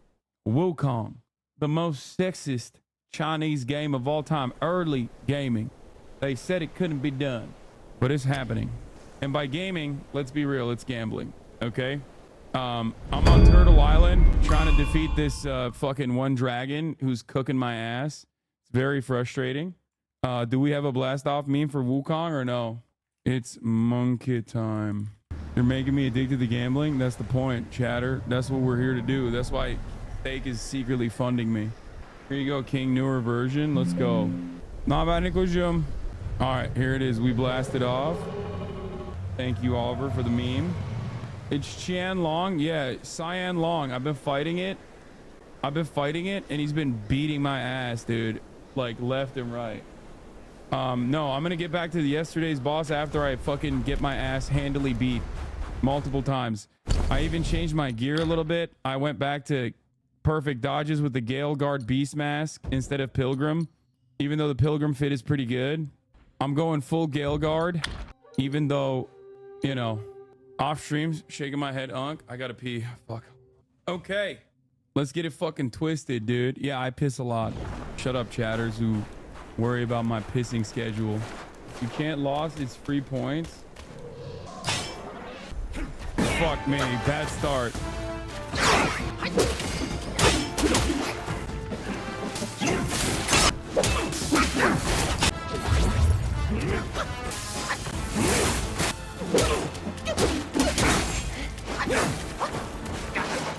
Oh shit, I thought I dodged that one, but I didn't. Oh, I hate this. Oh, I fucked it up. I used two. Come on, bitch. Come on, fly at me. Oh! Oh shit, I was wrong to do that.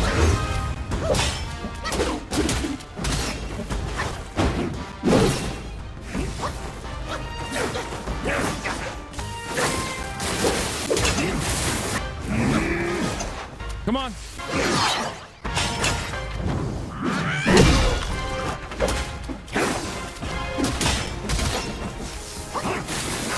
Come on.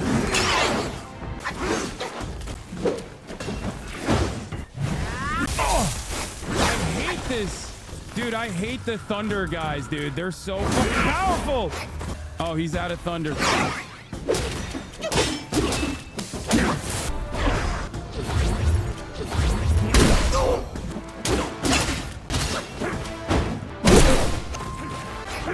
Bitch.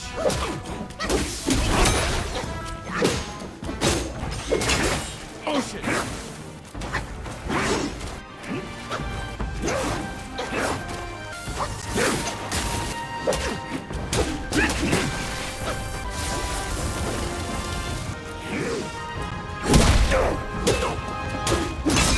Oh shit.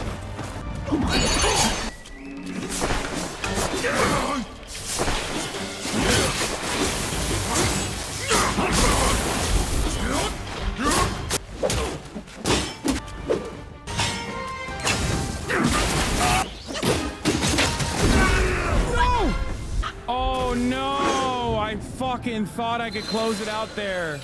God damn, that was close. That was close as hell. I almost first tried that shit. Yeah, so I'm beginning to recognize at this stage in the game that the enemies are much stronger. I have no decent alternative to the thunder. Like, lightning strikes are really powerful. I'm gonna have to use. Wait, you can use your clones when you cloud step? Really? Like, you mean use my hair plug? And no, the reality is you can do any action in cloud step and stay invisible with the exception of hitting, right? You aren't using your spirit ability or your bell thingy either. I know, because this I feel like is a much more straightforward fight, as you guys have noticed. Like, oh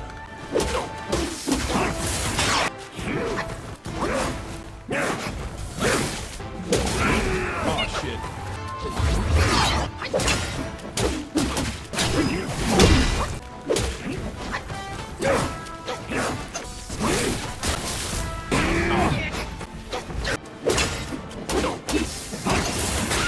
Oh, what the fuck? Ah, I fucked it up.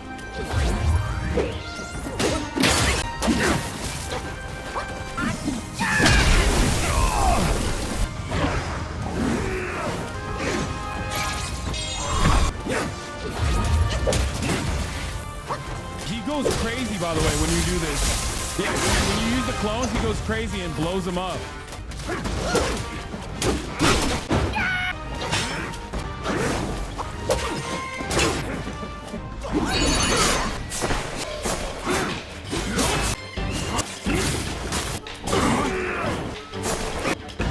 Okay, come on.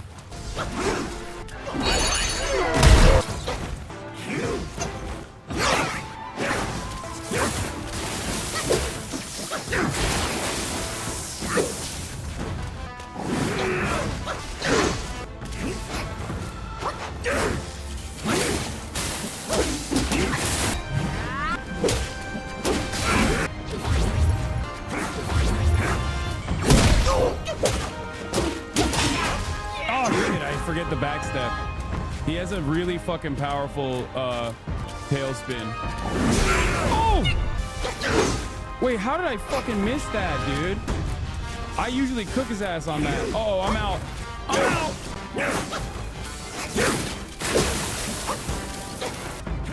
I'm done. I think I'm done. What?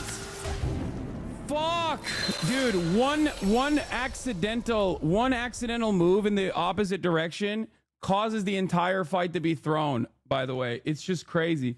Get this cloud step passive for easy stagger and crits. Thunder strike, when in cloud step, unveiling strike can be performed with a charged heavy attack. Ooh, that's a good one. I have the guy downloaded, but it doesn't matter. I think my health is too low at my level that I'm at. Like, actually. It feels as though my health is entirely too low overall for the level that I'm at, I feel like I went too much into mana and too much into like I did not listen to my own.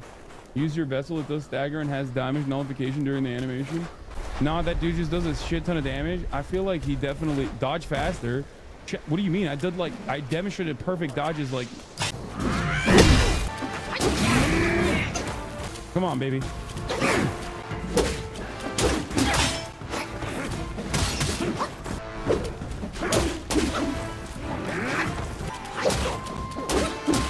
Oh shit. Come on. Yeah.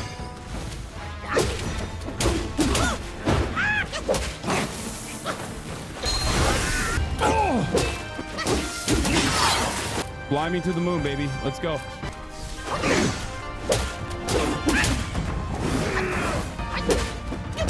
Oh, shit. Oh, shit.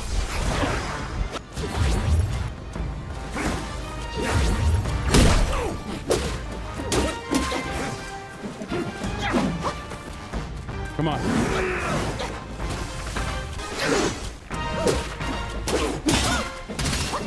Oh, wait, he still hit me.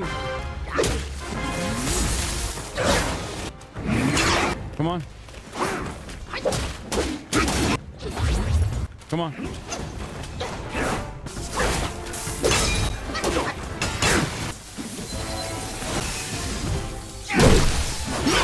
No. Oh, thank God. Thank God.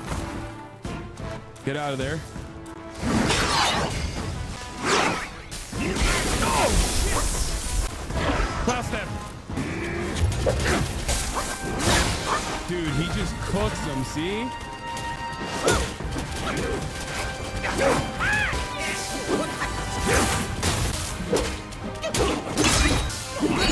Yes! That was tough. That was a tough battle. That's a tough battle, folks. Wait, what is the fucking distribution? Oh, it's still 5150. Okay. 21 million doubters. 20 million yeppers. The believers rise up. Good shit. We did it together.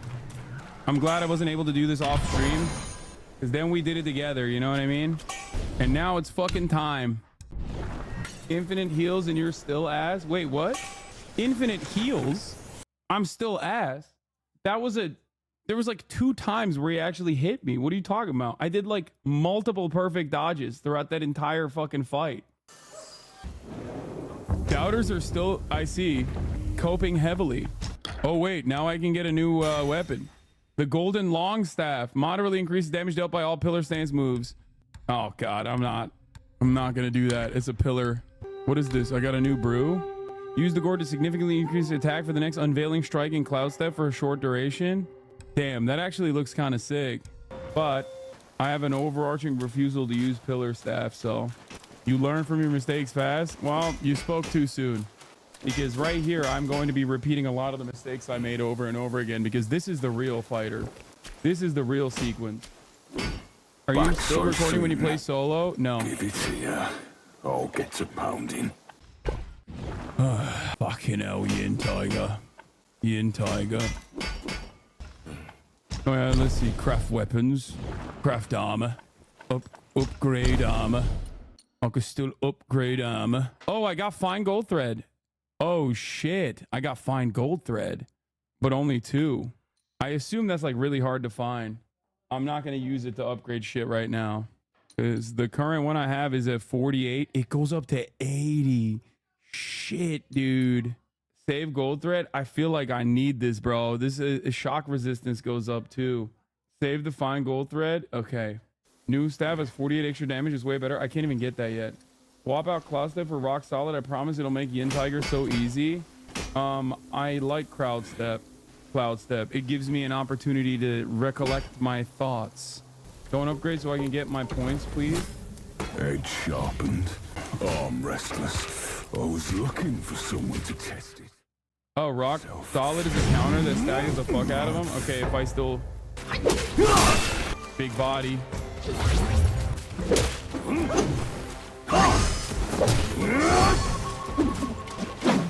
Oh shit. I'm not dodging shit. Oh my god, these combos never stop.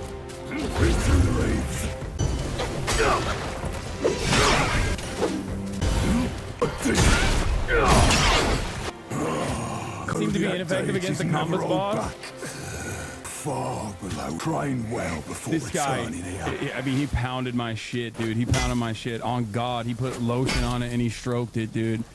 He put lotion on his shit and he jorked it. He jorked my shit so fucking hard. Left and right, dude. I'm sorry. Holy fuck. I can't even lie right now to you. Hey, yo, he fucking jorked my shit so good. I put in some into the thrust stance, by the way, just so I have some. Türkiye yenmesi kolay değildir Hasan. Eyvallah da götüme sikti yani. Türk mürk diye tanımıyor şu anda, öyle söyleyeyim. Make some medicine. I think your stats are pretty low for this fight. It'll make a big difference. Take out the immobilize. He insta breaks it. Yeah, everyone says like don't use. Ne oldu? Geri getiriyorsun öyle mi? Gezi dolaştı. Eyvallah peki. Wait, let me go back and reset my shit real quick. Fuck me up. You increase the health and survival. That might help, please. Why do you hate believers? I just do, man. I mean, I'm gonna defeat this guy. It's not the end of the fucking world, you know, but like it's gonna take me some time. And you said don't use Cloud Step, but use Rock Solid. I feel like there's also some more shit that I can do in terms of defense, maybe. Like take away from the fucking this and then put it into like Rock Solid is 2 times. Don't use it. I kind of believe you, chatter. But if it's like a perfect counter to his nonsense, like it might be. I actually don't know. Is it a good? Is Rock Solid actually a good counter? Like I don't know if I can parry it. I feel like Cloud Step gives me heal. It's too hard to find out. I don't want to find out in Gamba time and cook the fucking. You played Elden Ring before? Parries are for babies. By the way, this gear. No wonder you're at my door. This gear has not helped me. It's actually hurt me more. I was getting far closer to defeat, or far closer to victory with the pilgrim garb. Come on. Damn, he's not even waiting. What? Fuck me. Oh shit. His aura. Shit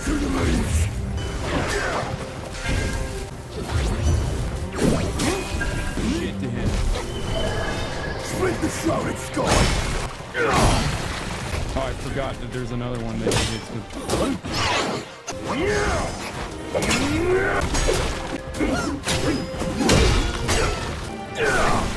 Oh my god!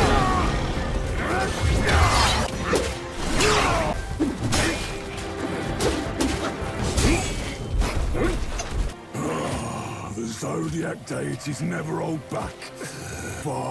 Why do you eat every attack? Well before returning Bro, here. this shit is hard as fuck. What do you mean? Did you not see me double fucking perfect dodge? I didn't do this boss till this morning after finding out from your last stream yesterday. I reached half of chapter 5 with only 2 curios. Just farm more and come back later if you want. I mean, this is like one of the hardest bosses in the fucking game. People are saying this is one of the... Dude, you weren't even trying.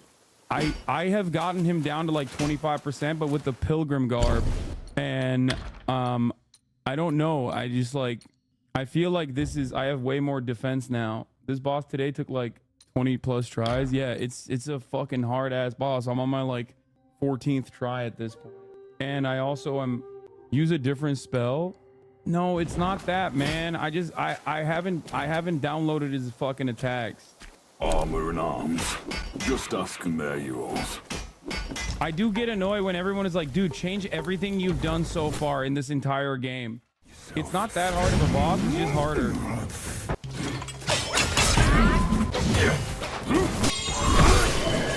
Fuck! Oh, I did it!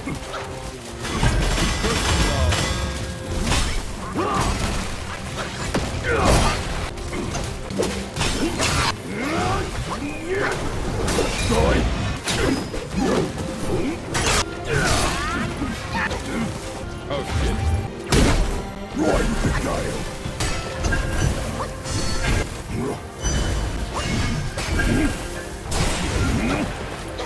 Oh fuck! Oh, so split. Oh, the Zodiac deities never hold back.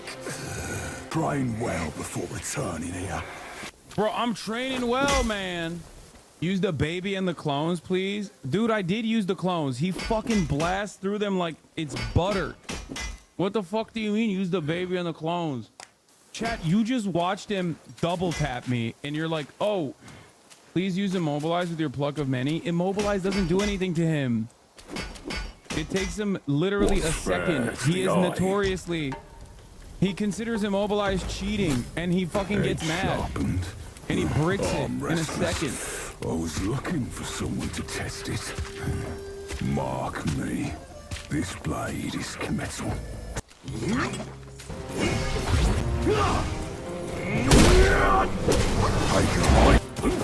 Oh shit. Oh shit. I fucking ate it. And it's so... Into the reach. Dude, what the fuck? Oh shit.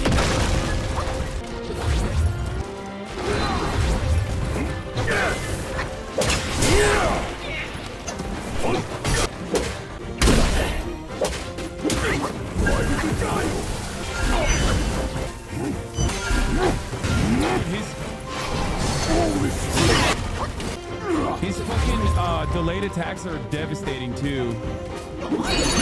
Let's try this.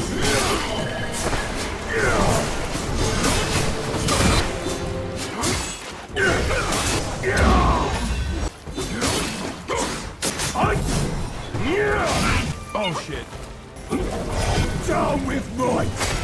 Oh fuck.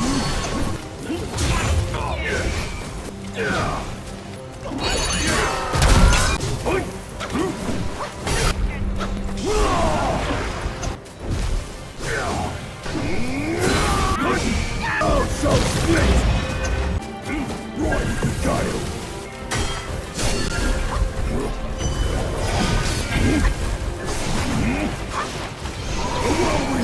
I'm trying to stay in the ring of fire, but I can't.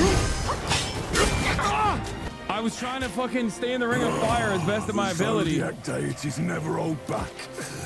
Far below him. Train well before returning here.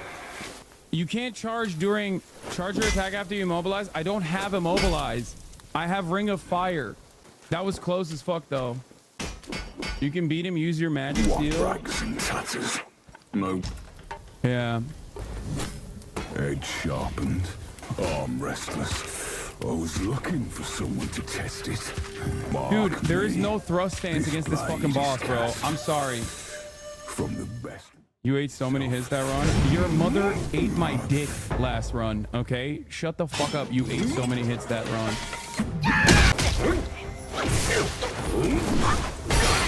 What? I hate the aura.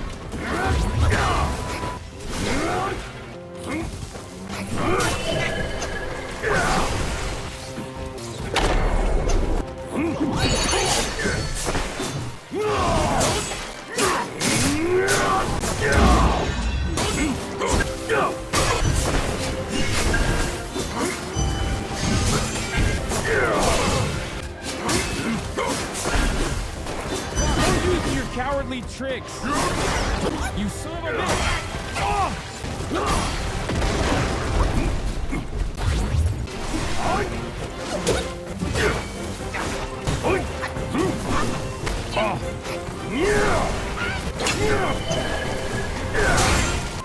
I'm gonna die again.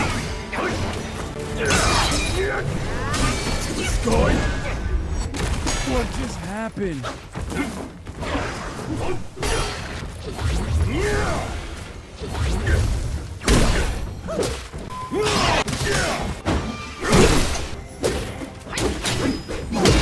Ride with the Gale.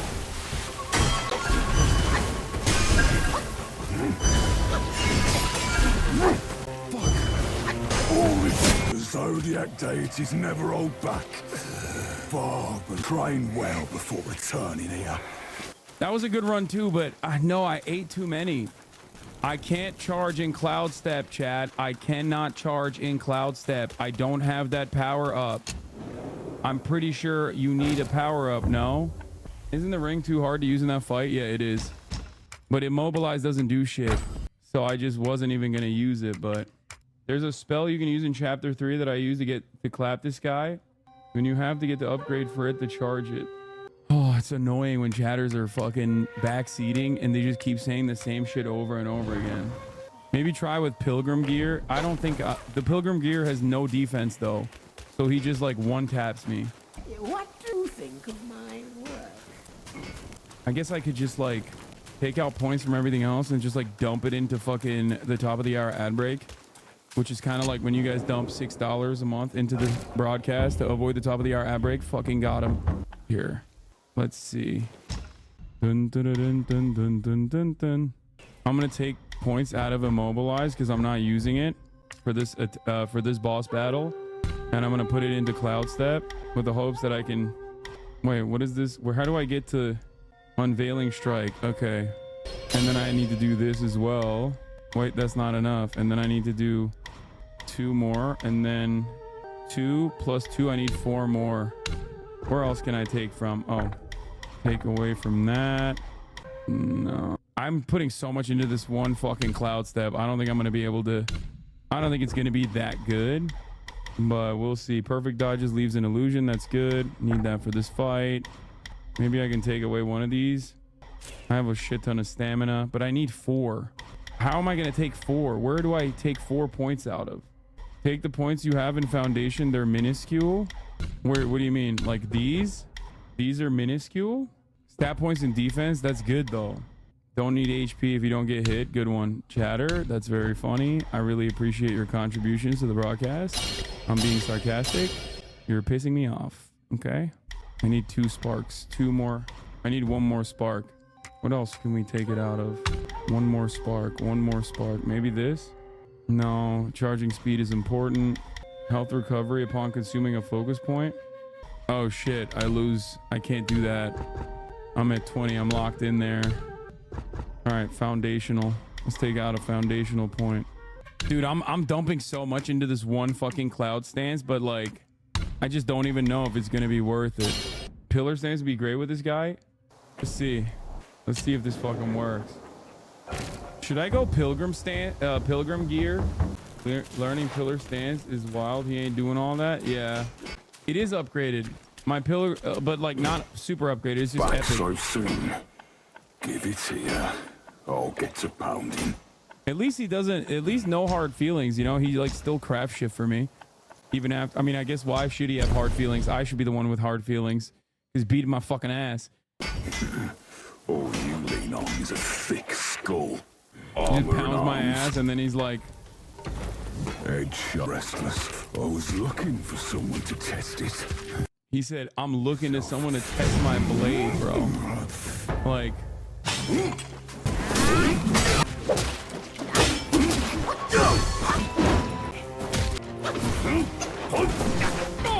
Fuck that. Doesn't even count.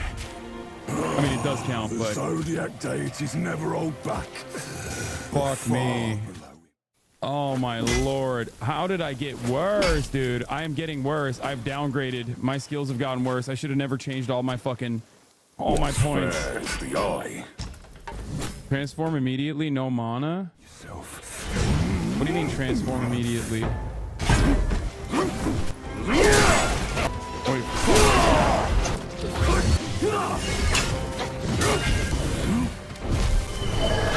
Split the shrouded sky. That's crazy what he did to me there. Fuck. Wait, what? Almost on the ground.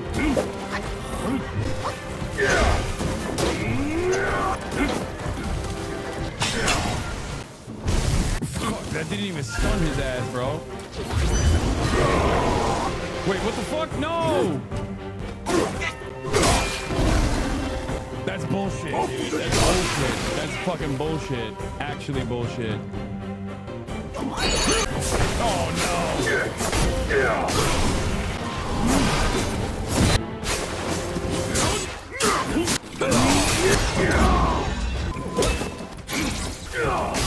Oh shit.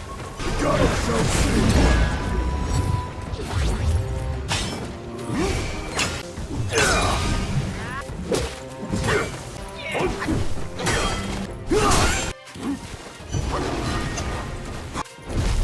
Oh shit.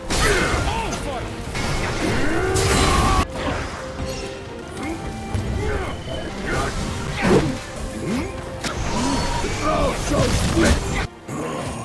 The Zodiac deities never hold back. You're far below him.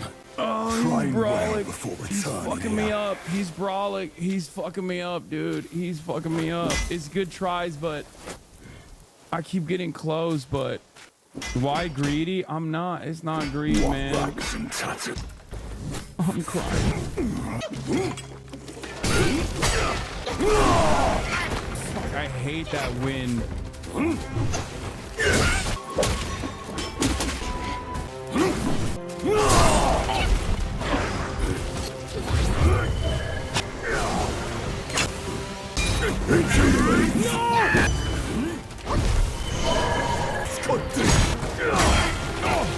Fucking bullshit, dude.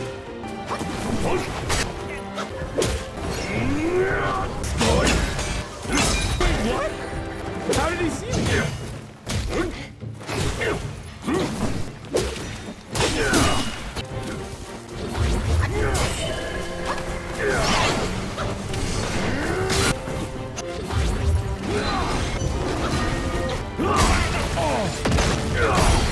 Dude, what the fuck?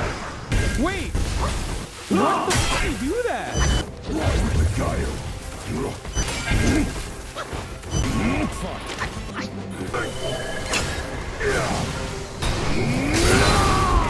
That was so dumb of me.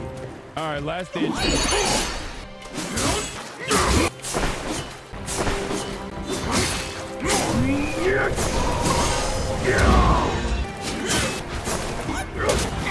My eyes are bleeding. I feel like my eyes are bleeding, dude. They're in pain from looking at this fucking screen. Train well before returning here. Oh, it's crazy. They say this is the toughest boss in this chapter. It's like the baby boss. I feel like there's every chapter there's like a side boss that's tougher than. Edge sharp and arm restless. Isn't this an endgame fight? It's not an endgame fight, but it's one of the toughest bosses in the entire game for sure. Dude,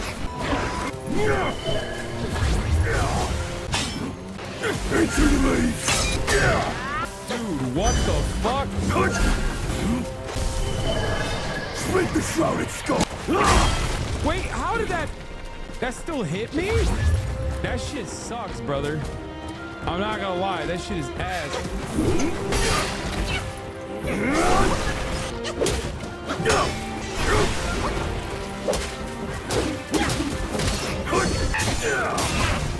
Dude, he blocks my...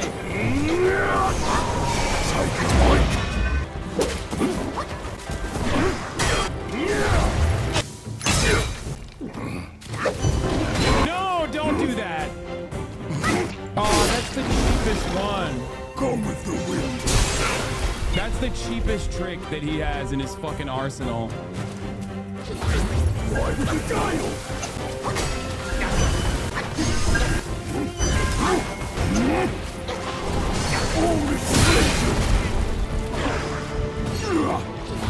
I guess I also have Cloud Step, but he just...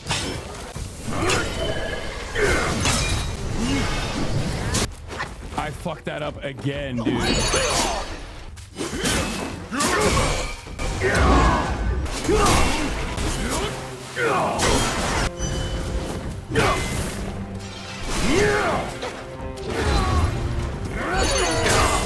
Wait, what? He cancels that too? What can't he cancel?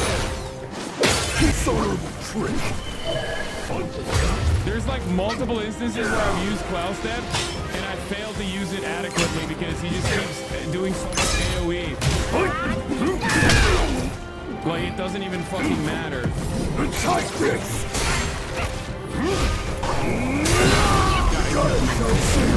Ride with the gale. Fuck, man. Heal? What heal? Are you fucking stupid? Do you have a mental block causing you to not see that my gourd is empty? The fuck do you mean heal, dude? Fuck. I'm crashing out. I am. I'm like getting annoyed. Use transformation early and use clones. I'm gonna do that, by the way. I'm gonna do that to show you how easily he destroys the transformations. Are you ready for this? Here, watch this shit, okay? Here, watch this. Here. Okay.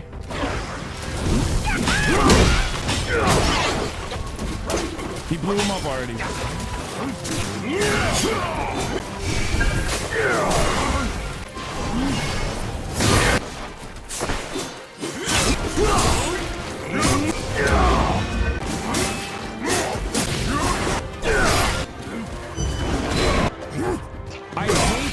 I hate that so much. I hate that so fucking much, bro. He's so fucking annoying with that shit. This is the one time I hit him without any consequence. Holy shit.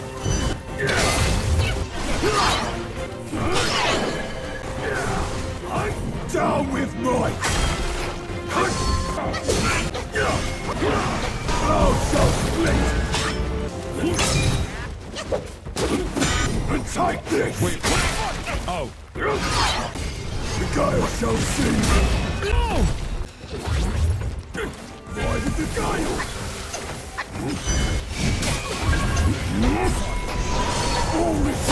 Oh, it's over. It still hit me through the fucking... It doesn't even do anything. No, I hate that! He hits me through the boss baby. I thought the boss baby is supposed to be like an immunity spot.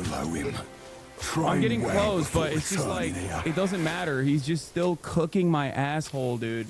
He does crazy damage. Switch to insta heal, it might be better. Back so soon.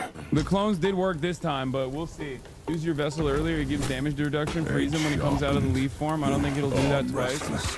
I was looking for someone to test it. Me. Yourself. To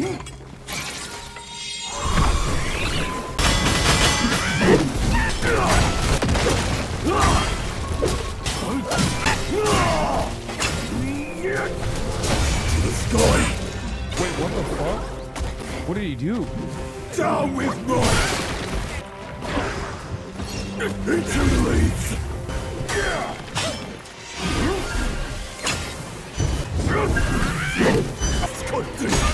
Oh, shit.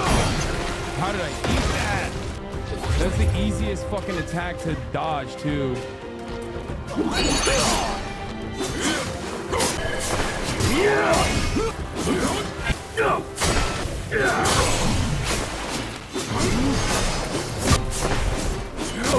Wait, what? Yes, I got lucky there. And take this. The Gale shall see. Wait, what is going on? Dude, he knocked me right out of the baby, dude. Take her. Down with Mike.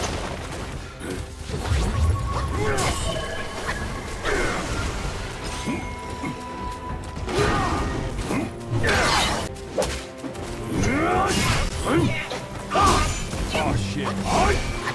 Oh, so split. The Zodiac deities never hold back. Far below. He's not Train one shot, well dude. before He has this returning much, here. but that still is like 10 shots to 20 shots. He's never one shot. He looks one shot, but he's not.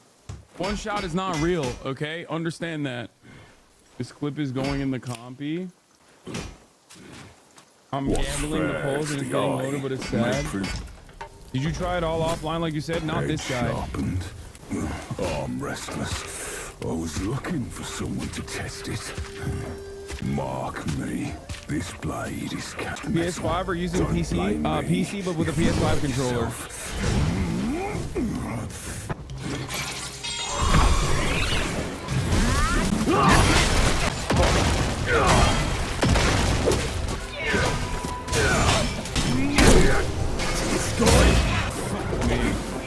And take this. Into the leaves.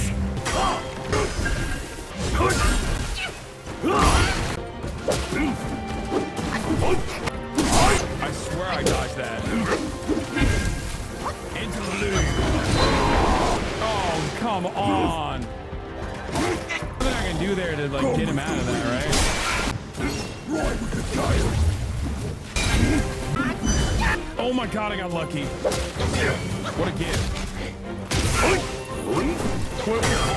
What the fuck is happening? Use the fucking transformation. There we go.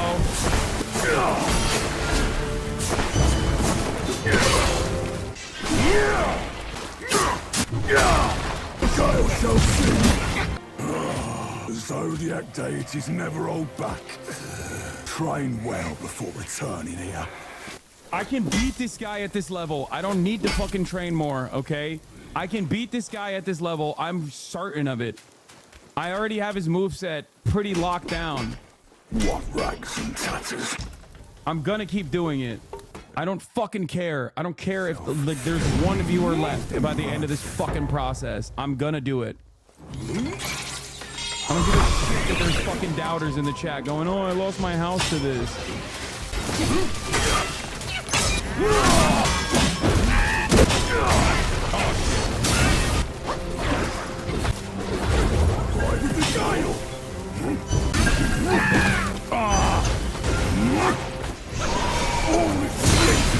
I don't know how to dodge that. Ever. I never know how to dodge that. At least he gives me a fucking extra room to... Oh, here we go. Fucking bitch.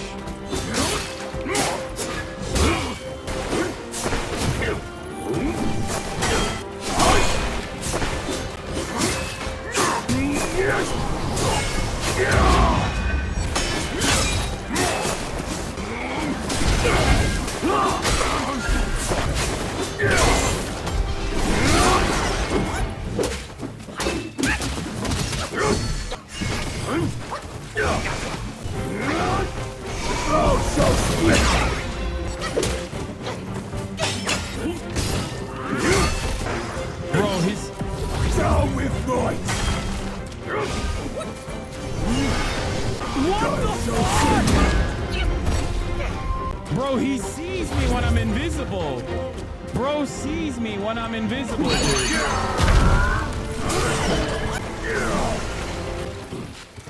Ride with the gale.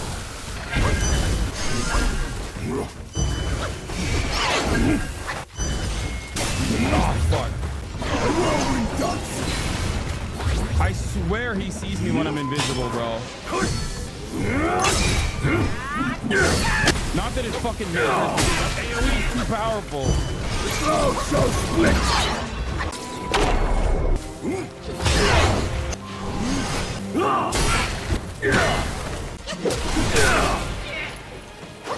I got nothing in the tank left.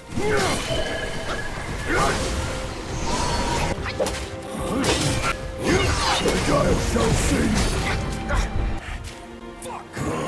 Zodiac deities never hold back. Far below him. Train well before returning here. Your best dodge is always a brief moment. Cooldown for transformation, wait for it. Your best dodges are always wait a brief moment because most of his attacks seem to take a small beat before hitting. I'm sure you recognize this, but hopefully this is helpful. Is this harder than a Dark Souls boss? No, this is like the most From Software boss that you can get, basically. Like, this is the closest to a From Software style boss. Especially at this point, like, where I am. I'm not gonna use medicine. I don't want to fucking do any of that shit, okay? This is like a Sekiro boss, basically.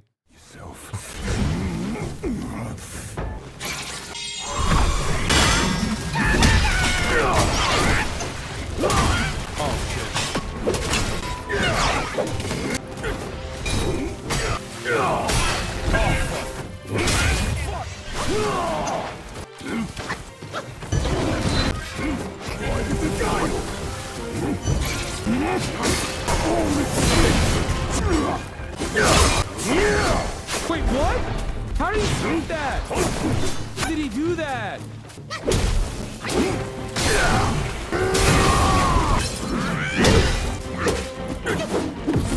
Take this! So split! Wait, I thought I dodged it. I guess I did not.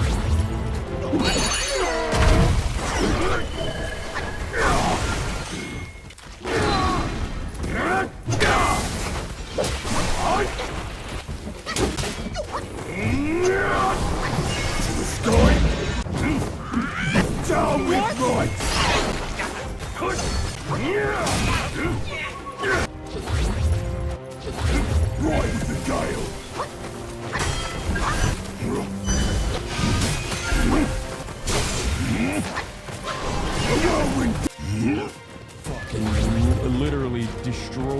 entire pot.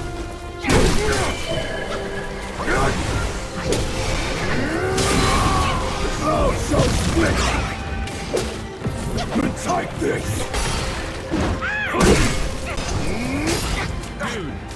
Dude, what is going on, dude? What is going on? He just starts punishing never hold back. with his most powerful combination over and over again. Train well before returning here. I swear, every time you stop spam dodge, you time his attacks better. It doesn't matter. Fucking me up. It doesn't matter. I'm crying. Armor and arms. Just he goes nutty mode with the fucking baby is good because it has defense. Okay, baby's passive is like considerable defense. So no, I'm not swapping out the baby.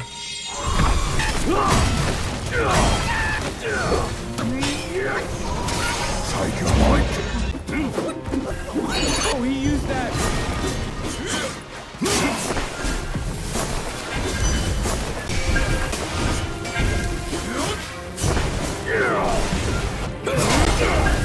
Fuck. Dude, why? Bitch ass coward, dude.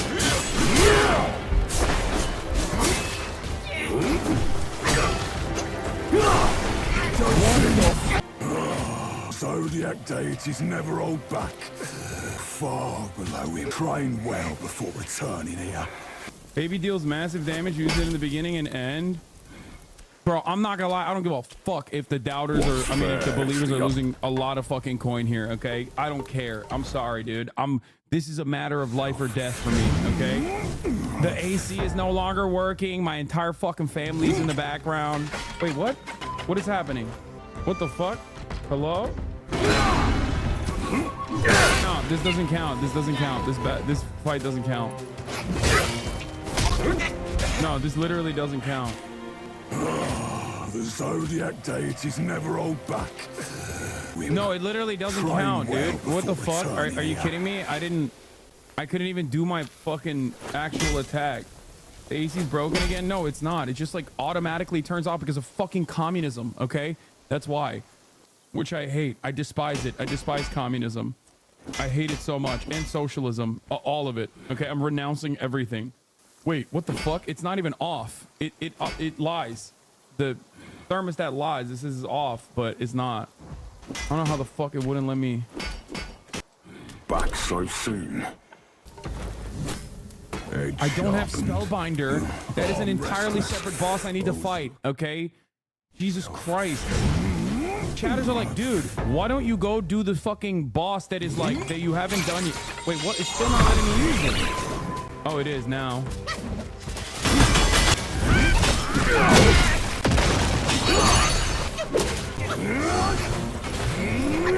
Bitch ass. Down with voice.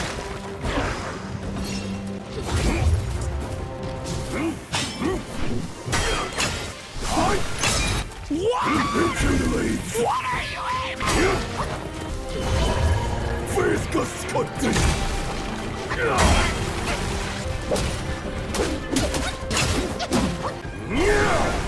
I'm on the ground. Give me a fucking break, dude.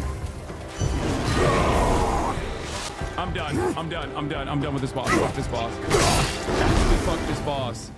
Actually, fuck this boss. Fuck this boss, dude.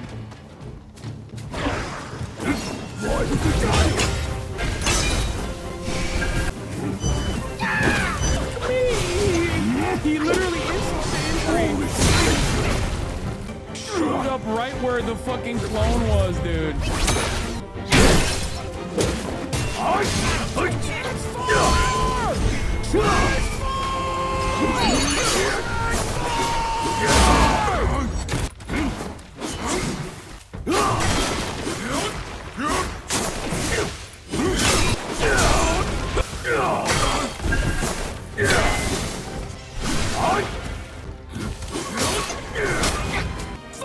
The Zodiac deities never hold back. Far but train well before returning here. Wait, it's not even letting me fucking use my goddamn arms. Just ask and they're yours. What rags and tatters. Head sharpened, arm restless. I was looking for someone to test it. It's crazy that I almost first tried this boss, and I'm like further away than I ever was.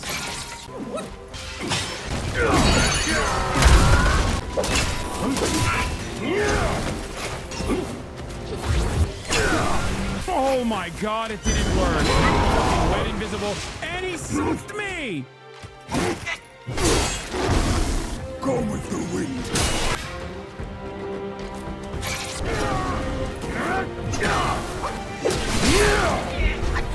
I don't care anymore. I don't even give a shit if he kills me.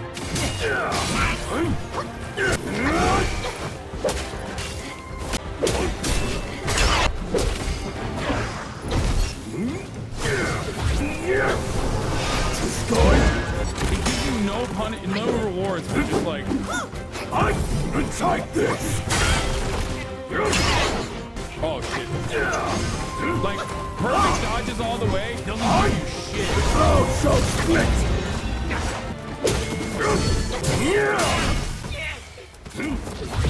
Down with blood.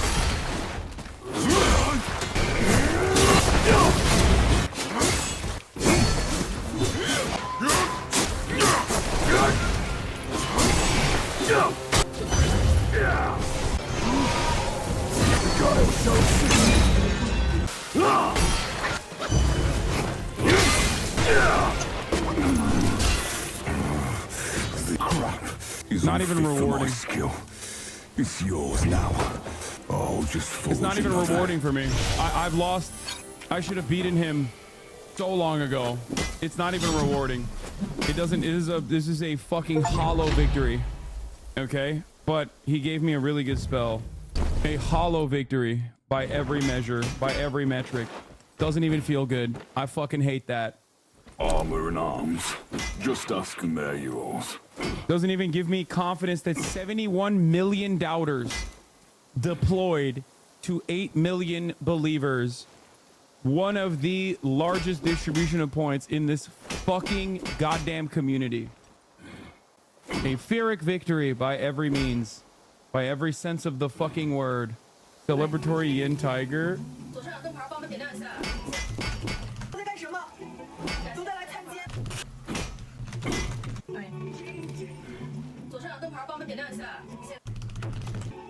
At least he gave me a third curio slot, so that's good. Fuck me, dude. He was clad in splendor, yet you are plain as dirt. It's wise to wear more curios to guard yourself. I'll lend a hand. You can challenge him again? Disgusting. What the fuck is this? Oh my god, this is so incredible. This armor is insane. Do I feel better? No, my vocal cords are ripped out. God damn, that's sick. You'd risk your fur with those bits of scrap. Bro, why are you hating? You're the one who fucking gave me this armor, dumbass. Stupid ass bitch. What should I equip for this one? Stamina recovery or moderately increases defense. Critical hit chance is like 3%. It's pretty big. Doubters earn 2 million in 1 hour. Gets mad after losing 250k. Capitalist fucking pigs. True. All right, where the fuck do we go from here on out? I gotta change my shit again. Restructure my points again. I guess I could still use the fucking... I guess I could still keep using the cloud step, even though like I cooked my immobilize there. I like the crit chance. Once you stack it up, you can build around it. I got a good crit build going. All right, I don't know where the fuck we go from here on out. Like, actually, I've lost consciousness pretty much. Bitter Lake. Oh, do I go back to this guy at some point? Did I not do that mission yet? Did you select your relic perks yet? Yeah, I did. You sound tired? That took a lot out of me. Yes, I'm okay, chatters. What the fuck are you asking me if I'm alright? His transformation is like one of the best, right? Where's my little nugget at? Oh, there he is. It's hard to master because it's very slow. Oh, really? Well, let me tell you, his ass was not fucking slow when I was fighting him, okay? Let me tell you something. That motherfucker was not slow when I was fighting his ass.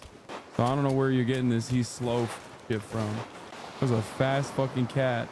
I assume there's another boss here, right? I see a wanderer.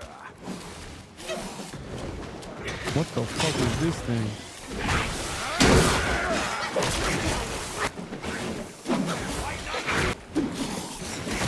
Bro is not doing shit though.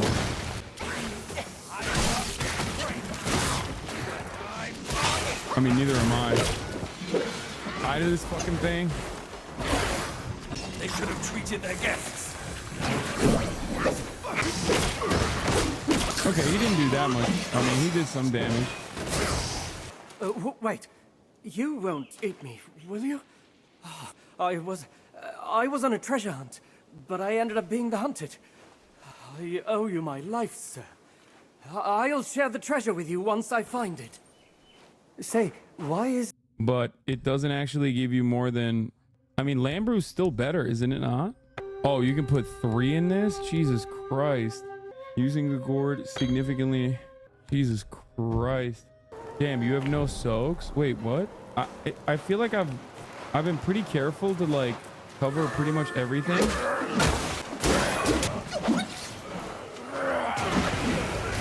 Who are you fighting? Oh, shit.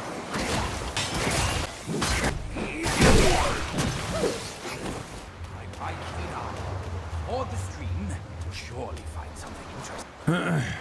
I think you get a fuck ton of soaks and curios in 3 and 4. Nice. My guy's got it. I don't even need to do shit. We lost so many times that when I AFK for a minute and he lol, my votes are cursed. Yeah, probably. It's your fault, chatter, and not because I'm just ass.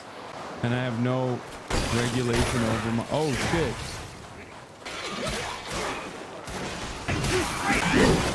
What the fuck is this thing? Is that a big boy? Or is that just like a regular one?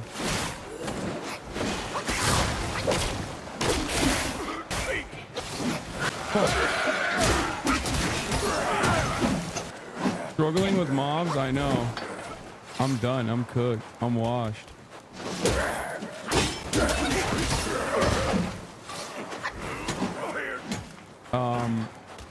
This is where I need the thrust stance, so I'm gonna have to put points in the thrust.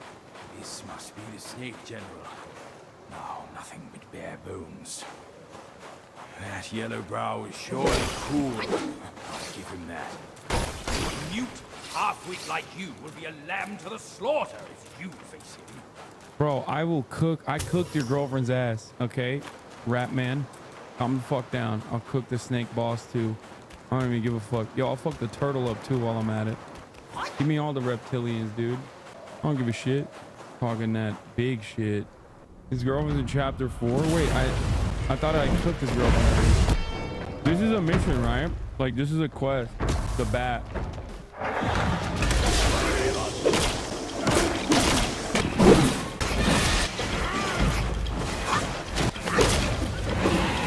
Oh, fuck.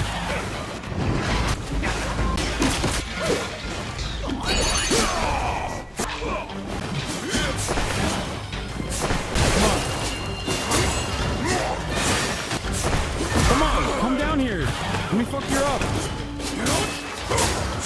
That's crazy. Well, let me fuck him up. Yes, you're going now. Oh, fuck. That was crazy. Was there even a camera for that? Look, not all bosses are created equal, okay? Some of these are fucking super easy. What's up? Plate. Nuh-uh. Plate. After this, guys, there's a bunch of esoteric stuff to unlock. You should unlock the top of the hour ad break, chatter. Which you did. Enough with the tears. The Snake General has passed on. The once mighty generals, now tortured and shattered. His teardrop holds great power. Take it as his thanks to you. Okay, Capitano. Thank you. Okay, that's where we're gonna end it today, because I have a engagement party to attend. Okay, so that is all I got for today. Early stream, early end, 7 hours, early gaming. We got it all. It is funny to test the chatters who are always like, bro, if you fucking stream gaming early, like European chatters will stick around to watch, and it's like, nope, it's always the same number, for the record. So Turns out that's not true. Chatters who always claim that, oh, it's because you game too late. It's like, nope. Anyway, regardless, love you guys, and I will see you tomorrow once again. Tomorrow is Tuesday. It'll be heavier on the news, obviously, because like this is, you know, fucking a special day. Labor Day. Hope you guys enjoyed your 3-day weekend. I will see you tomorrow. Bye bye. Her sun is streaming. There is again. Her sun is streaming. Her sun is streaming. Reviewing the P.O. box. Uncle Uger's face. Sudden discord at your prop. Great names take on breaks. Tiny Bernie Sanders, LGBTQ Air Force. The whole left at your fingertips, Ane at your door. H3 crowded debate, the Young Turks online show. 3 full fucking years of this, plenty more to go. 90-day fiance talks of champagne bourgeoisie.